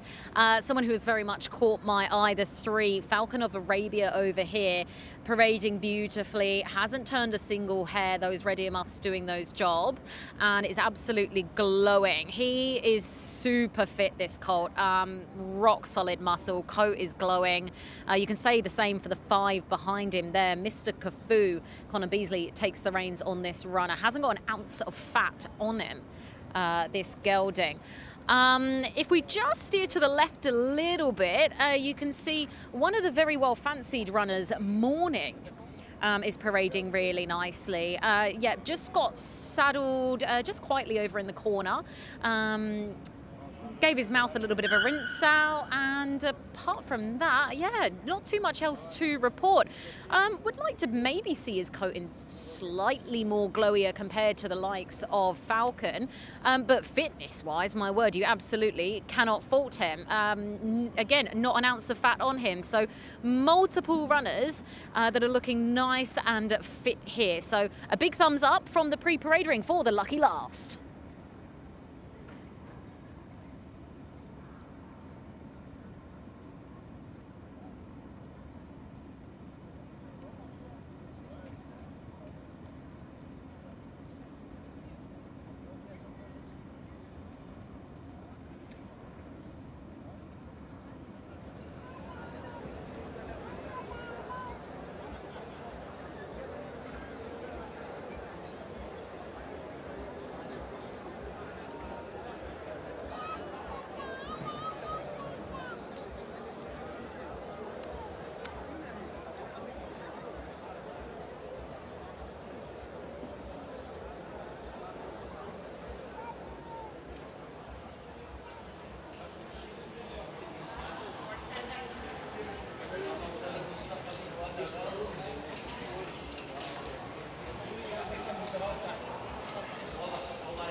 So runners are into the parade for the final race of 9 this evening. We head to the Emaar downtown Dubai, and it is for 250,000. A nice little sprint over 6 here on the dirt to finish up the evening. So the 1 is out here, Freedom Fighter. We start with the 2, Morning, 4-year-old gelding by Moonings. He was a winner of this race last year and comes into this hoping to replicate that for Mr. Nasaska. The official rating of 100 will see him coming into this as our highest rated horse, our clear highest rated horse. And as a result, he's forced to carry a few extra kilos, but does have the class, and I think find this a lot easier than the listed affair behind Tuz last start.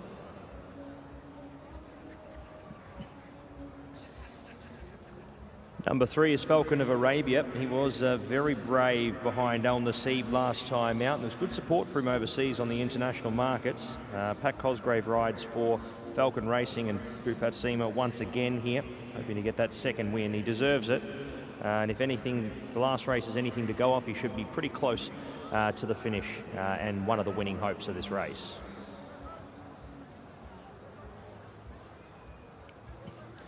Number 4 is Meshakal. He's been down the track, beaten distance. He's 2 runs so far this preparation. We'll see how he goes here at Meydan. He'll find this probably a bit tougher than a few of these. He's been racing around this mark, but hasn't been able to get near them. So 3rd up and fitter, we might see some improvement, but yeah, just hasn't been his day the last 2 starts.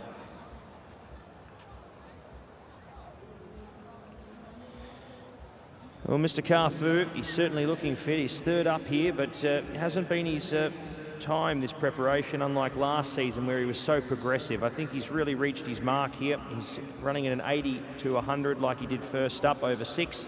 But again, he's been beaten a distance his last 2. We'd need to see an improvement before you could be putting him in the numbers. It's been a wonderful night for Michael Costa and His Highness Sheikh Ahmed. This would just be the icing on the cake, wouldn't it, if Lafferty, the 3-year-old filly by Mittal, was able to come out and win. We know she's a handful. She seems to be nice and calm here on race day, but she's certainly a handful at home by all reports. So it would be good to see the staff be rewarded here with a victory from Lafferty on race night. Beaten 6.5 by stablemate Thorbarn in a 0 to 90 in its only race this preparation. Hasn't been seen at Meydan since January this year, ridden there by Tom Marquand in filly's company to be beaten by Manama Gold. So has seen the track before. It's probably a little bit shorter than what she would like, but at the same time, it looks to be a nice starting point for her here as she gets is still continuing on early in the campaign. Here's the Scandinavian, Miss Windtown, 4-year-old filly by Motown. Sandro Paiva will do the riding here for Niels Peterson. Has been running over sprint trips on the dirt in the past, earlier this year before making its way here. But been down the track. I think we'll find this a little tough. We'll see if this filly handles the dirt, this Meydan dirt, by this first up performance here in the Middle East. Tarkeed was a long way off them at Jebel Ali. We'll appreciate the switch back to Meydan here, but again, too disappointing first up to be tipping, but wouldn't shock to see him run a cheeky race, especially with 53 kilos on the back. So that's our look at the runners here for the final race. They'll head out very shortly and the riders will mount up for the final race. It is the Emaar Downtown Dubai, our final race for tonight's card.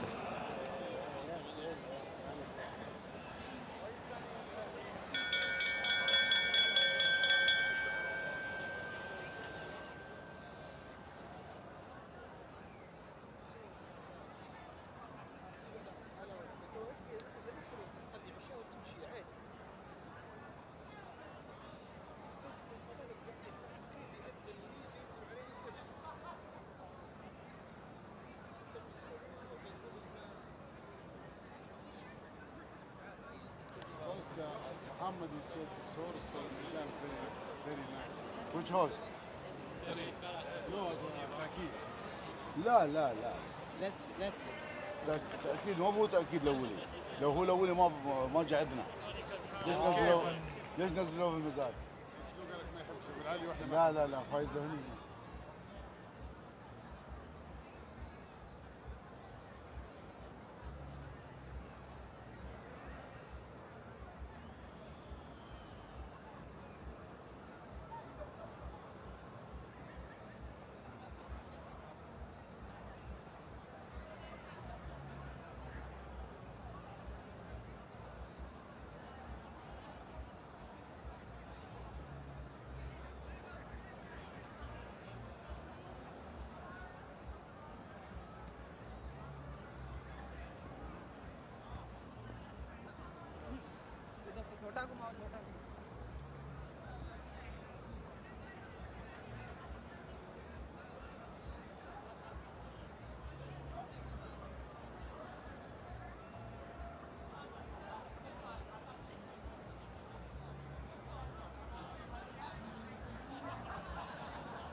Our 9th and final best turned out horse award of the evening. 750 dirham it is because it's a special night to the winning groom.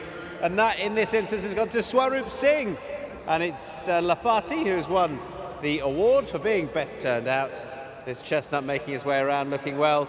Lovely quarter marks. And really embodying the Christmas spirits of Romolo and Carlo. Behind the gates, there they are. Thumbs up, Christmas hats on. And I'm afraid we can't use both hands. It gives away that you're not holding it up. Just put one token hand on it. Well done. And there's the winning groom, Swaroop Singh, alongside our presenter from PHI Racing. Our thanks to him, Mohammed Morsi, for presenting all the awards tonight. Thank you to PHI Advertising.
Morning then. What's Morning going to do here, Kirsten?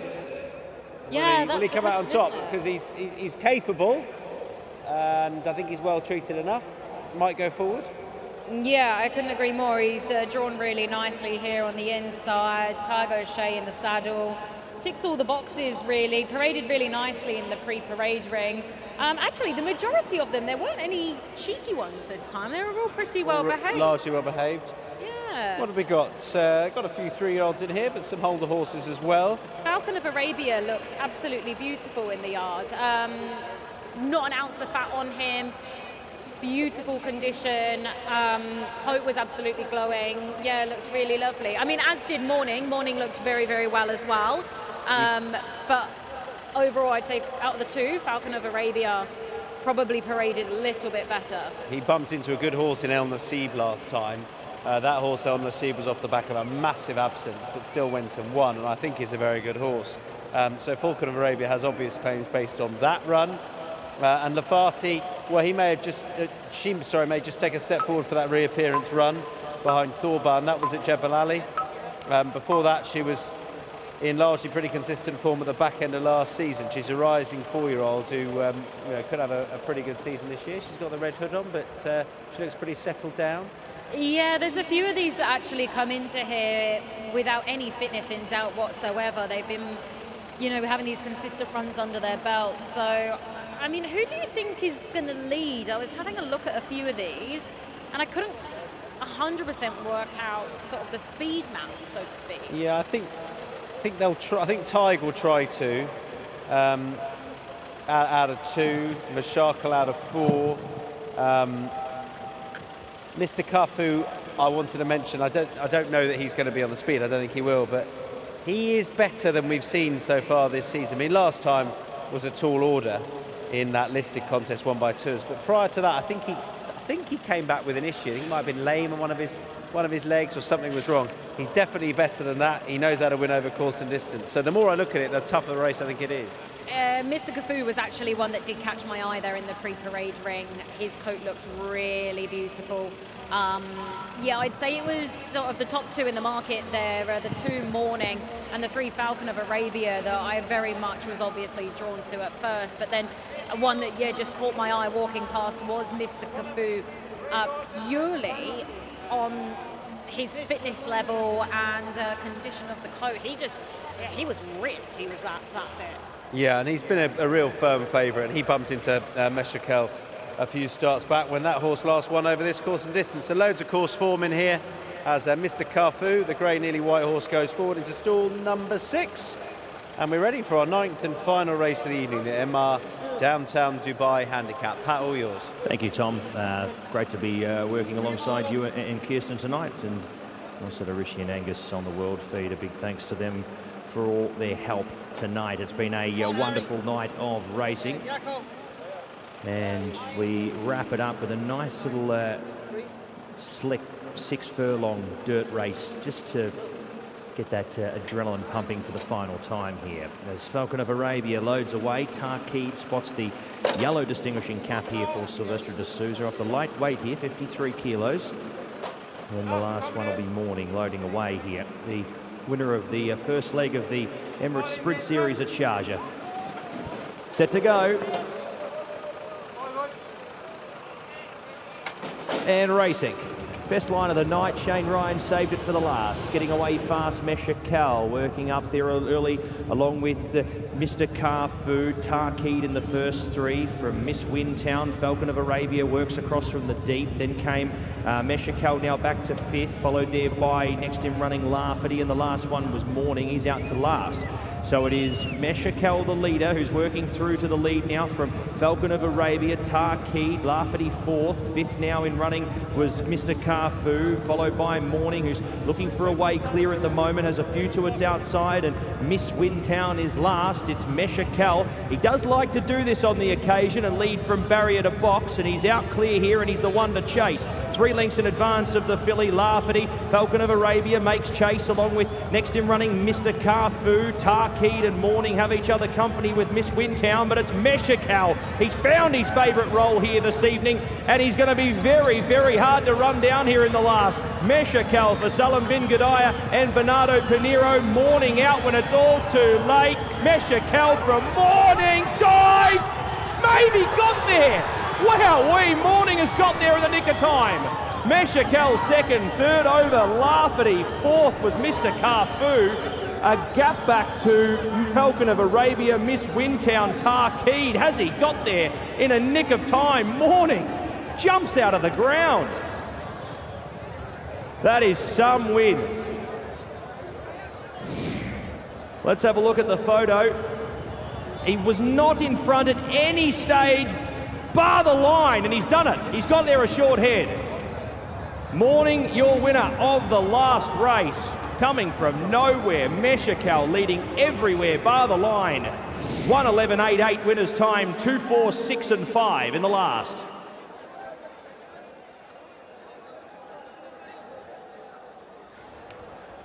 Well, that was unreal. Like, he's come from way off it in a race with the pace held up as well, because they did 24.5 for the first 400. That's not quick over 1200, really. Like, he's had it, Mesha Kal, his own way. He's dominated, and Morning has just got there. This shot's amazing in the overhead. I don't really know how he's done it, because he's had to pass all of them, but that was a great race, Kirsten. Oh, that was amazing. At the beginning, I was thinking, does anyone even want to lead this? And then it looked like it all fell very much into the hands of Mesha Kal. Bernardo Pinheiro probably thought that he had this in the bag, but right on the line. I mean, we even heard from our race caller there, Pat Comerford. He was like, no, it's all too late, and then just bang. Morning was absolutely incredible. Tiger O'Shea, him and William Buick just like doing this, don't they? Yeah, and it just shows you can win from anywhere on the track, on the dirt course. It's, you know, it's racing at the moment, and fair enough on Mesha Kal. He's not done too much. He's just been run down late on by a horse with loads of talent, and it's all about that, not getting stopped in your run. When you switch to the outside, you switch leads and get one run on the dirt down the outside. If you have your momentum checked, you're stuffed on the dirt. It's hard to go again, but he had one run at him, and he's just got there in time. And I feel sorry for Bernardo Pinheiro, because he's not done anything wrong, but he's yeah, it's not going to be fun to get nutted like that. No, it's definitely not. Oh gosh, I don't even know what to add to that. I'm still kind of speechless, to be honest, which doesn't happen too often. We're watching this replay here, and as Pat alluded to, Morning wasn't in front until it hit the line, and that is just... Does timing get better than that? No, and it's a fine line, isn't it? Yeah. It's a fine line, and he missed it tonight. You know, he wasn't very well away, but Tiger O'Shea didn't panic. He let him find a rhythm, and it was an excellent race. Excellent performance from Morning, who has got there just.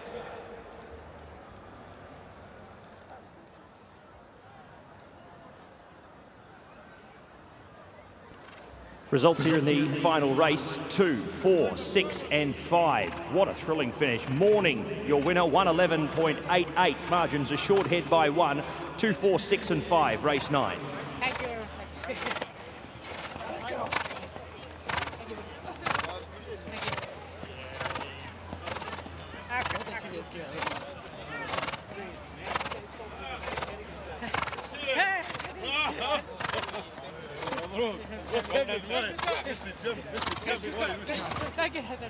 Great job, guys. Well done, Ty. Yes, thank you.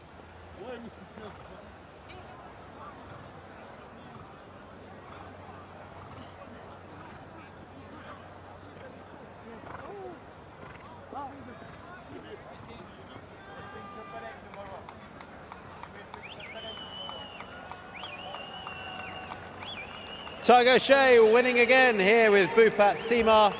And good to see the colours of Nasser Asker in the winners' enclosure with the win of the night. The final race, Morning.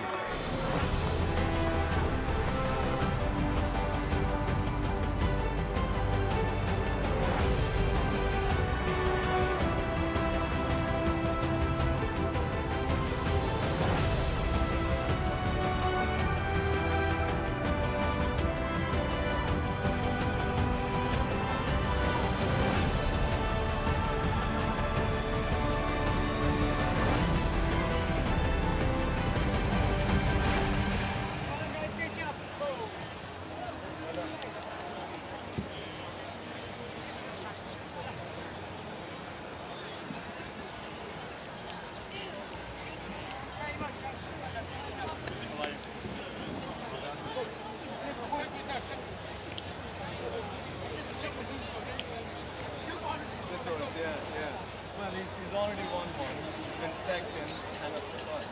One, third, and a all right. Okay, buddy. Okay.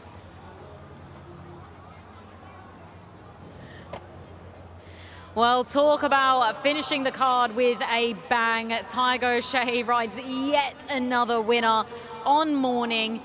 I don't know what else to say about this race apart from the fact it was incredibly timed.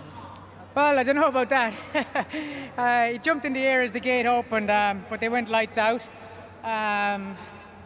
He's a funny horse because I've always said to his owner, he always looks like he'd go further, but 6 furlonger, he's optimum distance, and you know, I think he's a 3-time winner at the trip now. But look, he makes life a little bit difficult for himself early doors in the race, but you know, once you can get him in the clear in the straight and get him out of kickback, he really rattled home, and it was a big performance with 62 kgs. He's not over big, and yeah, thankfully he was grabbing for ground. He would have been an unlucky loser on the night.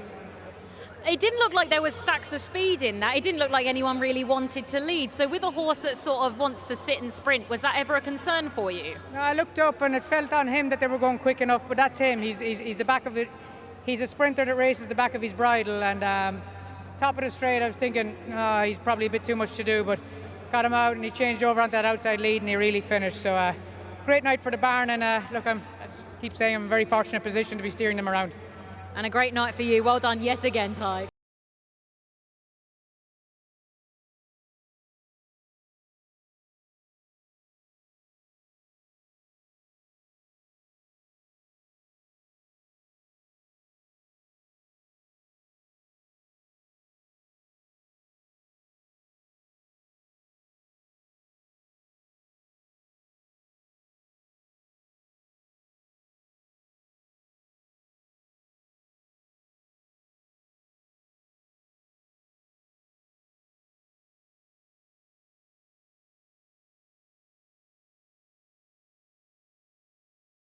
Number 9, Morning, your winner, numbers 2, 4, 6 and 5. 2, 4, 6 and 5, correct weight, race 9.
It's our 9th and final presentation time, and this was the MR Downtown Dubai Handicap. 1 award to go to the winning owner. We'll see him very shortly. To make the presentation, once again we welcome to the stage Mr. Ahmad Al-Matroushi. Ahmad, thank you ever so much for presenting the awards tonight alongside Ahmad Saeed Al-Falasi from MR. Your support is much appreciated. And huge prize money on offer tonight for all of the races sponsored by MR. This, the Downtown Dubai Handicap, won by Morning in hugely exciting style. And we welcome to the stage the winning owner, no stranger to a Meydan winner, Mr. Nasser Asker.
Well, that is it from Pat Kirsten and I on the first big night of racing of 4 out at Meydan this year. That was Festive Friday. It was a great night. Tell you what, some tight finishes for you to call, but you nailed all of them. Well done. Yeah, we'll say that. Look, it was an interesting night. Overlooking it, I think there was a couple of results that I think there was a few horses around second that were probably a bit stiff. But at the same time, I think, again, it's another week where we'll see these races hold up form-wise. What did you think? Yeah, oh gosh, I mean, highlights of the night would be the type measured time. I mean, that track record was absolutely phenomenal. That was outrageous. Oh, it was insane, wasn't it? And I'm so happy for the Michael Costa stable. I mean, he ran a 1-2, he had the double. I mean, I can't imagine the party that they're going to have.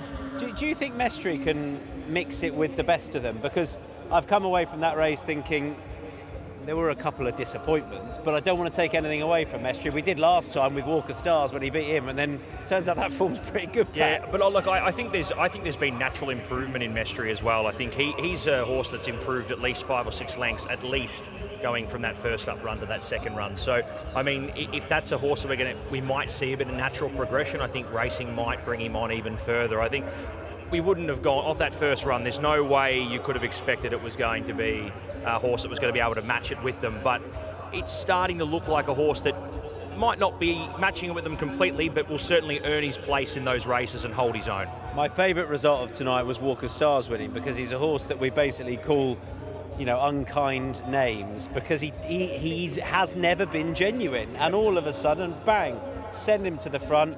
Bhupat Simar for the last couple of weeks has said we've been working him on the front end, and he's been staying there, and he did just that today. Yeah, I mean, that was clearly the trick, wasn't it? Bridesmaid no more. What do you think his winning streak is going to be now they've worked out the way to get him going? I think he could. I mean, it depends on the shape of a race. You know, if something really goes at him from the front, from the gates, I don't know how confident I'd be, but if he lines up and is the most likely front runner in the race, there's no reason he can't go and do it again. So, I don't know, what do you think? Well, the funny part is, I reckon, the way that the race shaped up, the jockeys rode to the fact that they just were riding against a horse who was going to stop. So there wasn't a need.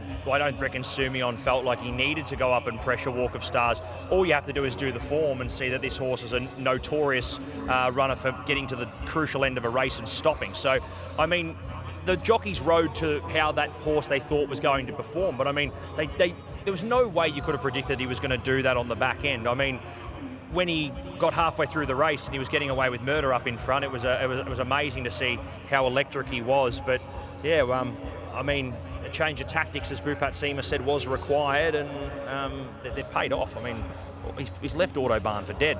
And also a good result for the Simon and Ed Crisford Yard, with Colour Up winning, and reward for going and getting these horses, bringing them out here to the stable out here, because, you know, it's great that they're based out here, but you want them rewarded for taking those risks ultimately. And Colour Up did just that, although it was a bit of a pace meltdown. Have you enjoyed your second visit to Meydan? Oh, I have. I want to stay here. I want to come back. I love it. I love it so much. We would love to have you back. It was an absolute pleasure. And you've got another day, but it's a chilled day tomorrow, right? Yeah, time to chill out, hang out by the pool. You've just got over the jet lag and you get to go home. Yeah, I know. I'm gonna be in all sorts. I don't know what's gonna happen to me, but we'll be fine. We'll be fine. Where are you next, Pat? Is there racing between now and Christmas? Abu Dhabi tomorrow, okay.